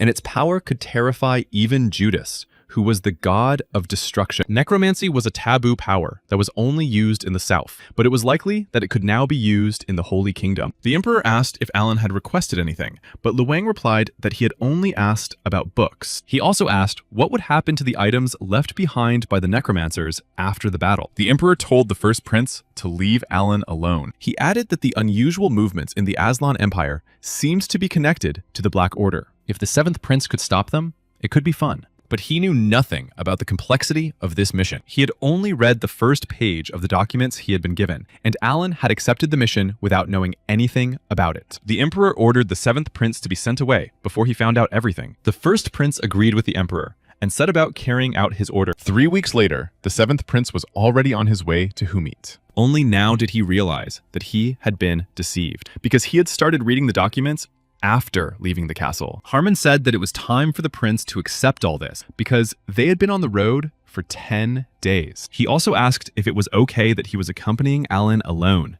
and Alan emotionally replied that of course it wasn't, because he didn't know anything when he left. But perhaps it was even better this way, because the knight already knew about the first prince's powers, and it was better for the prince to use them without the fanatics from the Red Cross. But Harmon asked him not to be so harsh on the Red Cross, because they were people who would do anything for those who gave them orders. The Holy Emperor personally handed Alan the control of the Inquisitors of Heresy. Alan heard that 3 archbishops were involved in reviewing his decision, and that he had full authority in cases involving evil. But he didn't think that would help them find the missing groups of knights and deal with the Black Order. In the papers, the seventh prince found information about the Red Devils, but Harmon explained that they were much weaker than the Vampire Duke. The Red Devils are familiar spirits used by the Black Order, and these devils are known for stealing children in the past. Harmon asked Alan if he knew the story about how the Red Devil would steal him if he was a capricious child, but Alan had never heard of such a thing. The Red Devils had fat bodies and thick beards, wore red clothes, walked on rooftops, and carried bags for stealing children. After hearing these descriptions, Alan's imagination conjured up an image of Santa Claus and wondered if he could do such a thing. Alan understood that the Red Devils were incredibly strong, but they posed no threat to them. However, according to the Holy Knight's stories, they were difficult to catch. Despite wearing bright clothes, they were very good at hiding. Even a trained Holy Knight could miss them. Alan wondered if they smelled like other monsters, but it would be inconvenient to keep the status window open all the time. He suggested to Hammond that they consider using bait. The document said that they usually stole children under the age of 16. The Holy Knight assumed that the prince wanted him to use a defenseless child as bait. Well, the prince suggested looking at the person standing in front of him. He asked what Harmon thought about a 16-year-old boy sitting here alone in the middle of the night. It sounded very tempting. Meanwhile, they were already being watched from the roof of a neighboring building. Posters had been put up around the city, warning people to beware of the Red Devils and to report anything that happened to children to the guards immediately. Walking down 7th Street, the prince could smell the Red Devils. They were weak, so the smell was faint. Alan said they would follow them, so he suggested that Harmon go to the intern and scout out the situation. Although the Holy Knight was sure that it would be better for them to follow together,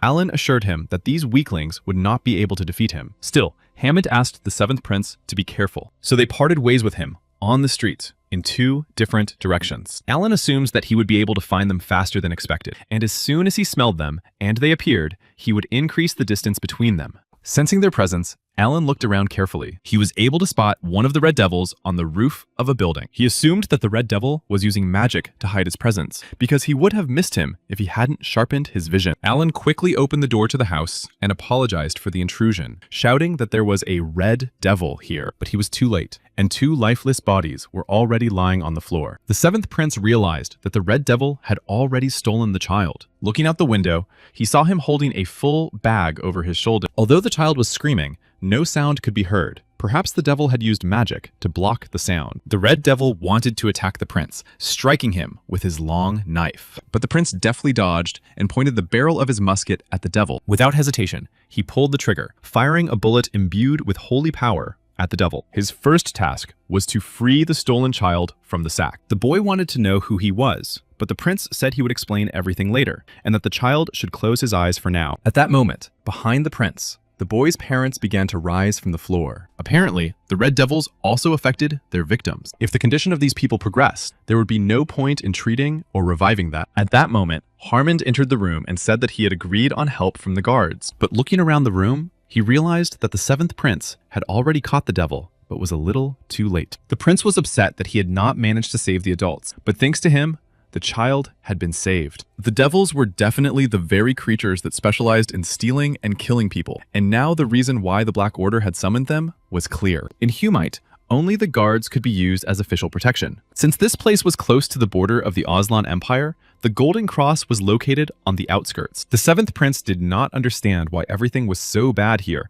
if the Sacred Emperor's direct group was located here. Harmond explained that they needed to keep a constant watch on the Aslan Empire, and the incident with the Red Devils had happened very recently. The knight said he could send a letter to the Golden Cross and request support, but the prince refused. It would be better if the seventh prince dealt with all this himself. He asked the Holy Knight to give him a sword. The Red Devils were created to follow the commands of the Black Order, so there must be some kind of magic trick behind them. The prince began to cut up the creature's body himself, and the Holy Knight reminded him that he should behave like a member of the royal family. But there was no time for that, and the seventh prince found what he expected to see there after all. After extracting the devil's heart, he said he could feel the necromancer's magic inside him. The seventh prince wanted to expel it using sacred power. Alan explained to Hammond that he wanted to rework the Red Devil, but if others found out about it, they would have big problems. Suddenly, in a pop-up window, Alan saw that he had generated a new encouraged. The seventh prince said that there was no time to waste.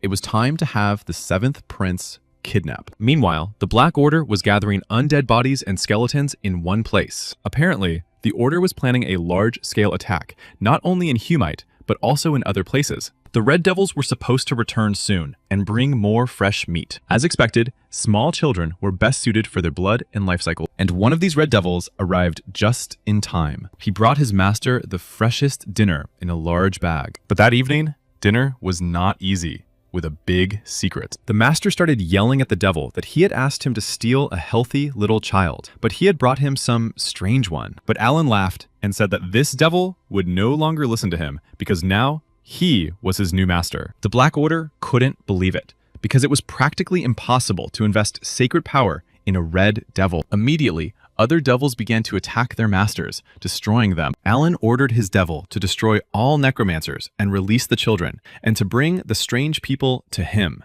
While they were carrying out his orders, the prince began to study the literature on the shelves of the Black Order. They had collected many books, and some of them were the result of research that might somehow help the prince. Suddenly, one folder caught the seventh prince's attention. Taking it from the shelf, he realized that it was a plan for chaos. The guard Humida came to verify the information that the prince had told the truth. All the missing children had indeed returned home, and the goddess Gaia had helped them. The children told the guard that they had been locked up in some kind of prison, and then someone had freed them. The guard asked the boy what his savior looked like, whether he resembled a little uncle, and the boy replied that he looked like a red devil. But he wasn't wearing red clothes, which meant he wasn't a devil. They were angels, the opposites of red devil. And it turned out that all these children had been saved by blue angels. And Harmond realized that His Highness's plan had worked perfectly. From around the corner, Harwood waved the same blue devil and called him to follow. And he brought him to the seventh prince, who at that time was sorting through the books and manuscripts of the Black Organ. The Holy Knight said that the prince had done a good job, because everything except this house looked like ordinary houses. But Alan said that the Black Order had thought everything through to the smallest detail. The members of the Black Order were supposed to attack the area for which they were responsible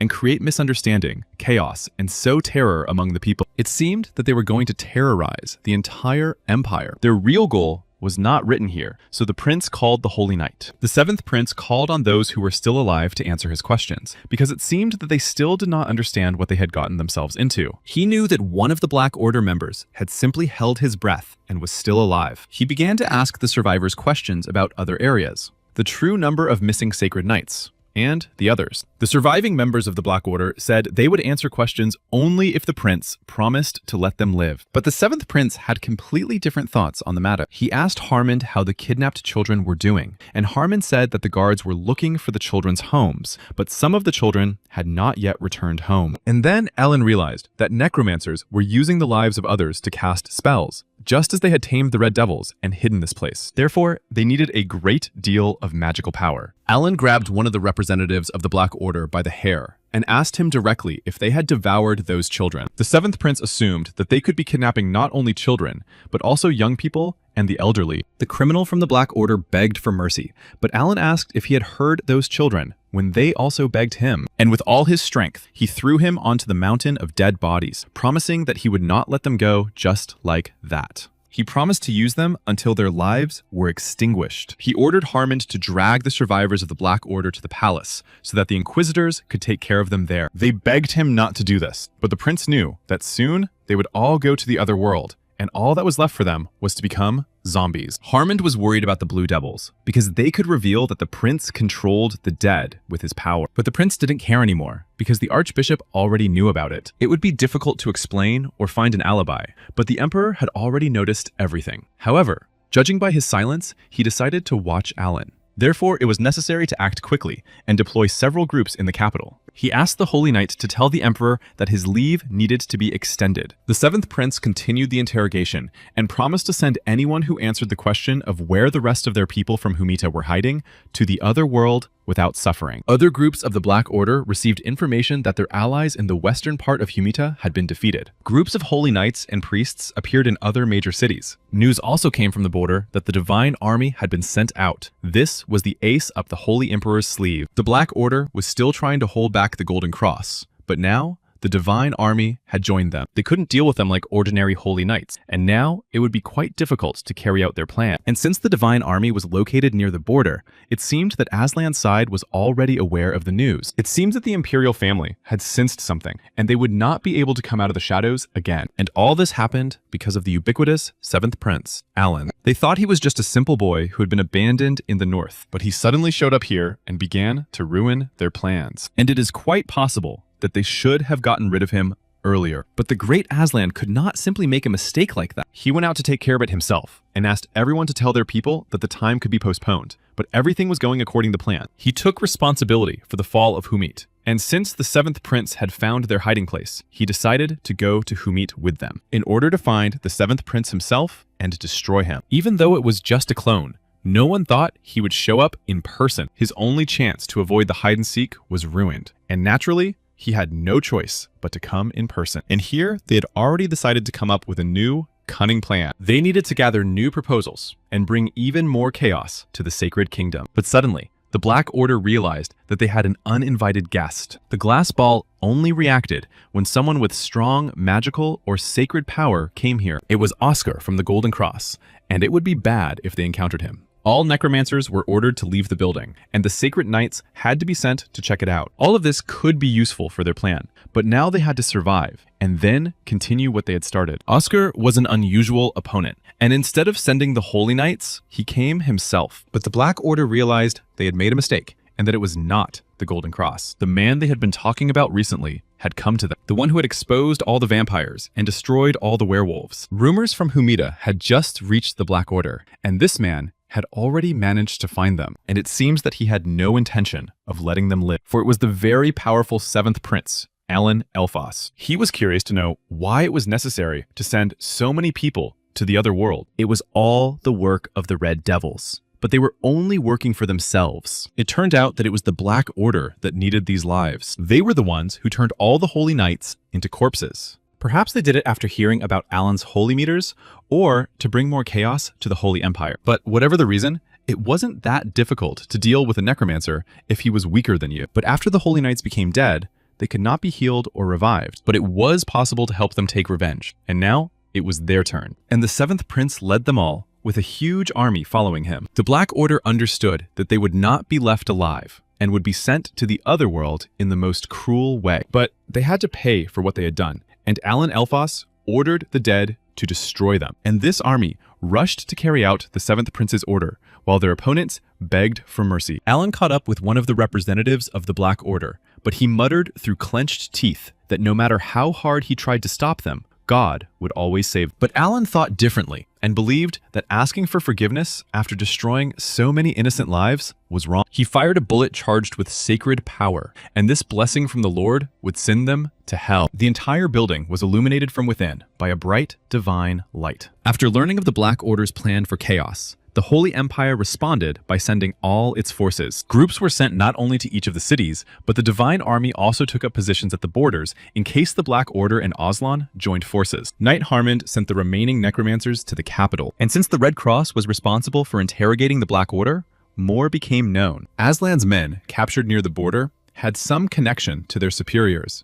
Although the Humit case was closed, the Empire was still dissatisfied. Amidst all this commotion, Alan came to relax in the Academy library, but he was approached by the brother under whose jurisdiction Humit and Aslan fell. He wanted to talk to the 7th Prince, Alan, about something. Alan reminded him that he had to be quiet in the library and asked him not to talk to him. But Alan's brother was very annoying and persistent. He had heard that the 7th Prince had caused a commotion on his estate, but Alan corrected him, saying that he had not caused a commotion, but had cleansed it. He had done so with the permission of the Holy Emperor, but his brother insisted that such a decision should have been made by him. He considered Alan's way of solving problems very strange, and mentioned the Blue Angels. After all, they were kind of like the Red Devils, but Alan let them go because they were helping the villagers. Alan reminded him that he had received them from necromancers and asked if there was any other news. Under the current circumstances, the Holy Emperor believed that the Black Order and the Aslan Empire had joined forces. After all, the border had already hinted at a possible confrontation. Aslan says he has no connection with the Black Order, but the Holy Emperor will not believe this without proof. Therefore, the Aslan Empire sent its envoy to explain. They had to reach Humit within a month. Now there was no point in hiding their strength. There was no time to stop the rumors, but there would be times when they would have to use their strength. Although Aslan said he had no connection to the Black Order, they could not have done something like this on their own. Alan also decided to take a look at their envoy,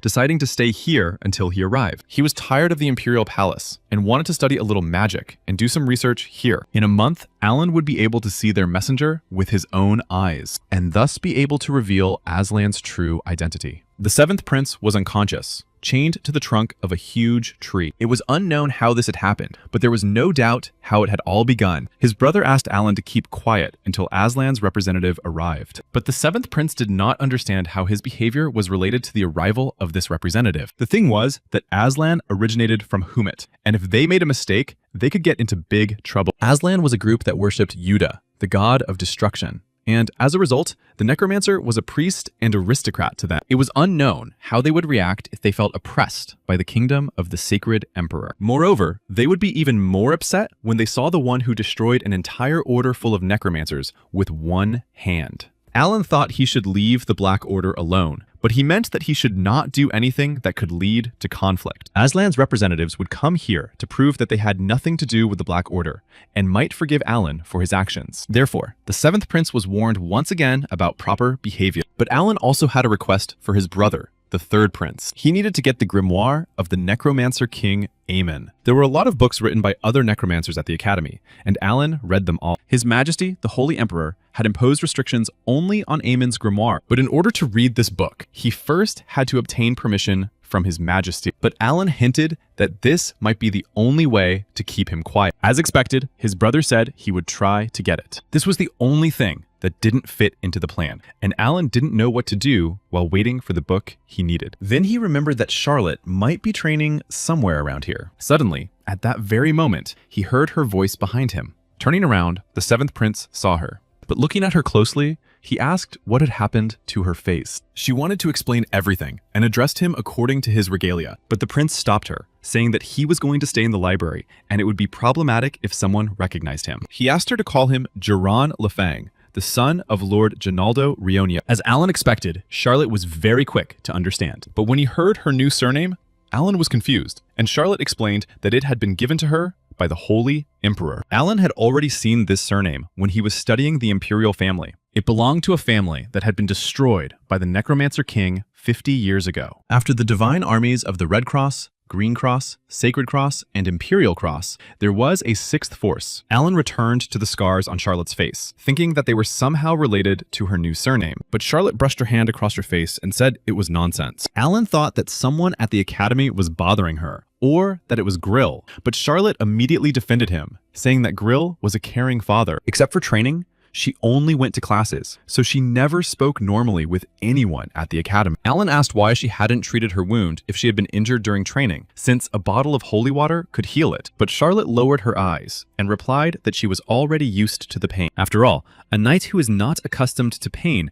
will be broken when wounded, and the family of the Sacred Emperor has no need for such knights. But she wanted to become a paladin who would serve the seventh prince, to be his shield and sword. But Alan didn't let her finish and told her she was talking nonsense. And with his own hand, he touched the wound on Charlotte Hare's face. He didn't want Charlotte to suffer pain, and if she ever got hurt again, he could always heal her. Charlotte herself told him that she was his personal paladin. He promised to heal her every time, so that no scars would remain. She heard him and accepted His Majesty's care for her. But then she recovered and called him Mr. Jaren again. So as not to be bored alone while Charlotte was in class, Alan called Harmon to him, and he immediately ran to the seventh prince, dropping everything he was doing. Alan asked how things were going, and the knight told him that they had destroyed the main base of the Black Order in Humite, but necromancers continued to appear. Even if they were caught and interrogated, nothing would be found. Alan thought that, given the persistence of the Black Order, their plan for chaos might still be working. According to Harmon, Aslan's representative was supposed to arrive on time. Suddenly, the seventh prince felt someone's presence behind him. Turning around, Alan asked Harmon who the woman was. Harmon turned around and greeted the crown princess kindly. Alan also turned around to scan this person. Before him was Rose Darina, the 45-year-old mother of the third prince. Her characteristics were a fragile body and a weak mind, but she also had disorder, chaos, and a mad obsession. Alan thought that having such characteristics was not entirely normal. Rose asked what the seventh prince was doing there, and Alan said that he needed to spend some time at the academy. The crown princess asked if Ruffle had given permission for this. For some reason, Alan thought that the prince was being kept under control. This was something she had never heard from the second prince. And then Alan realized that he was standing in front of the second prince's mother. Ruffle rushed into his mother's arms, for he was her favorite son. He had not sought her out, so she had decided to come to him herself. He was sure that if the crown prince found out that the second prince had grown up like this, he would be happy. He handed Alan a bag with something wrapped inside. It was the magical book of Necromant Amon, which had been retrieved from the academy's basement. He asked Alan to keep his promise too, and he would see his mother off, as it was time for her to leave. Ruffle himself went to escort his mother to the carriage. Alan asked Harmon why the third prince, Ruffle, was called the second prince, but the aristocrats kept silent about this and did not spread the story. The second wife of the heir to the throne, Rose, had no problems giving birth to children after her marriage. During pregnancy, the umbilical cord wrapped around the baby's neck, and he was born dead. The crown prince was saddened and awarded the dead child the title of second prince. Rose herself could not get over such a terrible shock. She found similarities between her child and every little thing, and named everything after the second prince. Seeing this, the crown prince decided to have another child. That child was Ruffle, but Rose pretended that he was the second prince. However, there was another, even bigger problem in this situation. Before the third prince was born, Rose did something she shouldn't have done. Namely, she resurrected the second prince. Upon hearing this news from Harmon,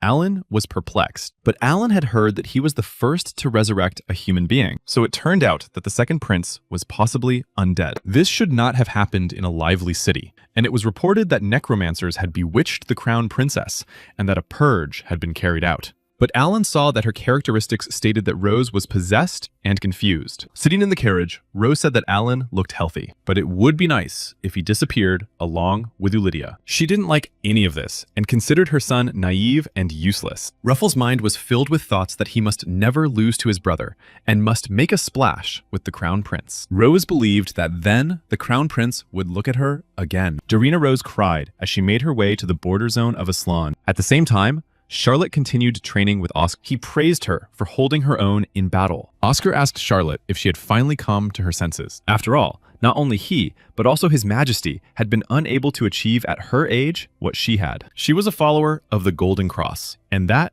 spoke volumes. But Charlotte did not like it and had no intention of swearing allegiance to His Majesty. Oscar was very angry after hearing Charlotte's words. After all, she was already a follower of the Golden Cross and should be ready to die for His Majesty and obey any orders. However it may be, she knew that she should not do this, and only one person in the world could tell her what to do. That person was Alan Elphos, the 7th Prince of the Holy Kingdom, and only him did Charlotte consider her true king. Oscar asked her if she would be in the Golden Cross if she were not loyal to His Highness. She really wanted to help the 7th Prince. Oscar thought this was nonsense, because she did not exist solely for the Emperor. Charlotte wanted to make him successful, and that was her true desire. Oscar asked if she understood what she was saying. Charlotte did not answer him and continued to stand silently. He replied that it was not funny and that everything in the world was going its own way. But after her words, Charlotte could not remain in the Golden Cross. Oscar threw a small black box right into her hands. So Charlotte Herreys was expelled from the Golden Cross. Next was the forgotten 6th Force of His Majesty,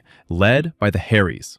In this black box lay the sword of the Order of the Golden Cross. This sword had once been used by the Harry family. Oscar thought to use it as a decoration if the owner did not appear. Oscar gave it to Charlotte so that she could do everything possible and protect those who were truly dear to her, if that was the reason for her existence. Shortly after these events, the very ambassador of Aslan arrived. Seeing Humit, he considered it simply a place for gods to live. There was a fortress wall, soft trees, grass, and a fresh breeze. It was truly a blessed land, but now was not the time to be envious, for there was fire in their eyes. Ruffle came out to personally greet the messenger. Aslan's ambassador introduced himself as Chaim, and it was a great honor for him to meet the 3rd Prince. He had heard a lot about him, and for Ruffle, it was a pleasant surprise. The ambassador wanted Prince Ruffle to take care of them personally.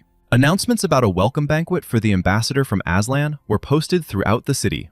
Charlotte explained to Alan that this was a tradition for receiving foreign ambassadors. Aslan was an enemy country, and this announcement was frank, even asking the royal children to attend. According to Charlotte, it seemed that a really big banquet was being organized. At that moment, several young men entered the gate next to them. When they saw Alan, they started pointing at him like savages. In a very polite manner, they tried to find out what family he was from. After all, it was their first time seeing Alan on Humida's territory. Charlotte reminded them that they were the children of the Count and Marquis, and remembered that she had called them annoying. They thought he was from the outskirts, because it was difficult to believe that he was a prince. Alan suggested that Charlotte simply ignore these kids. But the young men did not let up and continued to tease Alan. One of them wanted to grab the 7th Prince by his clothes, but he received a powerful rebuff from Charlotte, which was the last thing he expected. And from her powerful push, he flew very far to the side. The rest stood with their mouths agape, not understanding what was happening. Apparently, they didn't know about the rumors that were spreading, and they didn't know that bad children are always taken away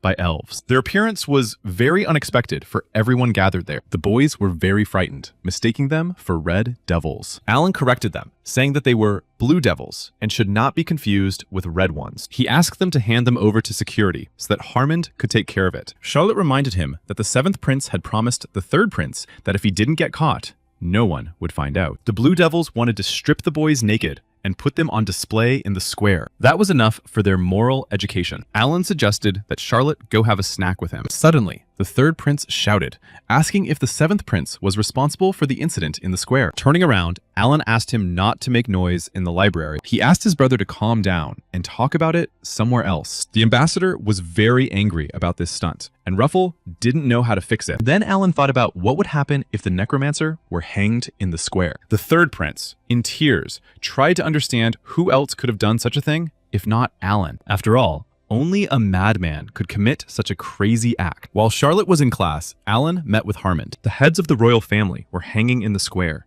but when the ambassador was received, there was no announcement of a battle or anything like that. They also checked the garrison, and there were no witnesses to the incident. Harmond also checked with the 7th Prince to see if he had anything to do with it, just in case. But Alan thought that maybe Aslan had done it, maybe to create a reason for battle. According to Ruffle, the ambassador was indeed angry, but there was no reason to call for internal division before the battle. If it wasn't Alan or Aslan who did it, then a third party was involved. Suddenly, the 7th Prince smelled something different from before. This time, it was the unmistakable smell of death. It seemed that the enemy had spotted the seventh prince and was watching him. These thoughts made Prince Alan feel very scared, so the one he sensed was a real angel of death. The seventh prince, Alan, quickly took out his musket and fired. Harmond asked what he was doing, but Alan knew that the enemy was dangerous. After all, in this situation, the Holy Knight Harmond didn't even know him, and the seventh prince himself realized too late what was happening.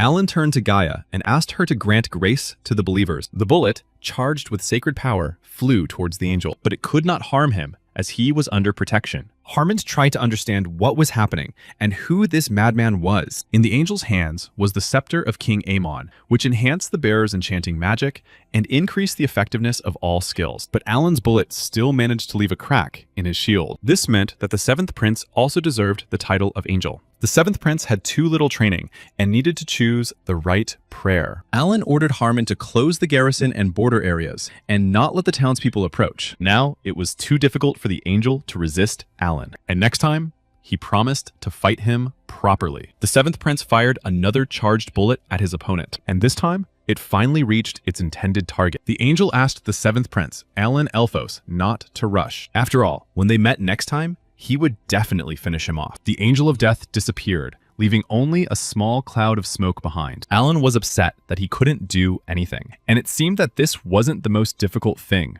right now. Harmond did everything Alan ordered him to do, but he was confused by the magic circle. He had seen it too, and perhaps it was the magic of movement. There were only a few wizards on this earth who could control it. The seventh prince thought about the fact that there was a pier in the bay with seaweed, and he was experienced enough to escape. The angel of death said that he had been looking for him for a long time, which meant that he knew him. Alan had recently become famous, and the only place he could be targeted was the Black Church. Perhaps the seventh prince was too complacent this time. But then, he began to guess everything and understand what was happening. He realized that Aslan and the Black Church were connected. If Harmond could see the status window of this evil creature now, he would understand everything. It was Nasus who was destroying everything around him. He was a black magician and necromancer, and had unlimited loyalty to Aslan. Alan asked Harmond to bring something to write with, because he needed to send the information to the operator's fortress urgently. At that moment, Nasus appeared in his master's house. Aslan's ambassador asked why he looked so unhappy. He didn't remember agreeing to meet with him. The ambassador wanted to know who had tarnished Aslan's reputation with the situation in the square. The angel of death was silent and moved very quietly around the room. The ambassador did not like that because he was ignoring his right to lead. He began to shout that there were too many victims for such a defective angel like him. But Nexus said that an ambassador like him had done nothing for Aslan. After all, he was loyal not to the god of death himself, but only to Aslan. And following Rahama's orders, Nasus commanded this place. In turn, Rahama gave him the same powers as an ambassador. And when the banquet began, they would use the third prince to stop the heavenly army. But in response to his words, Nasus did not want to hear any objection. Nessus was going to wipe Humit off the map and told the ambassador to be careful and not get caught. After all, the kingdom would soon collapse. And the reason for this was the extermination of Aslan's priests. And besides them, no one knew about this dark side of what was happening. This green land was soon to become the land of Aslan. And for Alan Elphos, they were organizing a secret destruction. But even more interesting was who had ordered it. The person who ordered the destruction was the mother of the third prince, Darren Rose. But despite this, it was impossible to destroy Alan Elphos. The crown princess considered Alan to be a chick that had hatched from an egg. But in reality, he had abilities that were not so simple. After all, he used two powers that were alien to each other, and this was unexpected. And that meant that the seventh prince might be needed by Aslan. Alan held the telegram in his hands and asked if it was really from the kingdom, but Harmond personally took it away. The telegram stated that Alan needed to meet with the ambassador and end diplomatic relations. Alan was dissatisfied with this response and could not accept it. Ruffle was present during this conversation, but was very confused. Alan continued to insist that Aslan was also involved in all this. After all, it was the third prince who was responsible for diplomacy. But Ruffle was concerned that the banquet had to go according to plan. He had arranged it because Aslan wanted to settle relations, but Alan saw no point in it. Now the people had to be ruled, and the third prince asked that no confusion be caused. Ruffle asked Alan not to worry too much about it. The vice captain of the Golden Cross, Oscar, was here, and he was very strong. He was a man who had communicated with the first vampires face to face. So Alan didn't need to worry about the Lich. But among those Alan was worried about, the Lich was not one of them. He had fought many battles, and he could defeat the Lich, but not the people. Alan didn't want to participate in a losing cause, but this was on a different level. Ruffle knew that Alan didn't like it, but it was a common cause. But for the 7th Prince, everything that was happening wasn't even funny, and he told the 3rd Prince to mind his own business. Alan decided to use the powers of the Inquisitor given to him by the Emperor. Ruffle wanted to object, but Alan had already given the order to Harmon. He had to immediately deploy the army on the border with Aslan. Hearing this, the 3rd Prince, Ruffle, was simply perplexed, and if problems arose, he could ask Luana and Hilda for help. After all, these two were definitely on the side of the 7th Prince, Alan. It was necessary to gather all the armed forces, the Red and Yellow Cross Corps of Gnomes, and send a note to Gennard in the North Room. But the 7th Prince did not want a battle, and all this was done to avoid it. They had to make sure that if Aslan attacked, he wouldn't even scratch the fortress wall. Until now, it seemed that they were living in harmony, but now Alan was not going to follow Aslan around, and everything had to be passed on to the ambassador. And if Ruffle wanted peace, he had to keep a low profile. Before the full assembly, Alan asked Harmond to summon Oscar. There was no time to delay now, and they had to move quickly. Soon, the army of Holy Knights entered Humit. Behind them, shoulder to shoulder, came the Red and Green Cross. The unit of gnomes from the mines was not left behind either. The Golden Cross also came to the aid of the 3rd Prince at that hour. As they marched past the castle, Aslan's hands began to shake. He did not understand what was happening because they had been talking about something completely different. The ambassador began to ask the 3rd Prince if the states were not going to hold a welcome banquet. But Ruffle explained that, unfortunately, the 7th Prince was now in power. Ruffle tried to dissuade him from all this, but he did not listen. Aslan's ambassador realized that they were talking about the 7th Prince, Alan Elphos. He had many different titles, and Haim thought this was an exaggeration. Aslan's ambassador did not know what would happen to their grand plans now. He shouted at the 3rd Prince, Ruffle, that the banquet could not take place, but then he apologized to him, saying that he had overreacted, and he asked the 3rd Prince, Ruffle, for a favor. Aslan's ambassador wanted them to leave him this golden cross, and if Ruffle agreed to this favor, a pleasant surprise awaited him. The Holy Emperor tapped his finger on the chair and asked his interlocutor not to lie to him. After all, because of him, he had given too short an answer to the 7th Prince. The Emperor's involuntary interlocutor was the vampire Count Famor. No matter how great a vampire he was, he could not penetrate the Holy Empire alone. Therefore, the Emperor asked the Count who was behind it all. Shaking, Count Fomor revealed that it was all the work of Darina Rose. The Emperor ordered the Red Cross to stop the interrogation for the dead. He asked that Luana be informed that he would be heading the Imperial Palace for a while. The Holy Emperor was going to pass the sentence himself. At that very moment, the welcome banquet for the 2 states began. Looking out from the balcony, Alan thought that there was nothing that magic couldn't do. And now it was somehow relatively calm here. Alan changed the location of the banquet at Ruffle's instruction, but it didn't matter where the troops were stationed. Something was bound to happen anyway. Approaching Alan, Ruffle asked if he had been with the ambassador, since he himself had had to leave because of Oscar. The 3rd Prince had a feeling that he would stab him in the face, and he thought it was Alan's instruction. But Alan reminded him that he was from an enemy state and had to take his status into account. And Alan really didn't like this banquet because he was against it from the start. Standing on the balcony, Ruffle decided to ask Alan something. He pointed down from the balcony at one of the women present. He pointed to a black-haired maid standing next to his mother. He asked Alan if he knew how he had spotted her. The 7th Prince decided that the 3rd Prince liked her. Charlene was a master of charm, but she also had a nasty temper, was hypocritical, drug-addicted, and prone to threats. But the conversation between the 2 Prince brothers was interrupted by Ambassador Aslan. Ruffle turned his head, trying to understand if the ambassador had come with Oscar, and the ambassador had important business. He told the 3rd Prince that time was almost up. Alan tried to hear something important from their conversation. Suddenly, someone's voice said that he should be greeted. Everything around them shook, as if a strong earthquake had begun. The floor beneath their feet began to crack and fall apart. Nessus appeared, saying that his time had finally come. Charlotte Harry stood at her post in her new chainmail. This chainmail, made by gnomes, was given to her by the Sacred Emperor, and Harmon confirmed that even at a glance, it was clear that it was good. This showed how much the Emperor valued young Charlotte. Harmon noticed that she had risen high enough to become captain of the White Cross, while Harmon remained deputy paladin. Suddenly, they felt the ground beneath their feet begin to vibrate. Immediately, everything around them began to collapse, and stones flew from all sides. A huge, terrifying chimera emerged from under the ground. Harmon immediately ordered everyone to prepare for evacuation. Suddenly, Images of rooms and a magic circle began to appear on the floor. There were too many of them, and the Holy Knight guessed that the banquet had been arranged to corner everyone. Charlotte was now also convinced that the seventh prince was right. She asked Harmond what their plan was now, and he told her not to worry. The first thing she needed to do now was to evacuate Yen Chi-men. The huge chimera, surrounded by other evil creatures, was already approaching them. The seventh prince felt that the stench was getting stronger. Turning to Aslan's ambassador, he asked if this was the same plan of chaos that they had prepared. Holding a knife to the third prince's neck, he replied that everything was correct and that it was all for Aslan's sake. Turning to Ruffle, Alan asked how he had allowed himself to be caught so easily. But Haima shouted at the seventh prince not to move if he wanted to save the third prince. But Alan asked him only one question. If he took Ruffle away, would he fall behind the others? After all, those who Haima had captured were the real traitors. The third prince tried to prove that it was all nonsense. But Alan had heard from Oscar that Count Fomor had confessed everything, and now it was best for them to tell only the truth. But after all this, whether the third prince was a traitor or someone else was now a problem for the castle. Alan asked if the ambassador had seen the thing in the hall that showed the image. This thing was recording now, because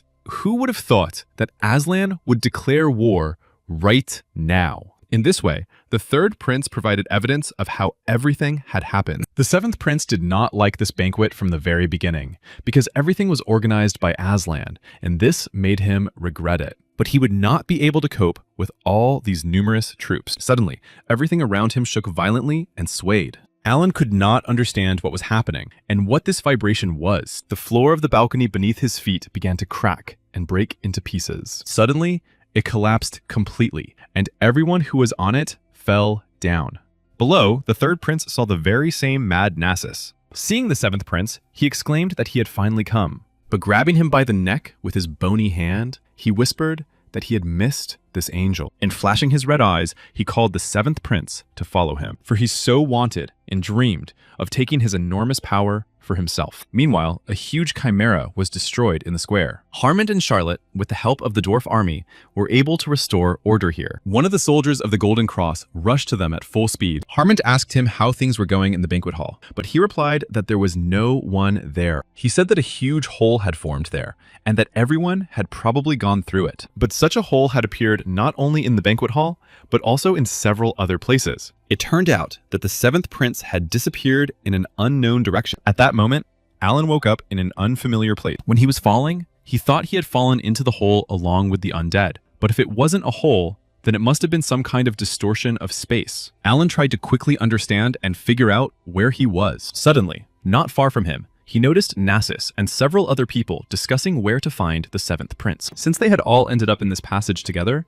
he had to be somewhere here. Watching them, Alan couldn't understand why they were all crowded there. It turned out that the seventh prince, Alan, had fallen here all alone. It seemed very unfair to him. After all, he should have fallen here together with Ruffle and Oscar. Suddenly, a loud voice rang out, saying that he knew the seventh prince could hear him. At first, Alan wanted to hide well in order to buy some time. This was Aslan's training center, and these plans had been in the works for a long time. A huge number of sacrifices had to be made in order to carry them out. But because of the seventh prince, it was all in vain now. Nessus was just about to lure Oscar here and get rid of him, but only after the destruction of humanity. Aslan was supposed to emerge from the wasteland, and Nessus's plan to take over the earth. But the seventh prince, Alan Elphos, dared to destroy it just like that. Nessus promised to torture the seventh prince and then tear him to pieces, and finally take all of Prince Alan's powerful strength away from him. Suddenly, a bolt of divine power struck Aslan's envoy. It inflicted a severe wound on his left shoulder. This shot was fired by the seventh prince, Alan, from his musket. People like Nexus treated humans like insects, and it was unclear why he always blamed others. Putting on his Necromancer's mask, Alan took out his trump card. The seventh prince doubted that they would be able to tear him to pieces as promised. Seeing Alan with the relic in his hands, Nexus was very surprised. After all, it was simply impossible for someone who used holy power to have the relic of the king of necromancers. Nessus was shocked at how the seventh prince could use it so calmly. But the seventh prince himself was an entire army and the heir to Gaia. Moreover, all these undead possessed enormous power. After the vampire, the next most powerful was a certain Rich. The seventh prince activated the Holy Knight skill to destroy all the undead. But the power and ego of these undead were simply beyond compare, and these undead crossed swords with the sword of holy power. But as expected, Alan Elphos's enemies failed. This meant that the 7th prince could be the one Aslan needed. He was in power, but this power was not for Aslan's sake, but for destruction. The ambassador understood that they could not compete with Alan, and suggested simply running away. But Nexus reminded him that they were already at home and had nowhere to run. The ambassador did not know what they could do together, especially since he was wounded. And Nexus told Aslan's ambassador to give up his own life. After all, they were doing this for Aslan, and surely he could not begrudge his life for that. And Nexus ordered Jaime to prove his loyalty to Aslan and give up his soul and magic. But Alan was sure that they would not be able to stop him with a few insignificant souls. Nexus was very arrogant, even at such a difficult moment. Skeletal hands emerged from the holy water surrounding the 7th prince. Several pairs of bony hands grew behind Alan's shoulders like spider legs, and he told Nexus to show Aslan's incredible power. Each of Alan's hands drew on an inexhaustible sacred power. Seeing this, Nessus and Aslan's ambassador, Jaime, were stunned. Then, each of the 7th prince's hands took out a musket. Looking at this, the ambassador wondered if Nessus really thought he could stop him. Using the artifact, the 7th prince gained even greater power. Bullets charged with sacred power flew toward Nessus and the ambassador. Seeing what was happening, Nessus managed to react very quickly. He managed to shield himself from the 7th prince's attack with his shield. He knew that this was something unusual, but he could not understand how such different powers could possess such might. He decided to destroy the 7th prince using all his strength. After all, the 7th prince was the one who posed a threat to Aslan. The 7th prince asked mockingly what he could do to him. The undead decided to give up his soul to put him in his place. Even if Nessus did not become the 7th prince, Raham would destroy him. The undead Nessus turned to the 7th prince, Alan, again. She told him to fall asleep quickly, but only with her. Alan thought about how many innocent souls had fallen victim to him. It was very unpleasant for him to admit it, but that was exactly how it was. But for one ability, he could be called the Reaper of Death. Because of the 7th prince, their entire plan failed, and in the end, Aslan took everything for himself. And now, the time had come for Nexus to lead him to his doom. The 7th prince, Alan Elphos, shouted the name of this undead creature. Without fear, he stood face to face with his enemy. He ordered Nexus to stop spouting his incomprehensible nonsense. His plan to control Alan's demise was not meant to be, for his demise was in his own hands. The 7th prince was not afraid and challenged the undead Nessus. But Nessus considered it all a bluff because humans were limited by their bodies. But that did not apply to him because he never got tired. The 7th prince decided that Nessus was too sinful to simply die. He had a special necromancer's method for such purposes. His favorite tool,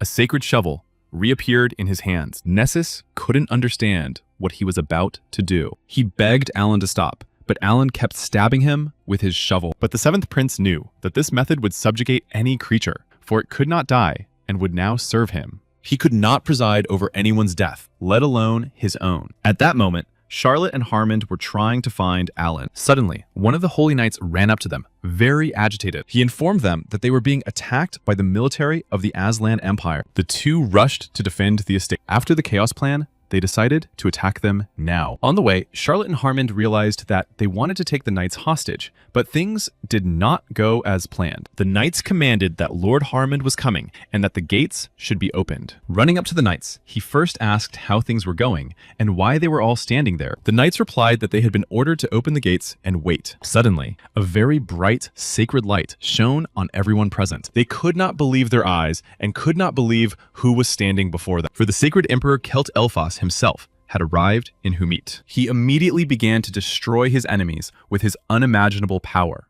He struck down his opponents without even letting them get close to him. Suddenly, one of his opponents decided to attack him from behind. But sensing this, the emperor managed to grab his sword with his hand. He managed to do this even though his opponent attacked from a blind spot. But such minor opponents were a waste of his time. The emperor destroyed him with a single touch of his weapon. But ahead lay what the emperor had to achieve. Looking at his hand, he saw a wound from an enemy sword. These battles were painful for him, and he thought he was beginning to grow old. The sacred emperor could not find his loyal Oscar anywhere, and the 7th prince had also disappeared somewhere, and he had not seen him. None of the knights could tell him where they were. The traitors had disgraced his name, and they had all disappeared somewhere. The emperor did not know how to get rid of his indignation, but Aslan started it all. If they wanted this battle, he would give it to them. And after the battle, he would give all the honor to the courtiers of this palace. The emperor ordered the knights to bring Ruhama's head right now. The knights immediately set about carrying out his order. Alan had not yet regained consciousness. I did not know what else had happened. Then he remembered that he had unleashed a barrage of blows on Lich, which had drained him of his strength. Alan could not remember anything else, and it was not surprising that he had fainted, but he could not understand what kind of tree it was and who had tied him up. Suddenly, some people called him an angel and were very happy that he had regained consciousness. They rejoiced that their savior had finally come to his senses. They were unfortunate slaves who had been captured in this place. They had been caught for experiments and sacrifices, and their lives had been taken from them. One day, a warrior appeared and punished the undead who were persecuting them. He granted them salvation, and the holy water made by the angel restored their stolen lives. They considered Alan to be an angel, and his holy water to be the best. And when the seventh prince fainted, they all took care of him. But they thought he had come here for their mistress, Tinia. And then Tinia herself appeared, looking like an elf. She greeted their savior, the seventh prince, Alan. Tinia was a dark elf and the true heir to Aslan. And now Alan understood everything, for she was the daughter of Rahama. The seventh prince asked where he could find a way out of where he was. But as it turned out, leaving now was very dangerous for everyone. Alan had no idea that a huge battle was raging around him. He was horrified to learn that about 3 months had passed since he lost consciousness. Meanwhile, a traveler was following a map and now did not know where he was. This man had been searching everywhere for his son, but so far without success. The traveler asked the dragon if it knew anything about him, but it did not answer. The search for his son proved to be very difficult for him. The seventh prince had been unconscious for 3 months. He asked how he had been cared for all this time and found out that he had been washed with holy water. Perhaps this helped to some extent, but it was unlikely that it was the only reason for his recovery. When Alan fought in Nasus, there were no such large trees there. It turned out that it was the power of an elf named Tinia. Emperor Aslana Rahama had a large number of children.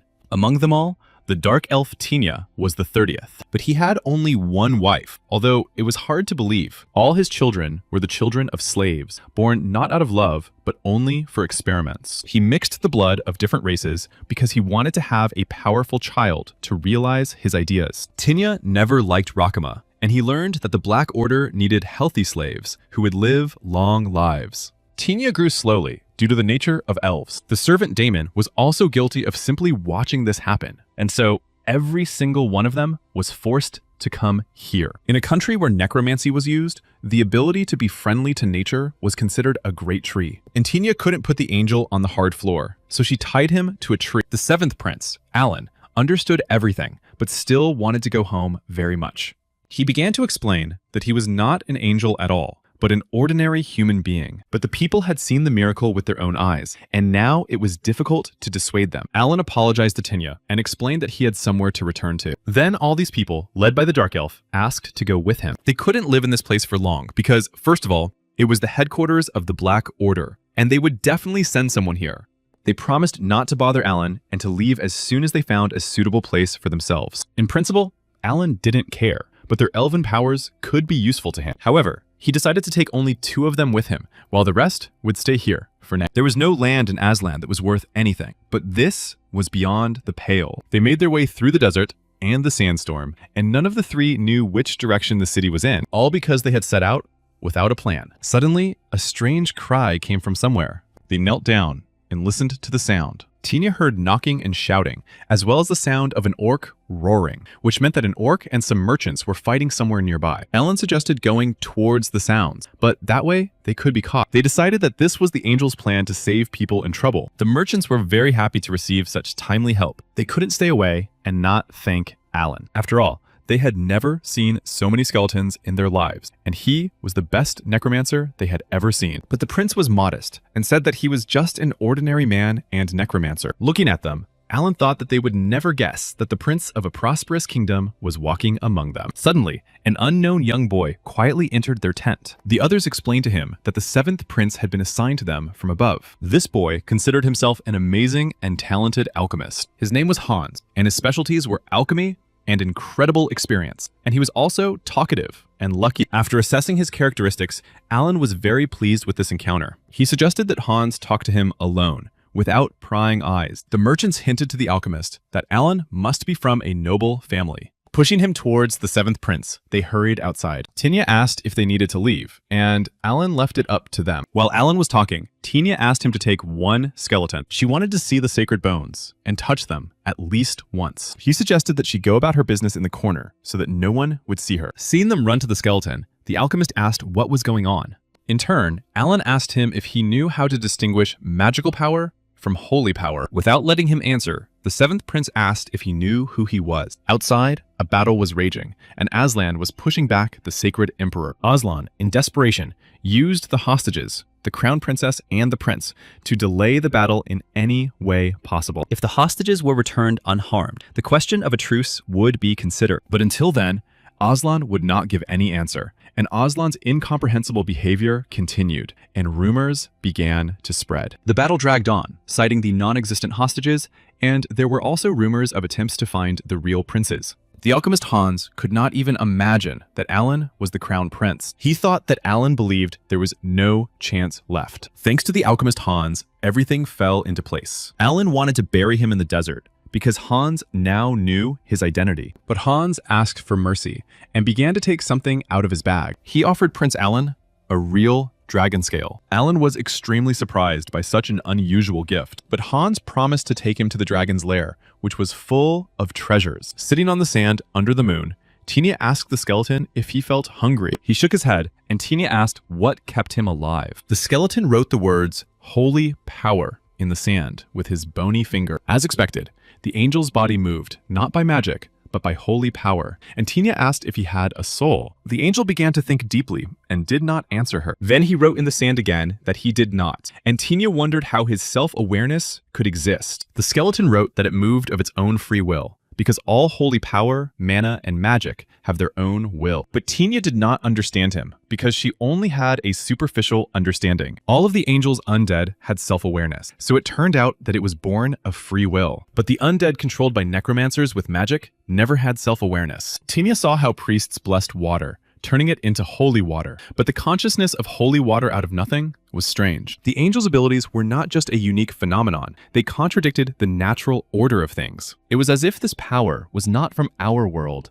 but from some completely different one. It was like using the divine power of creation. Tinya believed that Lord Alan was truly a real angel in the flesh. Suddenly, a man appeared on the street and called Tinya to come back. Entering the tent, she asked Alan how the conversation had gone. The seventh prince replied briefly that it had been a useful conversation. The alchemist told him that there was a dragon's lair in the north. Hans corrected him, saying that it was a lair where a dragon once lived. The alchemist said that it was full of gold and treasures, and even brought back a dragon scale from there. He went there with his group of mercenaries, and Tinya began to guess what kind of place it was. If it was the ancient tomb of Aslan, then there really could be dragon scales there. They had heard stories about a dragon guarding the tomb, and Alan wondered if Aslan had even tamed a dragon. But it was an ancient story, and now it was difficult to say how true it was. Alan had the idea to go there and see for himself. After all, this place could serve as an excellent base for Tinya and the others, and the seventh prince ordered the alchemist to take them all there. But there was one important condition for Hans in this matter. If he lied,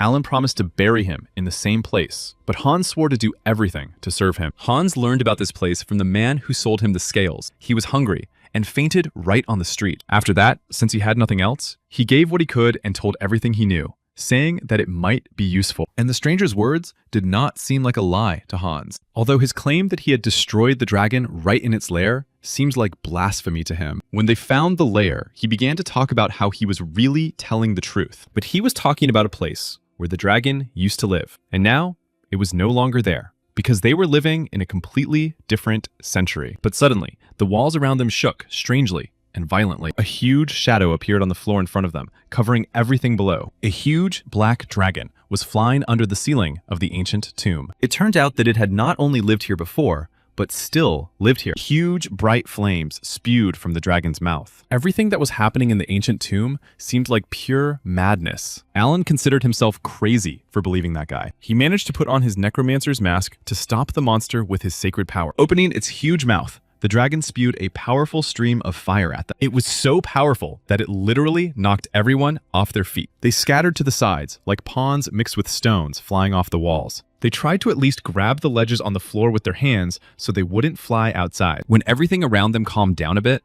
the alchemist Hans thought he was alive. Lady Tina was sitting on the floor away from the others, and they asked if she was all right, but she did not respond to them and did not answer. She stared into the distance as if spellbound and did not move. At this time, Alan was trying to understand what had happened here. He approached the dragon's body, which was lying motionless on the floor. He examined it carefully and noticed one interesting thing. The dragon had suffered fatal injuries before they arrived, and Alan found its behavior very strange. So it seemed that the merchant who sold Hans the scales was not exaggerating, but it was unclear how he could have dealt with such a dragon. At that moment, an excited Hans ran up to him and asked what it was. Thinking that he was talking about the dragon, Alan joked that it was the creature that Hans so vehemently denied existed. The alchemist had something completely different in mind and pointed to the side. He was referring to the huge creature standing in front of Lady Tina. This creature was a huge skeleton that had emerged from the spilled holy water. Seeing it, Alan was also confused because he did not know what it was. It was some kind of incredible, huge thing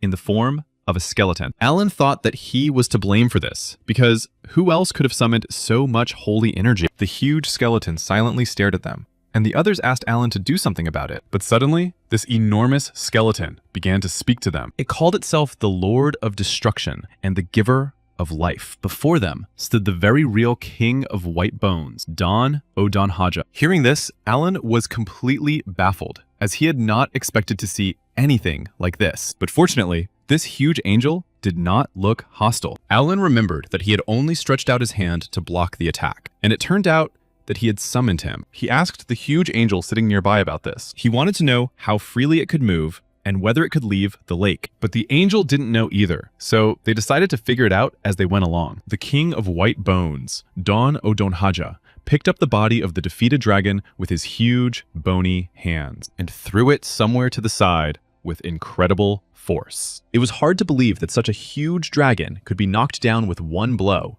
even seeing it with his own eyes. Looking at all this, Alan thought it was just incredible. And then Hans saw the passage that the dragon was blocking with his body. Behind him was a mountain of treasures of all kinds, and now they were rich. Turning to Alan, Hans suggested that he ask the Whitebone King to move everything for them. Alan was surprised that the alchemist did not have any items with a spatial pocket. The seventh prince was about to tell Hans about spatial magic, but the King of Whitebones interrupted him. He asked Alan, calling him master, if everything was all right with him. The King of Whitebones was not like a normal summoned creature. He needed constant support, and for that, Alan would need a huge amount of holy energy. The seventh prince replied that such things should have been discussed immediately. Somewhere in another world, the entire room was filled with smoke, caused by a machine that had malfunctioned as a result of overload. A fire broke out, and people had to be evacuated urgently. Suddenly, two people who were in the room froze and stared at something unusual. At that moment, Alan was either falling into some kind of abyss or walking along it. Someone nearby shouted that people were being sucked in and needed to be pulled out immediately. Then Alan woke up and again did not immediately understand where he was. It was another fainting spell, and he woke up tied up again. Hans was next to him and was very happy that Alan had come to. He had been unconscious for 10 days, and now he felt like a bear after hibernation. But Tilia told Alan that after investigating, they found out that there was no food or water there. So they hired mercenaries to go to the nearest town. And as it turned out, there was a fairly large town nearby. It was Yebalum, the most famous slave market on the continent. Rahama was indignant that after declaring war, they were forced to beg for mercy. The army sent to Humit was completely blocked by the Celts. Rahama asked his lords if they knew what had happened to the princes. They explained that they had disappeared into the distortion and were definitely somewhere in the territory of Aslan. But Rahama did not like it when people played charades with him. At least it was known that they were being held in Aslan. Suddenly, Rahama was informed that the Holy Emperor had sent a reply to his letter. One of the lords held the letter with trembling hands and could not bring himself to open it. Rahama opened the letter, and it stated that the Holy Empire demanded two things: to pay the empire for 20 years and to take responsibility for the battle. But there was another very important demand. The Aslan Empire had to surrender. In his anger, Rahama tore the letter to shreds and scattered it around the room. The Holy Emperor provoked Rahama with this response. Emperor Aslan Rahama was very angry and had no intention of surrendering. He ordered his lords to immediately find the princes and bring them to their knees before him. And if they dared to talk nonsense, he would immediately cut off their heads. The lords promised Rahama that they would find the princess before the Holy Empire did. They planned to cut off the prince's limbs, disfigure their bodies beyond recognition, and send their heads as a gift to the Holy Emperor. But besides this, the letter from the Holy Emperor also contained good news. It seemed that the third prince was in the slave city of Yebelum. Moreover, the crown prince of the Holy Kingdom of Luang Elfos was also in Yebelum. But for Rahama, this news was not good at all. It meant that the monster was now targeting their heads. Both princes were in one place, and communication with the undead had been cut off. If the other missing princes were also gathering in Yebelum, what would the Holy Empire think of him? And Rahama gave orders to his vassals to move the army and burn Yebelum immediately. Although Yebelum was the sacred land of Aslan, the emperor could no longer allow the Holy Kingdom to manipulate them. It was necessary to quietly block the city so that not a single rat could get in and destroy every living creature there. Meanwhile, Hans asked Alan how long they were going to sit idly by. Alan thought the city seemed noisy, but that must have been the time when the column of slaves was passing through. This place was called the City of Slaves because it had a coliseum only for slaves and was famous for its constant fights. Alan couldn't understand how people could enjoy this and how the slaves simply agreed to it. And then, looking at the column of slaves, one of them seemed familiar to Alan. He looked closer and became sure that his eyesight had not failed him. Among the slaves in the column was the third prince, Ruffle Elfos. He had said many times that he was a prince, but his vassals did not believe him. Meanwhile, Alan wondered what the third prince was doing there. At the same time, Hans was trying to prove to Alan the value of one of his possessions. The seventh prince insisted that he had saved him from the dragon and had divided the treasure fairly, but the other prince pitied him for a scrap of paper. But the alchemist did not think so, and did not want such an important piece of paper to be called a scrap of paper. After all, it was a scroll of movement that could move 3 meters, but this place was not suitable for its use. But 3 meters was clearly not enough to enter Yebelum. They could only waste the scroll, so this thing was definitely useless here. The seventh prince suggested selling the scroll if anyone would buy it, but it was unlikely that anyone would want to spend hundreds of gold coins to teleport 3 meters. But theoretically, interdimensional travel was possible. After all, as it turned out, Alan himself sometimes used it. Sometimes it is necessary to summon the dead, because the foundation of this world is not just one thing. First comes the middle world, where people live, followed by purgatory, where the souls of those who are no longer among the living go. There is also the world of giants, whom even the gods feared, and therefore imprisoned, and the legendary world of spirits. There are also dozens of other dimensions besides these few. Light creatures such as souls can easily pass through the walls between dimensions, which is why movement between dimensions is possible. But physical bodies with a large mass are difficult to carry even at the molecular level. Therefore, a huge amount of energy is required to break through the wall, and movement within a single dimension is already difficult. Alan thought that this would require power comparable to that of a god. Hans proved to be very helpful, and Alan asked him where he had studied alchemy. Hans replied that he had studied it on his own, based on the research of his late parents. Alan invited Hans to come to the Holy Kingdom later. He was going to provide the alchemist with resources for research, and if he wanted to work for the Holy Family, he could take advantage of this invitation. Hans wanted to thank the seventh prince for this opportunity, but the prince stopped him and said that now they had to deal with his brother. Alan wanted to enter quietly, using teleportation, but unfortunately, that was not possible. Now, he would have to enter with a lot of noise and possibly destruction. Meanwhile, the great teacher was busy healing those who needed help. Now that the archbishop was here, things had become much calmer. Seeing how the prince had grown, tears welled up in his eyes. But the holy emperor was in a bad mood and said that if the soldiers died, it would be on Raphael's conscience. The archbishop tried to justify himself, because at that time, he had tried hard to deal with the high priest. But the holy emperor did not want to listen, and decided that Raphael was getting old if he was having trouble dealing with such things. Raphael wanted to know what had happened to the missing people, because he did not expect even Oscar to disappear. But the holy emperor was sure that he would soon show up here, even though they themselves did not even know where Oscar could be. Seeing a man approaching the castle gate in the darkness, they shouted for him to stop and identify himself. Raphael asked if the emperor had received a message from him, But it was only his intuition. The Emperor was sure that Oscar could return alive no matter where he went. Seeing the man approaching the castle, all the knights greeted Vice Captain Oscar. Approaching the Holy Emperor, he explained his absence by saying that he had been delayed by getting lost in the desert. The Archbishop was very surprised that Oscar had managed to cross the great desert of Aslan on foot. He wanted to heal the wounds inflicted on the Vice Captain, but the latter decided to wait, as he had an important message. While wandering through the Aslan desert, he noticed Rahama's army there, but it was not heading for the Holy Kingdom. The Holy Emperor realized that their target would now be his grandchildren. Oscar suggested that their nearest destination was in the direction of Yebaluma. The Emperor thought that their goal was to defend the city, but Oscar explained that they had brought siege weapons with them, and it looked more like an attack than a defense. Was there something in Yebaluma that their enemies feared? For that was the only reason they would attack their own city. The Holy Emperor told Oscar that from now on, they would command separately. He asked the vice captain to force the enemy to surrender, and if they resisted fiercely,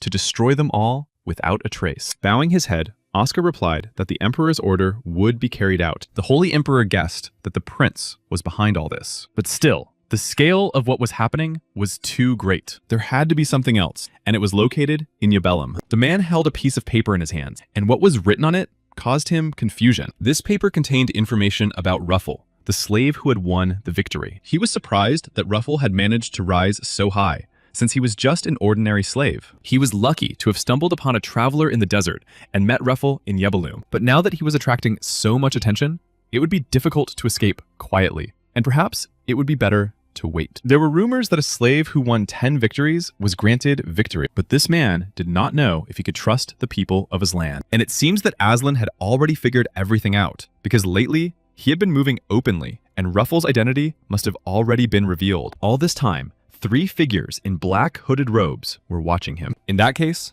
the Crown Prince decided to go for broke. Immediately, skeletons of vicious dogs rushed at him, trying to tear him apart. But he was ready for something like this, and they did not scare him. The Crown Prince used his power to fend off this powerful attack. The vassals heard a noise coming from the residential areas. Suddenly, they saw uninvited guests approaching them. The vassals thought they were travelers, but Alan told them that they had business in the fortress. They were not guests of the Lord, and had come here to see Alan's brother, but now he was among the slaves, and the guards thought he was talking nonsense and was possibly insane. Alan insisted that despite his suspicious appearance, he had a fairly high status. He was none other than the 7th prince of the Holy Royal Family, Alan Elphos. But the guards pointed at him and said that he had chosen the wrong excuse to play the fool. The guards decided to simply sell these uninvited guests, as they were already beginning to annoy them. But Alan did not give up, and was indignant at how they dared to go against the royal family. He decided to put on a special show for the guards, but they were not particularly frightened by it. Alan asked if they had ever heard of magic, which was what they called it in his village. Before that,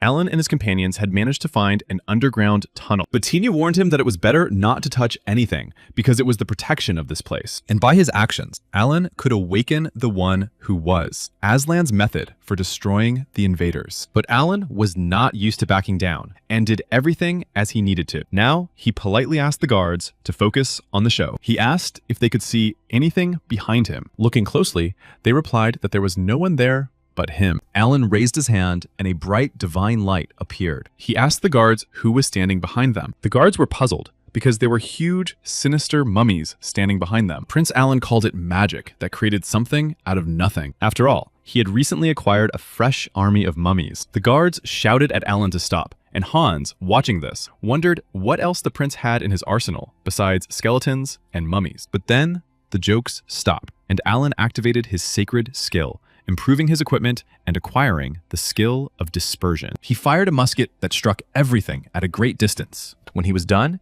he called his companions to continue on. The vassals, amazed by such power, began to guess that this was the creature from the rumors. They had never seen so many undead against countless sacred bullets. The vassals ran to report to Raham that an angel from the rumors had appeared. Hearing this, Ruffle began to guess that they were talking about Alan. Sitting in his cell, with tears in his eyes, he thought that Alan could not save a traitor. The 3rd prince guessed that Alan had also traveled through time, and wondered if he was all right. Ruffle would have been happy if Alan had seen his debut in the Colosseum. After all, he had demonstrated the basic fencing skills of the Holy Kingdom there. Ruffle shouted at the guards to get him out of the cell, because he had said many times that he was not a slave. When they saw him, The guards realized that this was the one Lord Rahama had told them to bring, and although he was a strong fighter, there was nothing they could do. One of the guards decided to deal with the other slaves himself and asked that Ruffle be taken to the imperial palace. He was forcibly dragged out of the cell, and Ruffle resisted and tried to get them to explain what they wanted to do with him. Suddenly, the wall next to the cell began to partially collapse,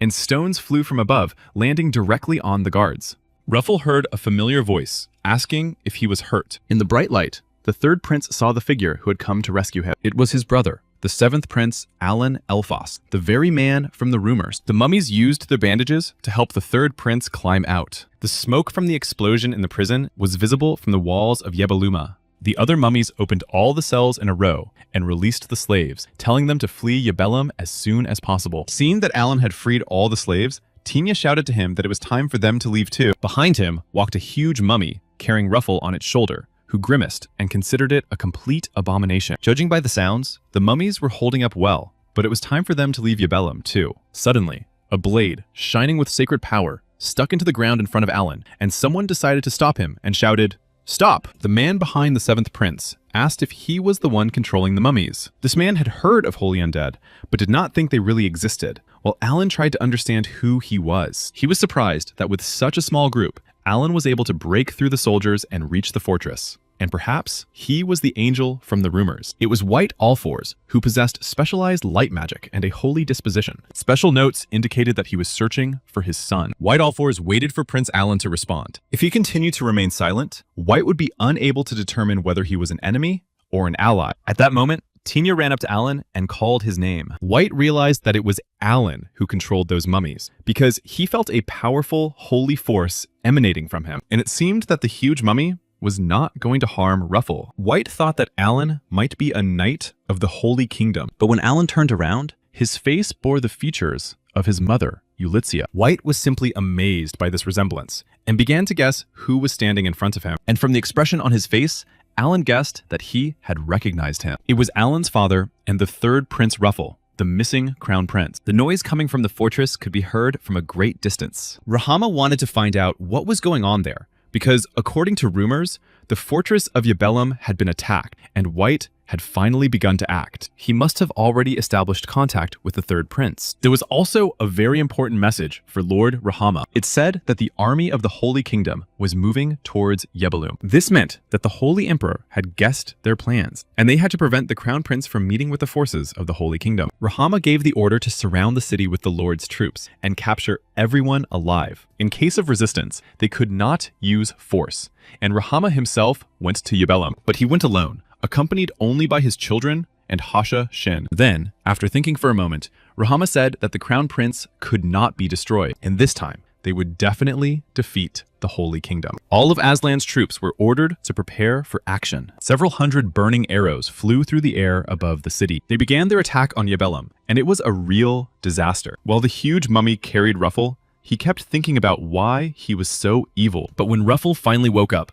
Alan told him to get down. White was touched by how sweetly his son slept on the mummy, but when Ruffle saw him, he couldn't believe his eyes, that it was his father standing in front of him. Hans also remembered him, because it was thanks to White that he had survived back then. His biological father was the true master of the prince's body. Even when his wife Ulidia died, the child was on the verge of survival. Because of the curse, he did not appear at the imperial palace. Alan knew that White was looking for his son, but it was unclear who exactly he was talking about, since he and Ruffle had disappeared quite recently. Suddenly, the sound of a trumpet rang out, but this sound was different from that of the Holy Kingdom. Tinya realized that it was the sound of the trumpet of Aslan's empire, and it was not sounding for no reason. It was the army of Emperor Rahama, but it was unclear why they would attack their own city. However, White had one rather interesting idea about this. He assumed that all this could be happening because of his presence. After all, he was the son of the Holy Emperor, and also had a legitimate claim to the throne. I think they already understood who Ruffle was. And Aslan probably thought they were gathering forces, but Alan didn't see anything funny about that. Hans had a trading license, and he suggested that if they hurried,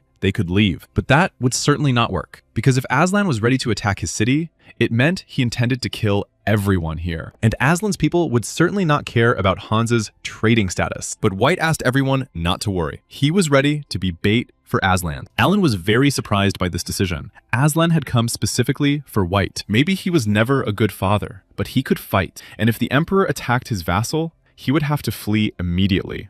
White saw that Alan was able to summon an ancient mummy and asked who else he could summon, and Alan replied that there was still a rollback from the Bone King, but not for long. White was impressed by this answer and said that he would be able to buy time for their retreat, but he asked them not to delay too long and to leave quickly. Alan shouted for everyone to saddle their horses, and Ruffle was no exception. While their father bought them time, they had to break through the castle gates. Alan asked his father to take care of the townspeople if possible, and he replied that he would become a good, holy emperor. But Alan was not interested in that and left those concerns to his brothers. White wanted to talk to Alan some more, and for that, they had to try to survive so they could meet again. After all, a father always remains a father, no matter what he is like. They rode their horses as fast as they could. Suddenly, they saw something approaching them ahead. Now they began to guess that the enemy was pursuing not the crown prince, but them. When she saw them, Tina realized that they were mercenaries and that they were very fast. They were all Rahama's children from other mixed marriages, and even on foot,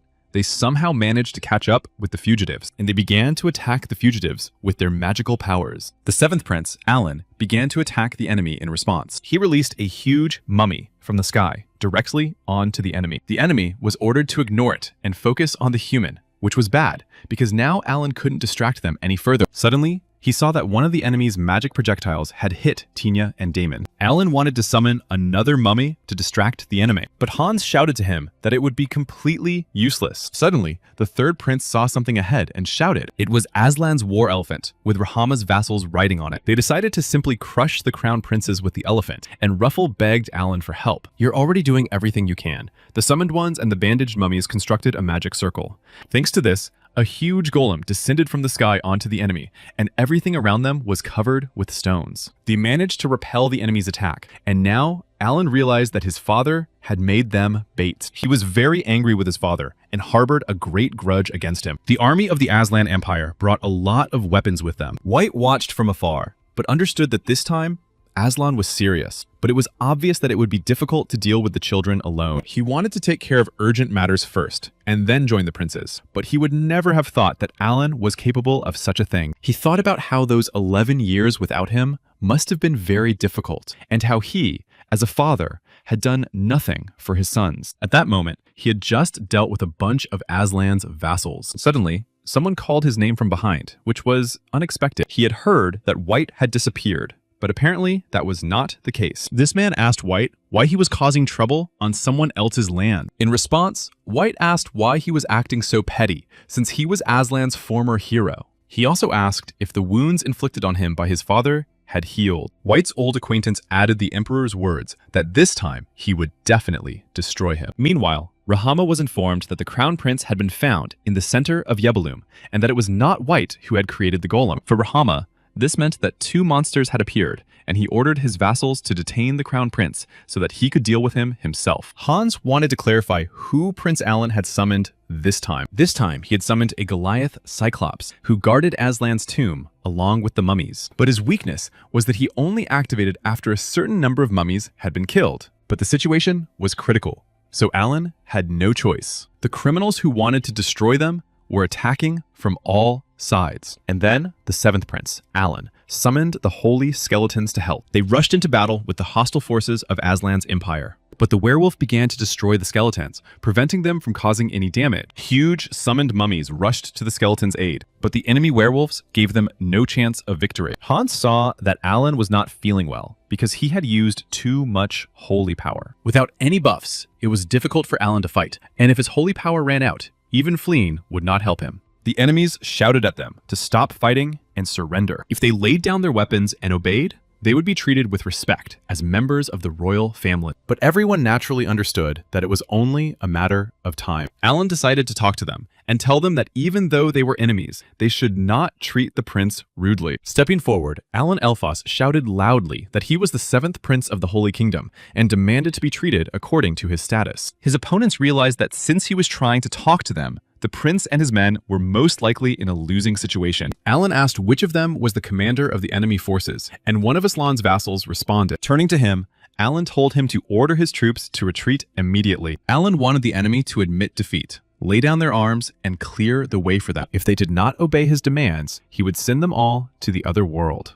The enemy was astonished and decided that Alan did not understand the situation, but he only began to count to 5. The enemy thought that Alan did not understand the essence of what was happening because of his age. They wanted to explain to him that negotiations were not conducted in this way, but he had already counted to 2. And when the 7th prince counted to 1, the Cyclops went on the attack. After all, sometimes only force could bring people to their senses. Alan turned to the enemy once more and ordered them to clear the way. The enemy did not respond, so he decided to send them after his commando. The army of sacred skeletons rushed to attack the enemy. Rahama stuck his magic staff into the ground next to him, and when he saw who had come to him, he could not believe his eye. Before him was the very angel from the rumors that had caused so much commotion, and Rahama pulled the tip of his staff out of the hard ground with force. There was a prophecy that Aslan would be saved, that the land once filled with blood would disappear, and that green fields would spread out before him. The mage said that the new land would be filled with lush vegetation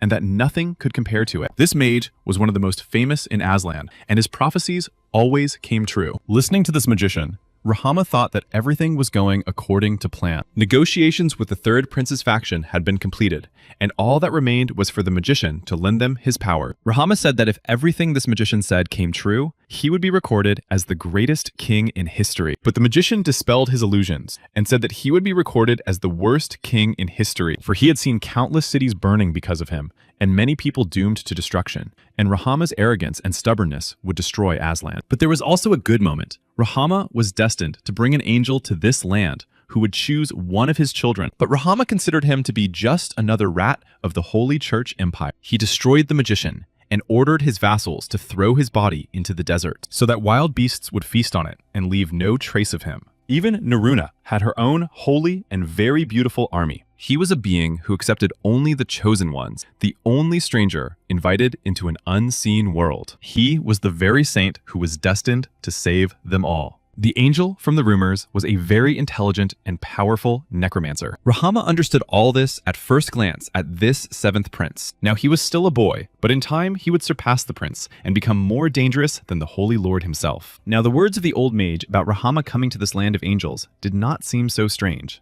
Rahama ordered his vassals to capture the rest of Alan's company, but the 7th prince, Alan, decided to deal with this enemy himself. He decided to personally fight the Emperor of Aslan, Rahama. King Aslan's power was enormous, and not everyone could withstand it. But the 7th prince, Alan, fell from the city walls and could not get up. Rahama had destructive ambitions, a self-destructive tendency, the magical power of a tyrant, and exceptional physical abilities. In this battle, Alan had to be very careful. Suddenly, he felt his staff become very heavy. The output power of Amon's staff depended on the condition of the user, and Alan used the skill of using a divine artifact. He had to strengthen it until the desired indicators appear, but there was almost no time left, and he had to do something. Prince Alan was struck in the head with the tip of Rahama's staff. The force of the blow sent Prince Alan flying far to the side. Rahama blocked all of Alan's attacks, preventing him from inflicting any damage. He realized that the 7th prince was weaker than he had thought. From the blow Alan received from Rahama,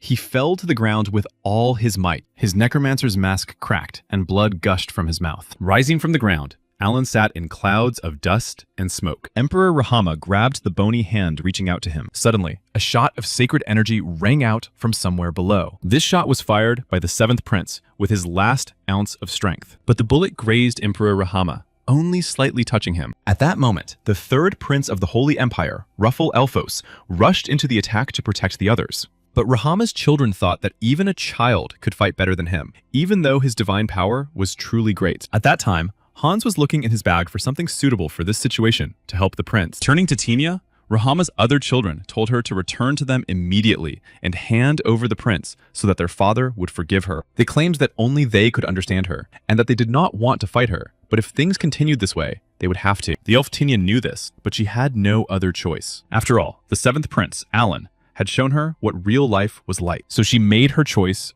and would fight for him. She took the magical sprout of a large tree from its hiding place. Taking out his weapon, the 7th prince, Alan, aimed it directly at Emperor Rahama. Alan fired several shots, but the enemy managed to hide behind a shield. Rahama struck the ground with the sharp end of his staff, and huge stone fragments flew around. One of these stones hit the seventh prince, Alan, and knocked him off his feet. From such a blow, the skull on Alan's head finally shattered into pieces. The enemy noticed that Alan had become much slower than at the beginning. He decided that it was the right time to end the battle. Rahama struck the ground with his staff, and dozens of stone blocks flew around again. As much as it annoyed Alan, he agreed with his opponent that his style was difficult to control. Every time Alan released sacred energy, he found himself on the verge of losing consciousness. Even the summoned creatures couldn't buy him any time. This was the first time he had ever found himself in such a dead end. But Alan noticed that Raham had also clearly changed during this battle. This was most likely the result of using his life force. And perhaps if he could stall for time,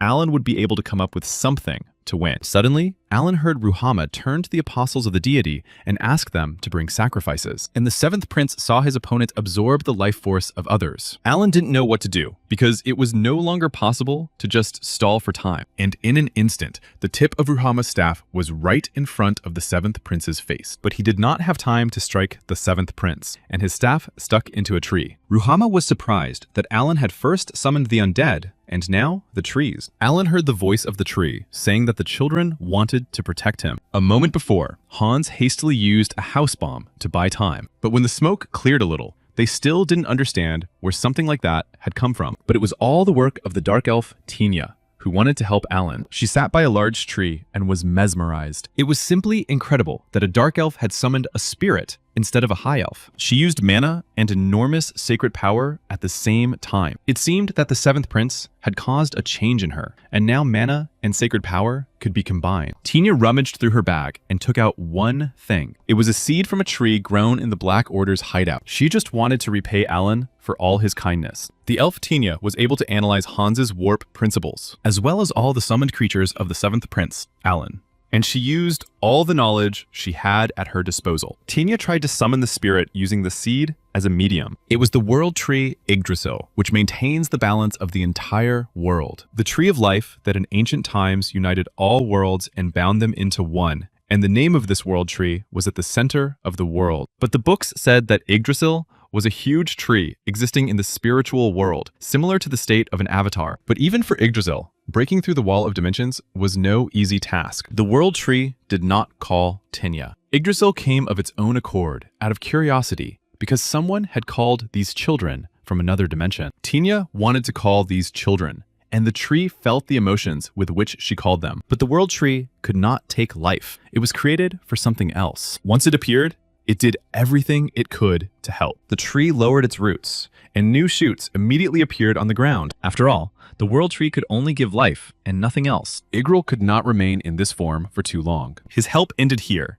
and now Tinia had to go and do what she really wanted. This had all been decided long ago, and nothing could be changed. And the seventh prince, Alan, heard a voice that promised to help him. They were friends and contractors, so they decided to help. The body of the seventh prince, Alan, began to slowly recover. This barren land now had to change its appearance, and green fields had to appear. This land would become a place greener and brighter than any other. Rahama tried to understand whether this tree was helping with the restoration, because in that case, he was at a disadvantage, and he shouted to the Hamashina to bring sacrifices as soon as possible. But Rahama could not understand what they were all doing, and why they were not bringing him their life force. All of Rahama's children suddenly began to behave very strangely, and the main reason for this was the world tree, which had a great influence on them. For this tree was indeed very, very unusual. The Ains were creatures of nature who served the spirits from birth and protected the world tree. And even though they were trained by Rahama as slaves, as long as they had Ain's blood from their mother, they could not reject the world tree before them. And now Tinia understood that their father Rahama would be defeated. But Rahama did not understand how a discarded slave dared to mock him. He threatened to destroy them all, leaving no trace of them. He ran along the roots of the tree, trying to reach the seventh prince. But dealing with the power of the spirits was more difficult than Rahama thought. Although he considered Prince Alan to be nothing more than a pathetic insect. The part where endowed weapons with properties was very interesting. Alan realized that Rahama was so nervous because he had no life left. Rahama and the seventh prince crossed their magic staffs, but the power of the spirits was also directed against Emperor Rahama. The world tree began to engulf his hands, turning them into a strong trunk. and the spirits began to envelop the entire Emperor Aslan Rahama. Emperor Rahama asked Alan if he knew who was standing before him. He was fighting with his last ounce of strength, but he still had no intention of giving up. The seventh prince, Alan, realized that Rahama was preparing his final attack, and there was no better moment than now for Prince Alan. He shouted loudly at Rahama to go to the other world, and their magic staffs rushed towards each other again, and they clashed in their final decisive battle of this fight. Rahama couldn't believe what had happened, because it was the end for him. Before rebooting, Amon's staff gave Alan several hundred times more magical power, and increased all effects. The seventh prince was able to deliver the decisive, crushing blow in this battle, and Emperor Rahama's magic staff was broken in half. Emperor Aslana couldn't believe what had happened. The ground beneath his feet began to crack, and huge rocks fell from the sky. They hit Rahama directly, causing him great damage. The roots of the tree began to entangle him, and he kept thinking that he had to fulfill his cherished desire, to conquer all the green land with his own hands. This was Rahama's cherished desire, and it had to be fulfilled. Tinya felt that her father Rahama's breathing had stopped, which meant that Alan had won. The dark elf Tinya ran to Prince Alan to help him. The seventh prince, Alan, had used all his strength and was wounded, but Tinya was saved by him again, because if it weren't for him, she would still be living every day as a slave, immersed in despair. But with his appearance and actions, the seventh prince of the Holy Kingdom saved the people of Aslan. And for her, Alan was someone much better and greater than an angel. Tinya thanked him for giving hope to this place filled with only destruction. The third prince, Ruffle, was surprised that Alan was able to defeat Raham. He treated him like a brother who mocked women and wasted his time senselessly. Suddenly, a loud sound came from Aslan's army. At first, everyone thought that even after the death of their leader, they were going to continue the battle, but that was not the case, and the signal for the enemy army to retreat sounded. The third prince, Ruffle, could not believe what he saw in the distance. It was his father's army, and now it was truly the end. Horsemen in hooded cloaks rushed forward with sharp scythes on their shoulders, and now the prince was definitely saved. Among the warriors was Charlotte, her face bearing the marks of battle, and next to her rode Commander Oscar, alert and full of strength. Perhaps this was the moment when one generation gave way to another. White's son, who was only a newborn, had defeated the leader of the nations. But that was not enough to chalk it all up to a miracle or coincidence. Alan's growth rate exceeded that of ordinary people. He was developing much faster than the one considered the strongest in history. White had heard recent rumors about a method of identifying vampires. And if this was also part of Alan's actions, then his help would be extremely necessary in the search for the child. Aslan's army fled because the White Reaper of the Holy Kingdom was approaching. Charlotte crushed everyone with her sword and left her enemies no chance. Oscar was a little worried because it was her first mission, but there was no point in that. Charlotte couldn't stop herself when it came to the seventh prince. Charlotte rushed to meet Prince Alan at the speed of light. She had been looking for him for so long and really hoped she wasn't too late. Charlotte was ready to punish herself for this infidelity and stay with Alan for the rest of her life. She crushed everyone who stood in her way to the seventh prince and was not going to repeat her demands twice. Tinya asked her brothers to give way to Charlotte. They also guessed that these were acquaintances of the seventh prince. Stopping her horse, Charlotte dismounted and headed towards the prince lying on the ground. The head of the House of Marquis Harais and the commander of the Order of the White Cross arrived. It was the first holy knight of the seventh prince, Alan Elphos. Charlotte Harais greeted Lord Alan Elphos. She realized that he was still overexerting himself, but now it was time to return, for His Majesty had worked very hard. Now Hans understood that Alan and Ruffle were indeed princes of the Holy Kingdom. Ruffle introduced himself to Hans in accordance with his regalia, but then the Holy Knight's sharp sword was at Ruffle's throat, and he said that the third prince would be interrogated as a traitor. He would have to confess everything about the disappearance of the second empress, Rosa Darina. The third prince, Ruffle, understood everything and obeyed the Holy Knight. The alchemist Hans was very surprised that Ruffle turned out to be a traitor. For young Tinya, this was also shocking news. The seventh prince, Alan Elphos, finally began to come to his senses. The roots of the world tree began to entwine everything around them, giving new life. The vassals gathered in the hall of Aslan's palace and waited to see what would happen to them next. They were told that the noble holy prince Alan Elphos was entering. For the seventh prince, Alan, this was a very heavy burden. The vassals did not understand how this could be possible because the victors had gone too far, and not all of them correctly understood the situation. Next, the new empress of the Aslan Empire, Tinya, entered the hall. Prince Alan understood that it would be noisy here for some time. After all, in Aslan, All cultures and norms were oriented towards men. No one would be happy to hear the news that a woman had taken the throne, and for Tinia's sake, they had to clearly show them the greatness of the Holy Kingdom. Now, they were barely holding back their anger, because their position did not allow them to say anything. Because all this was done in the name of Emperor Celt Elphos. The king believed that if Tinia inherited the throne, it would be much easier to control Aslan through her. When the king's power weakens, the status of the ministers increases, and soon a situation will arise in Aslan where the vassals will watch each other. To this end, the king destroyed all the Rahama clans except the Hasashins, and by promoting Tinia, he killed 2 birds with 1 stone. Now the vassals will fear him, but it seems that someone was dissatisfied. But there was nothing to be done, and such was the fate of the losers. And if the vassals had any complaints, they could come to Alan at any time. After all, the emperor had a rather nasty temper, but Alan considered his methods to be correct. The new empress, Tinia Aslan, welcomed the 7th prince, Alan Elphos. In response, Alan said that he was also very happy about this meeting. Now it was time to get down to business, but this was definitely not his thing. Alan was very tired of such worries. Charlotte confirmed that His Highness had worked hard today, but that was his role. It felt like it was difficult for him to move, but that was because he had been lying down for a long time. Oscar was uneasy because this teacher was wandering in the desert. Alan asked Oscar where his father and brother were, and he replied that they were being held in Aslan's royal palace. The 3rd prince, Ruffle, had been arrested for treason against the imperial court, but for the crown prince, 11 years was too short a sentence. Alan asked if he could see them because he was leaving soon. When he saw Alan, White broke into a smile, calling him his favorite son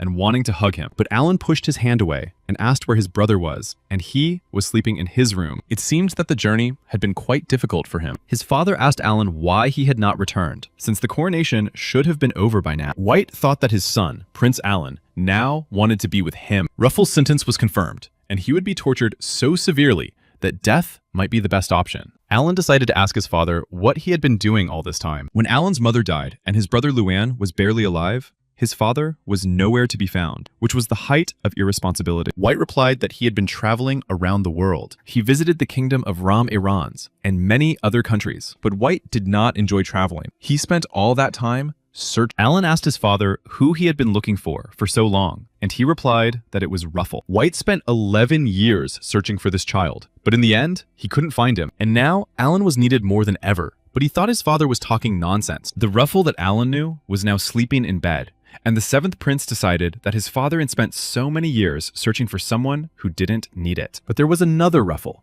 the 2nd prince, and it was him that White was looking for, not the 3rd prince. Alan had heard something about this story, but he never thought it could be true. White told him that this child had died in the womb, and that he had personally buried this little lump in the ground. It was very difficult for his father at the time, and he and his wife cried every day, and time dragged on painfully slowly for them, but only until this child was resurrected from the dead. It was said that the crown princess had resurrected the dead child, but something didn't add up. Prince Alan asked why his father hadn't dealt with it right away, but he couldn't destroy a child who hadn't yet seen the light of day. And while he was agonizing over it for several days, one of the archbishops offered to help. He said that if White couldn't do it himself, he could take care of it. The archbishop said that everything was fine, and that he was just an old man who was ready to retire, and that he would be happy to help his majesty. The father understood that he had to deal with all this himself. Sleepless nights took their toll, and he handed the baby over to the archbishop. So the child lost his newly found life again, and White continued to visit his grave alone, thinking that it was all over. He had previously quarreled with Aslan,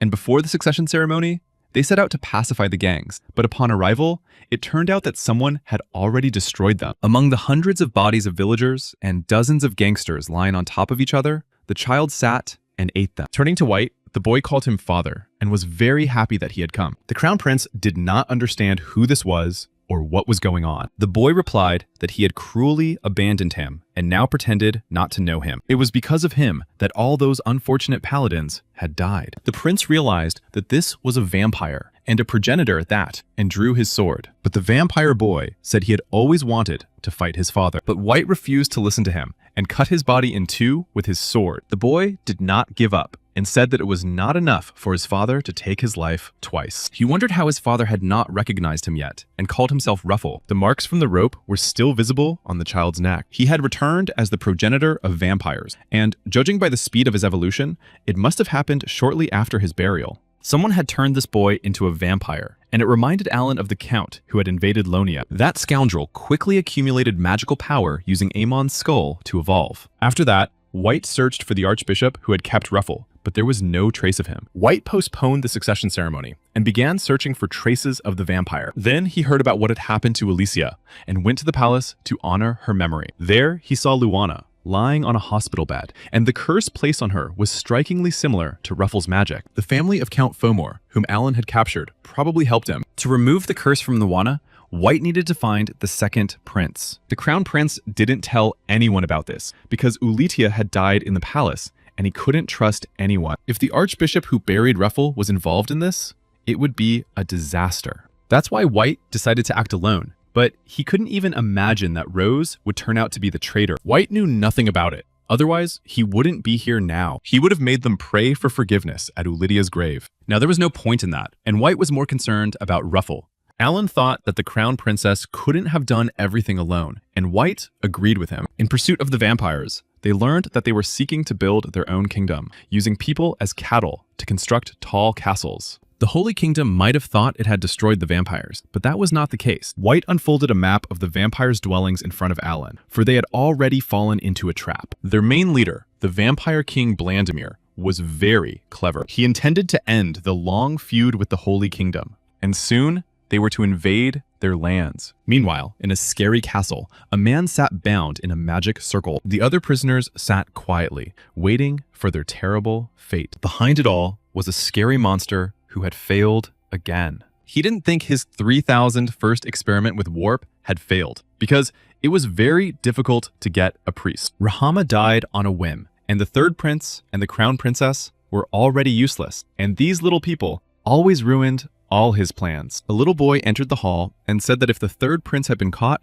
he would like to take him for himself because he needed a new body. And what else did you agree to and allow him to do whatever he wanted? Because he was his younger brother. And the monster promised to give him a body that he could use. He wanted to offer the little vampire the body of one of the captives until he could get the third prince. But the boy did not respond, and when he turned around, he saw that he was no longer there. The undead did not understand where he had gone, and he did not like it very much. He shouted that young people should not become vampires, because he still could not get rid of his old habits and still played at hunting. If the king hadn't intervened, he would have destroyed him with his own hands. He wondered if he should use another test subject, because it was a waste, and it seems that he would have to go to the Aslan Empire after all. Suddenly, the seventh prince, Alan, smelled vampires. Oscar's voice came from behind the door, saying that they were being attacked by vampires. Alan tried to appear calm and said that it was just his imagination. He suggested to his father, Crown Prince White, that they continue their conversation later. Rising from the table, White told Alan to rest because his body had not yet recovered. He decided to deal with the situation himself because cutting off vampires' heads was a piece of cake. At that moment, Prince Ruffle was quietly crying into his pillow in the room. Alan decided to leave him alone so he could be by himself. Looking out the window, Alan saw a child walking alone down the street. It was Ruffle Elfos. His characteristics indicated a decaying body, magical power, a corrupt personality, and that he was the ancestor of vampires. After reading all this, the seventh prince thought it was some kind of madness. Tina also went out into the street alone and wandered down the street. When Charlotte met her, she said they needed to evacuate immediately. They wanted to take her to a safe place, but Tina said she could sense a foreign presence here. Harmon decided that Lady Tina could also sense the presence of vampires, but that was not quite the case. Spirits were gathering at the roots of the world tree, and some places were filled with spirits that were very frightened. Harmon and Charlotte asked Tina to lead them to this place. They came to a place where a little boy was standing alone on the street. Turning around, he realized that they were paladins and told them that he was lost. Harmon asked Tina if it was the child that the spirits were sensing, and she nodded confidently. Charlotte decided to ask the boy just one thing. She said that in case of an emergency, a code had been given to everyone in the city and asked him to say it. But it was a test, and no code had ever existed. And Charlotte rushed to attack this little vampire. He realized that he had been found out and was ready to defend himself to the last. Until that moment, the vampire Ruffle had never heard of Charlotte. At that moment, Charlotte shouted to Harmon D to take care of Lady Tina. The little vampire deftly dodged Charlotte's sharp sword, but Charlotte still managed to cut off his very sharp fangs. He mocked her, saying how far she could go. But then, the dark elf Tina intervened in their fierce battle. She shouted that such behavior was unacceptable in her country, and Tina decided to stop the vampires by any means necessary, and the wooden golem entered the fray. The vampire Ruffle thought he would just have to deal with Oscar and White, but there were more obstacles than that. The little vampire was very annoyed, not only that these insignificant creatures were not afraid of him, but also that they behaved very arrogantly, but also by the enormous holy power he sensed nearby. At first, he thought it was Oscar or White, but it was much more than them. In any case, he couldn't bring in those who were connected to the Holy Kingdom, and whoever came, he would destroy them all before they could get close. And the vampire attacked the wooden golem with his magical power. Charlotte and Hammond tried to hold back the vampire's attack. Just then, Lady Tina came to their aid, and she was very much needed. She summoned spirits, and this power greatly helped Charlotte. Charlotte's sword flashed in her hands, and she was ready to strike the vampire. But he was not going to give up, and repelled their attacks. Ruffle laughed at his opponents and asked them to try a little harder. Charlotte, Harmond, and Tina's attacks continued, one after another. They stood shoulder to shoulder with the wooden golems. The vampire had to use more and more of his magical power, and he realized that these guys were better than he had initially thought. The vampire had no time left, because reinforcements from the Holy Kingdom were about to arrive. And then Prince Ruffle realized that he was too late, and they were already there. Behind the little vampire, a man with a skull on his head appeared. Ruffle first thought it was his father, but it wasn't, and he was right behind him. The little vampire decided that this couldn't be, but apparently his mother hadn't taught him to trust strangers, and the huge hand of the Bone King hovered over him. Hans believed when he was told that he could investigate the formation of the vampire warp, and when the seventh prince said that this was his first mission from the Holy Kingdom. But no one told the alchemist Hans that the vampire would be standing on the warp. But he shouldn't have worried, because if it weren't for his highness, they would all have died already. Crown Prince White saw the seventh prince's enormous summoned creature. It was the very same Bone King who had subjugated even a dragon with his power. Looking at him, White thought it was some kind of nonsense. Before him was the Bone King, made of holy power. And their enemies, the vampires, kept coming. One of them used a very great magical power, and an ancient vampire lord appeared before them. Crown Prince White shouted at him, asking what he wanted after all. And the vampire lord suddenly cried out that he understood and knew what it was. He realized that everything that was happening was simply a real anomaly. It was a real contradiction, and a form where holy power and magic harmonized perfectly. In the hands of the Bone King, they saw the motionless body of the third prince, Ruffle. The ancient vampire liked the ability to subjugate both vampires and the mother of snakes. After all, right now, this greatness was right before their eyes. It was an enormous power, capable of overcoming dimensions, and the ancient vampire was ready to make it his own. It was unclear how they were going to deal with such a huge monster. Meanwhile, the vampires remained in this world.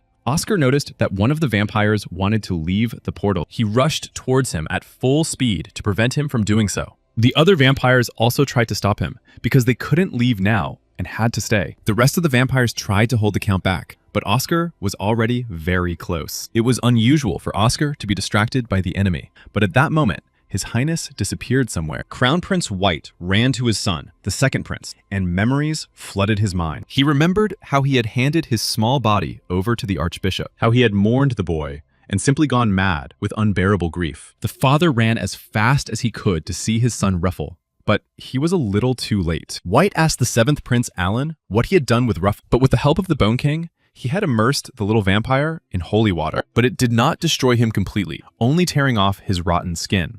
And a small child appeared on the arm of the huge Bone King. Meanwhile, the seventh prince, Alan, took out an interesting thing. It was an Altera alloy, to which a metal possessing sacred power had been added, and Alan had received it from the Holy Emperor. And the seventh prince put the second prince, Ruffle, inside this Altera. Crown Prince White asked what he was going to do with him now. Closing the lid, the seventh prince, Alan, said that of course he was going to destroy him, because he was a vampire. But first, he had to tell them everything he knew about it. Looking at his father, Prince Alan advised him to get some rest as well. After all, with dawn approaching, they all needed to set off on their journey. Tiny was sad that they were leaving, for she would be eternally grateful for Alan's kindness. And the huge Bone King was payment for the destroyed building. The cheerful alchemist Hans decided to announce that he had also finished his preparations, but something still seemed very strange to him. The portal used by the vampires did not look modern. It was most likely used in secret in ancient times as their unique technology. The seventh prince, Alan, knew that such portals were scattered all over the world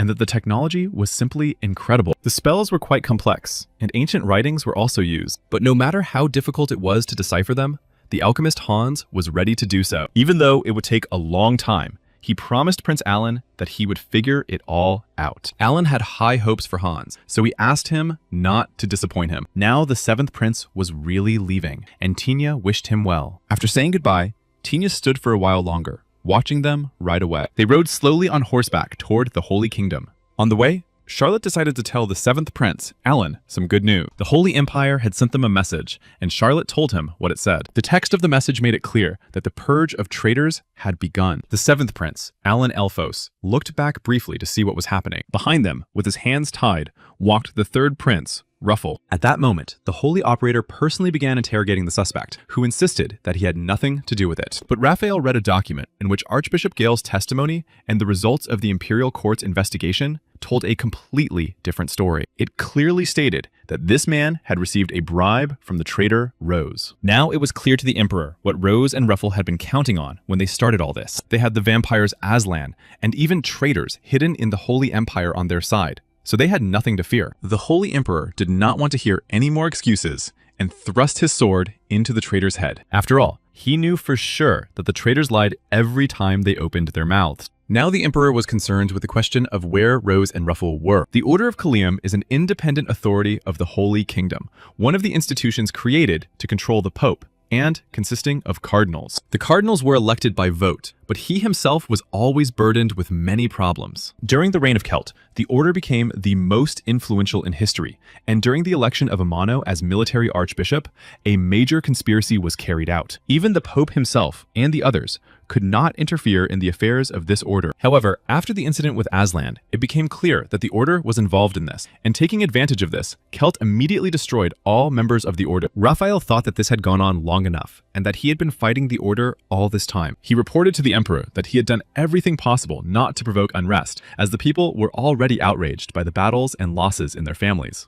And that is why the Holy Emperor appointed Raphael as cardinal. But Raphael was not very happy about such a promotion on the eve of old age. In any case, the internal affairs of the castle were settled, and only Ruffle and Rose remained. And the Holy Emperor and Raphael had somewhat forgotten about Cosima and Asdalin. Raphael suggested to the Emperor that he simply leave them both alone. But after thinking for a moment, Celt replied to Raphael that then all this would go to the seventh prince, Alan. Raphael was very upset that the Holy Emperor was back to his old ways. Asdalon and Kasim were the foundation of the Kaolium Order, its source of power, and Raphael did not understand how it could be passed on to Prince Alan when there was a crown prince. Raphael believed that even though Alan had only recently proven himself, it was already too much. And he understood that Celt definitely saw this madman as his successor. If he hadn't known about the seventh prince's past, he would have even nominated him for the position of Pope. After all, thanks to the seventh prince, the people can laugh again, and the battle is over. And if another soul had entered the seventh prince's body, it would have been much easier. White and Alan arrived at the palace of the Holy Emperor and took the Altera with them. The Holy Emperor, Celt Elphos, looked at them silently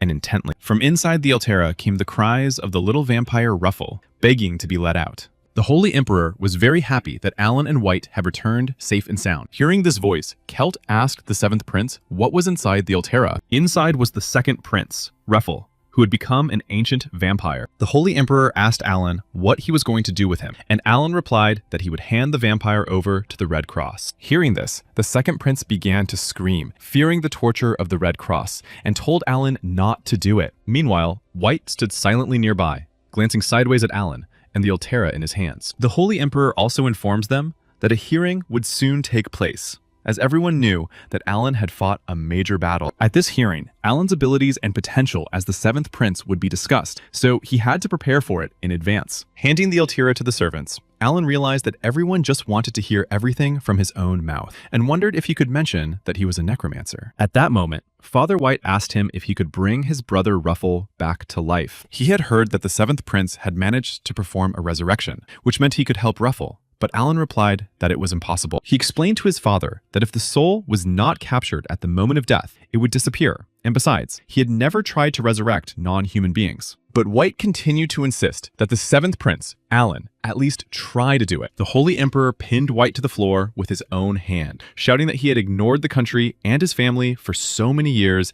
and now dared to say such things. The angry emperor asked if he really wanted to revive a criminal who had shed so much blood. Shouting that everyone could be free, he decided to deal with Crown Prince White's brainwashing. Without arguing with the emperor, the seventh prince, Alan, quietly left the hall. Suddenly, Cardinal Raphael appeared behind him and called out to him. He was with Alice and wanted to talk to the seventh prince, Alan. Raphael told Alan that the emperor had decided to give him Asdalon and Cassim. These were not simple matters, but Prince Alan replied that he did not need them. Asdalon, a rune known as the Writing of God, doubled the divine power of its owner and also allowed the unification of sacred territories and much more. Although it was a fake, its power was still significant. Hearing this, Alan replied that it sounded really useful. Cassim Darien was known as the Holy Knight of Light and could have become the heir to the Master Swordsman, but he was accused of vampirism and took the lives of 300 citizens. Hearing this, Alan asked Raphael what he should do with such scum. Grumbling, Raphael replied that he was used to using such rotten and disgusting things, but he also had to understand how powerful this support was. He really hoped that the seventh prince would not disappoint the Holy Emperor.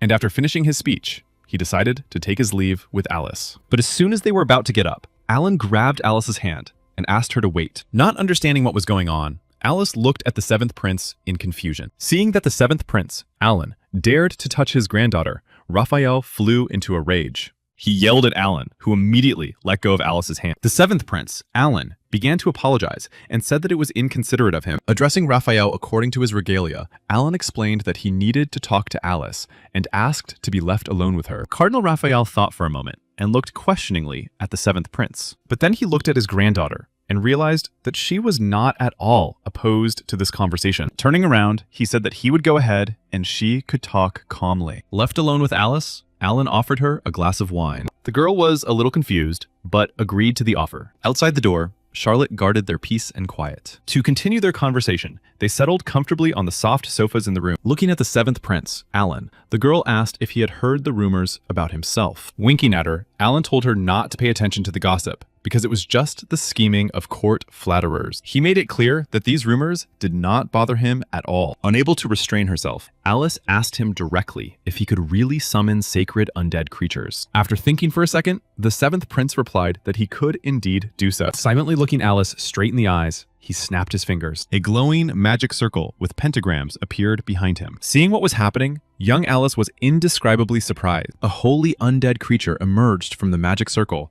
and walked straight into their room. Alice was so surprised that she couldn't help but cry out in surprise. The seventh prince, Alan, wanted to ask the girl something. He asked Alice how she felt when she saw all this with her own eye. The girl thought for a moment, then began to examine and touch the undead from all sides. She realized that she had no aversion to it at all. In fact, it felt more like something familiar and dear to her. The seventh prince, Alan, called Charlotte into the room. He whispered something to her about the main gate of the capital and the outer wall. Realizing what he was talking about, the girl ran to carry out His Majesty's order. Now all the preparations were complete, and it was time for Alan to take action. He really hoped that everything would go smoothly and according to plan. 2 days later, very strange things began to happen in the capital of Laurensis. The guards on the watchtower noticed something very strange ahead. Skeletons clad in knightly armor were marching in formation toward the city gates. Deciding that this was an invasion, the guards were about to flee and sound the alarm. But Charlotte stopped them, saying that there was no reason to panic and that these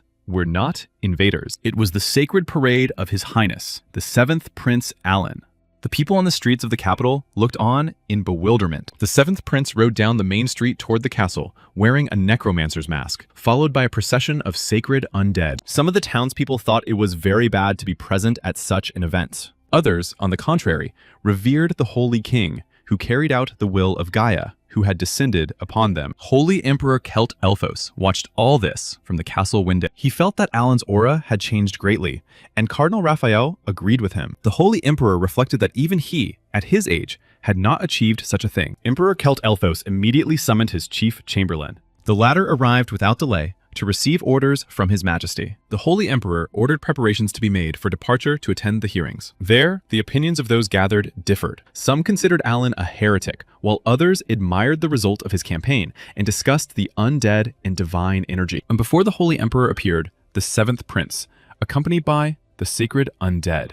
All those present turned in his direction to watch the procession. Alan greeted them, saying he was glad to see them all again. The cardinal considered it a magnificent appearance of the prince, accompanied by an army of undead, radiating such powerful divine power. Raphael realized that the Holy Emperor had apparently finally made his decision. He was going to appoint the seventh prince, Alan, as the next holy king. But he thought that he must have really grown old, since he envied the growth of the younger generation. Stretching, Alan told Charlotte that the hearing had gone smooth, but still, something was troubling the seventh prince, and he was restless. At the hearing, Raphael and Kelt did not say a word, but the looks they gave Alan were very unkind. Since all urgent matters had been settled, Alan suggested that Charlotte take a look at the dungeon. The seventh prince, Alan, wanted to check on his trophies. The prisoner chained to the walls of the dungeon looked quite strong. His gaze was capable of destroying more than one person, and Charlotte warned the prince not to come too close. Kasim called the third prince, Alan, a debauched prince enchanted by the chains of heretics. Charlotte was already ready to draw her sword to defend the prince's honor, but Alan stopped her. The seventh prince reminded Kasim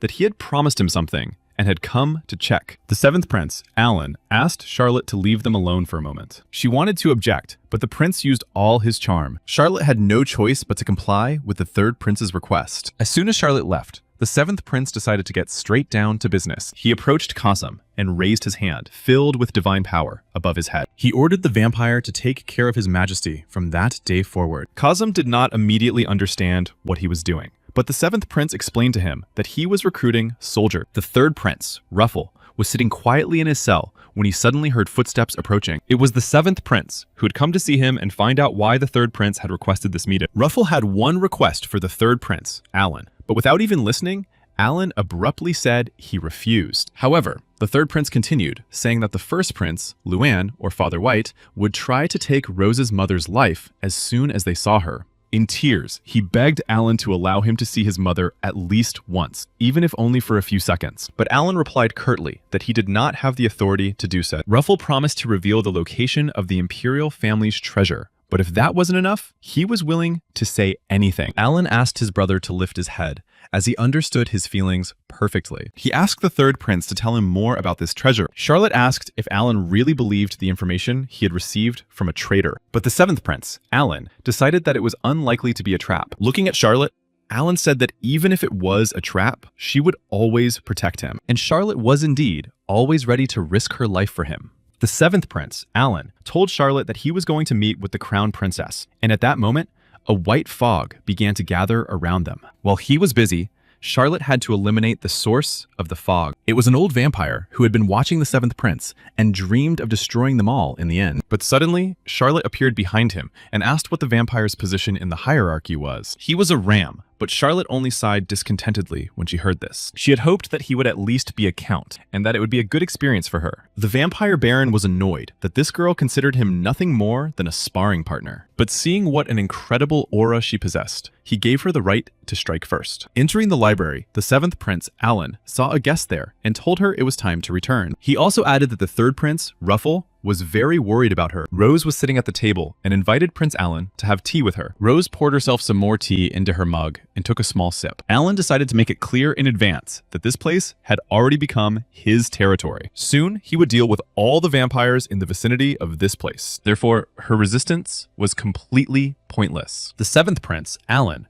asked if she realized that she was now standing before him as a crown princess accused of treason. Rose sat silently, her eyes downcast, and Alan decided to ask her one question. He wanted to know why the vampires were protecting her, and Rose's answer was truly absurd. The crown princess of the country had given the vampires the wealth she had obtained by exploiting the people. She had also forced her maid to bear a child by the third prince, Ruffle. She then gave the child to the vampires in an attempt to pass on the blood of the holy imperial hand to them. Alan understood that no matter how sick she had now gone too far. He no longer wanted to listen to these disgusting things and told Rose that they would be sent to the Holy Empire. Suddenly, the library door flew open and White appeared in the doorway. He ran in shouting, trying to stop the third prince, Alan. Crown Prince White wanted to prevent His Majesty from arresting Rose. Charlotte reacted quickly, and in a second, her sword flashed at his throat. Charlotte asked why White was so fiercely defending a traitor. Seeing him, Rose said that since she was destined to die, she wanted the person she loved to take her life. She began to ask White to squeeze her neck as tightly as he loved her and slowly take her life. Rose wanted him to remember her every second and to be with her at least in this way. But Crown Prince White now looked at her with pity and remained silent. She was not the Rose he knew and loved before, for she had gone mad. He told Alan that he had made a mistake and asked him to take this criminal away. Driven even more mad, Rose began to scream that he couldn't do that because he had taken Ruffles' life and couldn't abandon them like that. The seventh prince came to the third Prince Ruffles' cell once again. Looking at him, he said that he had become even more emaciated. Alan informed him that his sentence would be carried out tomorrow. The third prince, Ruffle, understood that now everything would definitely be over. Alan asked his brother how he felt, but he was unable to answer the question. Alan would no longer be able to hear him, no matter what he said. So he wanted to give him one last gift, even though it was illegal. The third prince, Ruffle, looked up at him in complete bewilderment. He began to sob, tears of happiness streaming down his face at the miracle he had witnessed. For his mother was standing before him, and he stretched out his trembling hands to her. He couldn't believe that he was able to see her before his death. He regretted everything and asked her to forgive him. His mother always looked not at him, but at his dead brother. And even in this last moment before his death, she did not look at him, which was a little hurtful. The sharp blade of the raised guillotine glinted brightly in the morning sun. But even at that moment, Rose continued to think only of the second prince. The third prince rushed to her, but it was too late, and the sentence was carried out. Next, Prince Ruffle was to be executed. He had been sentenced to the highest punishment, but by the mercy of the Holy Emperor, he was pardoned. He woke up in a cart that was taking him away from the Holy Empire. Ruffle had to thank the prince for the rest of his life because he had risked a lot to save him, and asked to convey the message that his brother should now live his own life, and that this was his last gift. Ruffle could not hold back his tears and cried heavily for the rest of the journey. Emperor Kelt Elphos sat on his throne and coughed loudly. At that moment, the seventh prince, Alan Elphos, entered the reception hall. The Holy Emperor greeted him joyfully, asking what had brought his beloved grandson to him. Bowing, the seventh Prince Alan said that he had come to him with a request. The Emperor was delighted that he had finally decided to inherit the throne, but Raphael interrupted him, saying that it was too early. The Emperor offered his place to his own grandson, and did not understand why Raphael continued to interfere. But the seventh Prince, Alan, went to ask the Holy Emperor for leave. He was thinking of going on a trip for a month and a half. After thinking about it, the Emperor decided that he probably hadn't had a chance to rest lately. But he was a little disappointed that Alan had come to him just for that. The Emperor replied that he didn't need permission for something like that, and that he could just go. But he decided to ask if Alan already knew where he wanted to go on this trip. Smiling, Alan replied that there was a city he would like to visit, and that place was none other than the magical kingdom of Iran. Somewhere in the dungeons of Iran, everything was ready for a terrible ritual. The people gathered there praised Amen, and the eldest among them commanded the ritual to begin. But at that moment, Alice appeared behind him like a bolt from the blue. Everyone gathered there was shocked and did not understand who she was or where she came from. But Alice used the holy power she had been given against them. She bound them all as if with steel chains so that they could not move. The next moment, Prince Alan and the alchemist Hans appeared in the dungeon. Alice did not understand where Charlotte had gone and why she had to deal with all this. But Prince Alan replied that this was a good opportunity for Alice, and she no longer needed to hide the fact that she was truly a saint. She realized that the seventh prince, Alan, knew something that no one else in the Holy Empire knew. But the only one who can recognize a saint is another saint. Not long ago, they all went to a small village in Iran, but they didn't have enough information about this place. And the seventh prince, Alan, didn't know where to start. Then Alice said she knew a good place to find out more. She knew that most information passed through the guild at least once, but there was a small problem with contacting the guild because the story of the second prince of the Holy Empire conspiring with vampires had been made public. And the same prince was also behind the incident with the Aslan Empire. So it turned out that they had become quite famous, and couldn't just contact the guild. But then, the alchemist Hans had an interesting idea about this. And putting it into practice, they turned to the administrator at one of the guild branches. A knight clad in full plate armor entered the guild and introduced himself as Alan Lupus. He was wearing magical equipment that attracted a lot of attention. The administrator asked him what his purpose was for coming to the guild branch. The seventh prince, Alan, replied that he would like to register and seek adventure. The girl behind the counter asked him to fill out a registration form. The head of the guild branch asked if he had a noble title, and Alan hesitated, but said that his family had fallen. However, for a fallen house, his equipment was quite impressive. Alan replied that although his family had fallen, it did not mean that he had no money. The guild leader asked where he had come from, and Alan replied that he was from the Kingdom of Rum. Looking behind Alan, the guild leader asked if his companions were also going to register. Alan replied that they would, and they began the registration process at the tree rank. The young Alice's beauty drove all the men present in the guild office crazy. Alice did not like such attention and wanted to leave as soon as possible. The alchemist Hans asked Alan's third prince how everything went and if it was successful. Alan replied that everything went well and he received the wood rank. They decided to get serious, and after a few days, everyone was talking about them. There were rumors that they had caught a minotaur and a double ogre, and that a girl following him was supposedly the princess of the kingdom of Iten. This was not surprising, as she looked so unusual, and it seemed that it was time for a hero to be born. They ate the best food and drank the best drinks in local taverns. They thoroughly enjoyed the results of their hard work. Alice asked Alan when the next request would begin. But the seventh prince, Alan, suggested that you take a little break and enjoy life. Alice understood that life in the palace was quite suffocating for him. On the way here, young Alice took care of the seventh prince's safety as best she could. The seventh prince, Alan, suggested that they do nothing that could spoil their mood. Suddenly, a knight entered the tavern and addressed Prince Alan by name. He asked him to give him a couple of minutes and talk to him. Using magic, the seventh prince, Alan, was able to find out that he was a paladin's apprentice. He asked him to state the purpose of his visit, and the man handed him a scroll. The scroll turned out to be a decree from the royal family of Iran, which he was supposed to deliver. His name was Adolf. He was from the kingdom and had been hired by the royal family to investigate. But in reality, he had been imprisoned in a labor camp for 1 year in the northern part of the kingdom. He was imprisoned for stealing bread, after which new charges were brought against him, and everything only got worse. But there was one wonderful benefactor whom he met by chance. Clutching his head, the seventh prince, Alan, could not believe what this Adolf was saying. This remarkable man was truly amazing, holding a shovel and a rake in both hands. He swept away all the undead indiscriminately that crossed his path. This moment still remained a vivid memory for Adolf. Recalling these moments, he could not contain his emotions and even cried. Apologizing for interrupting, the seventh prince, Alan, asked the guest to move on to the main question. But before they could finish talking, a strange vibration suddenly began to spread everywhere, and above the castle of Iran, a powerful explosion of magical power thundered, illuminating everything around it with its light.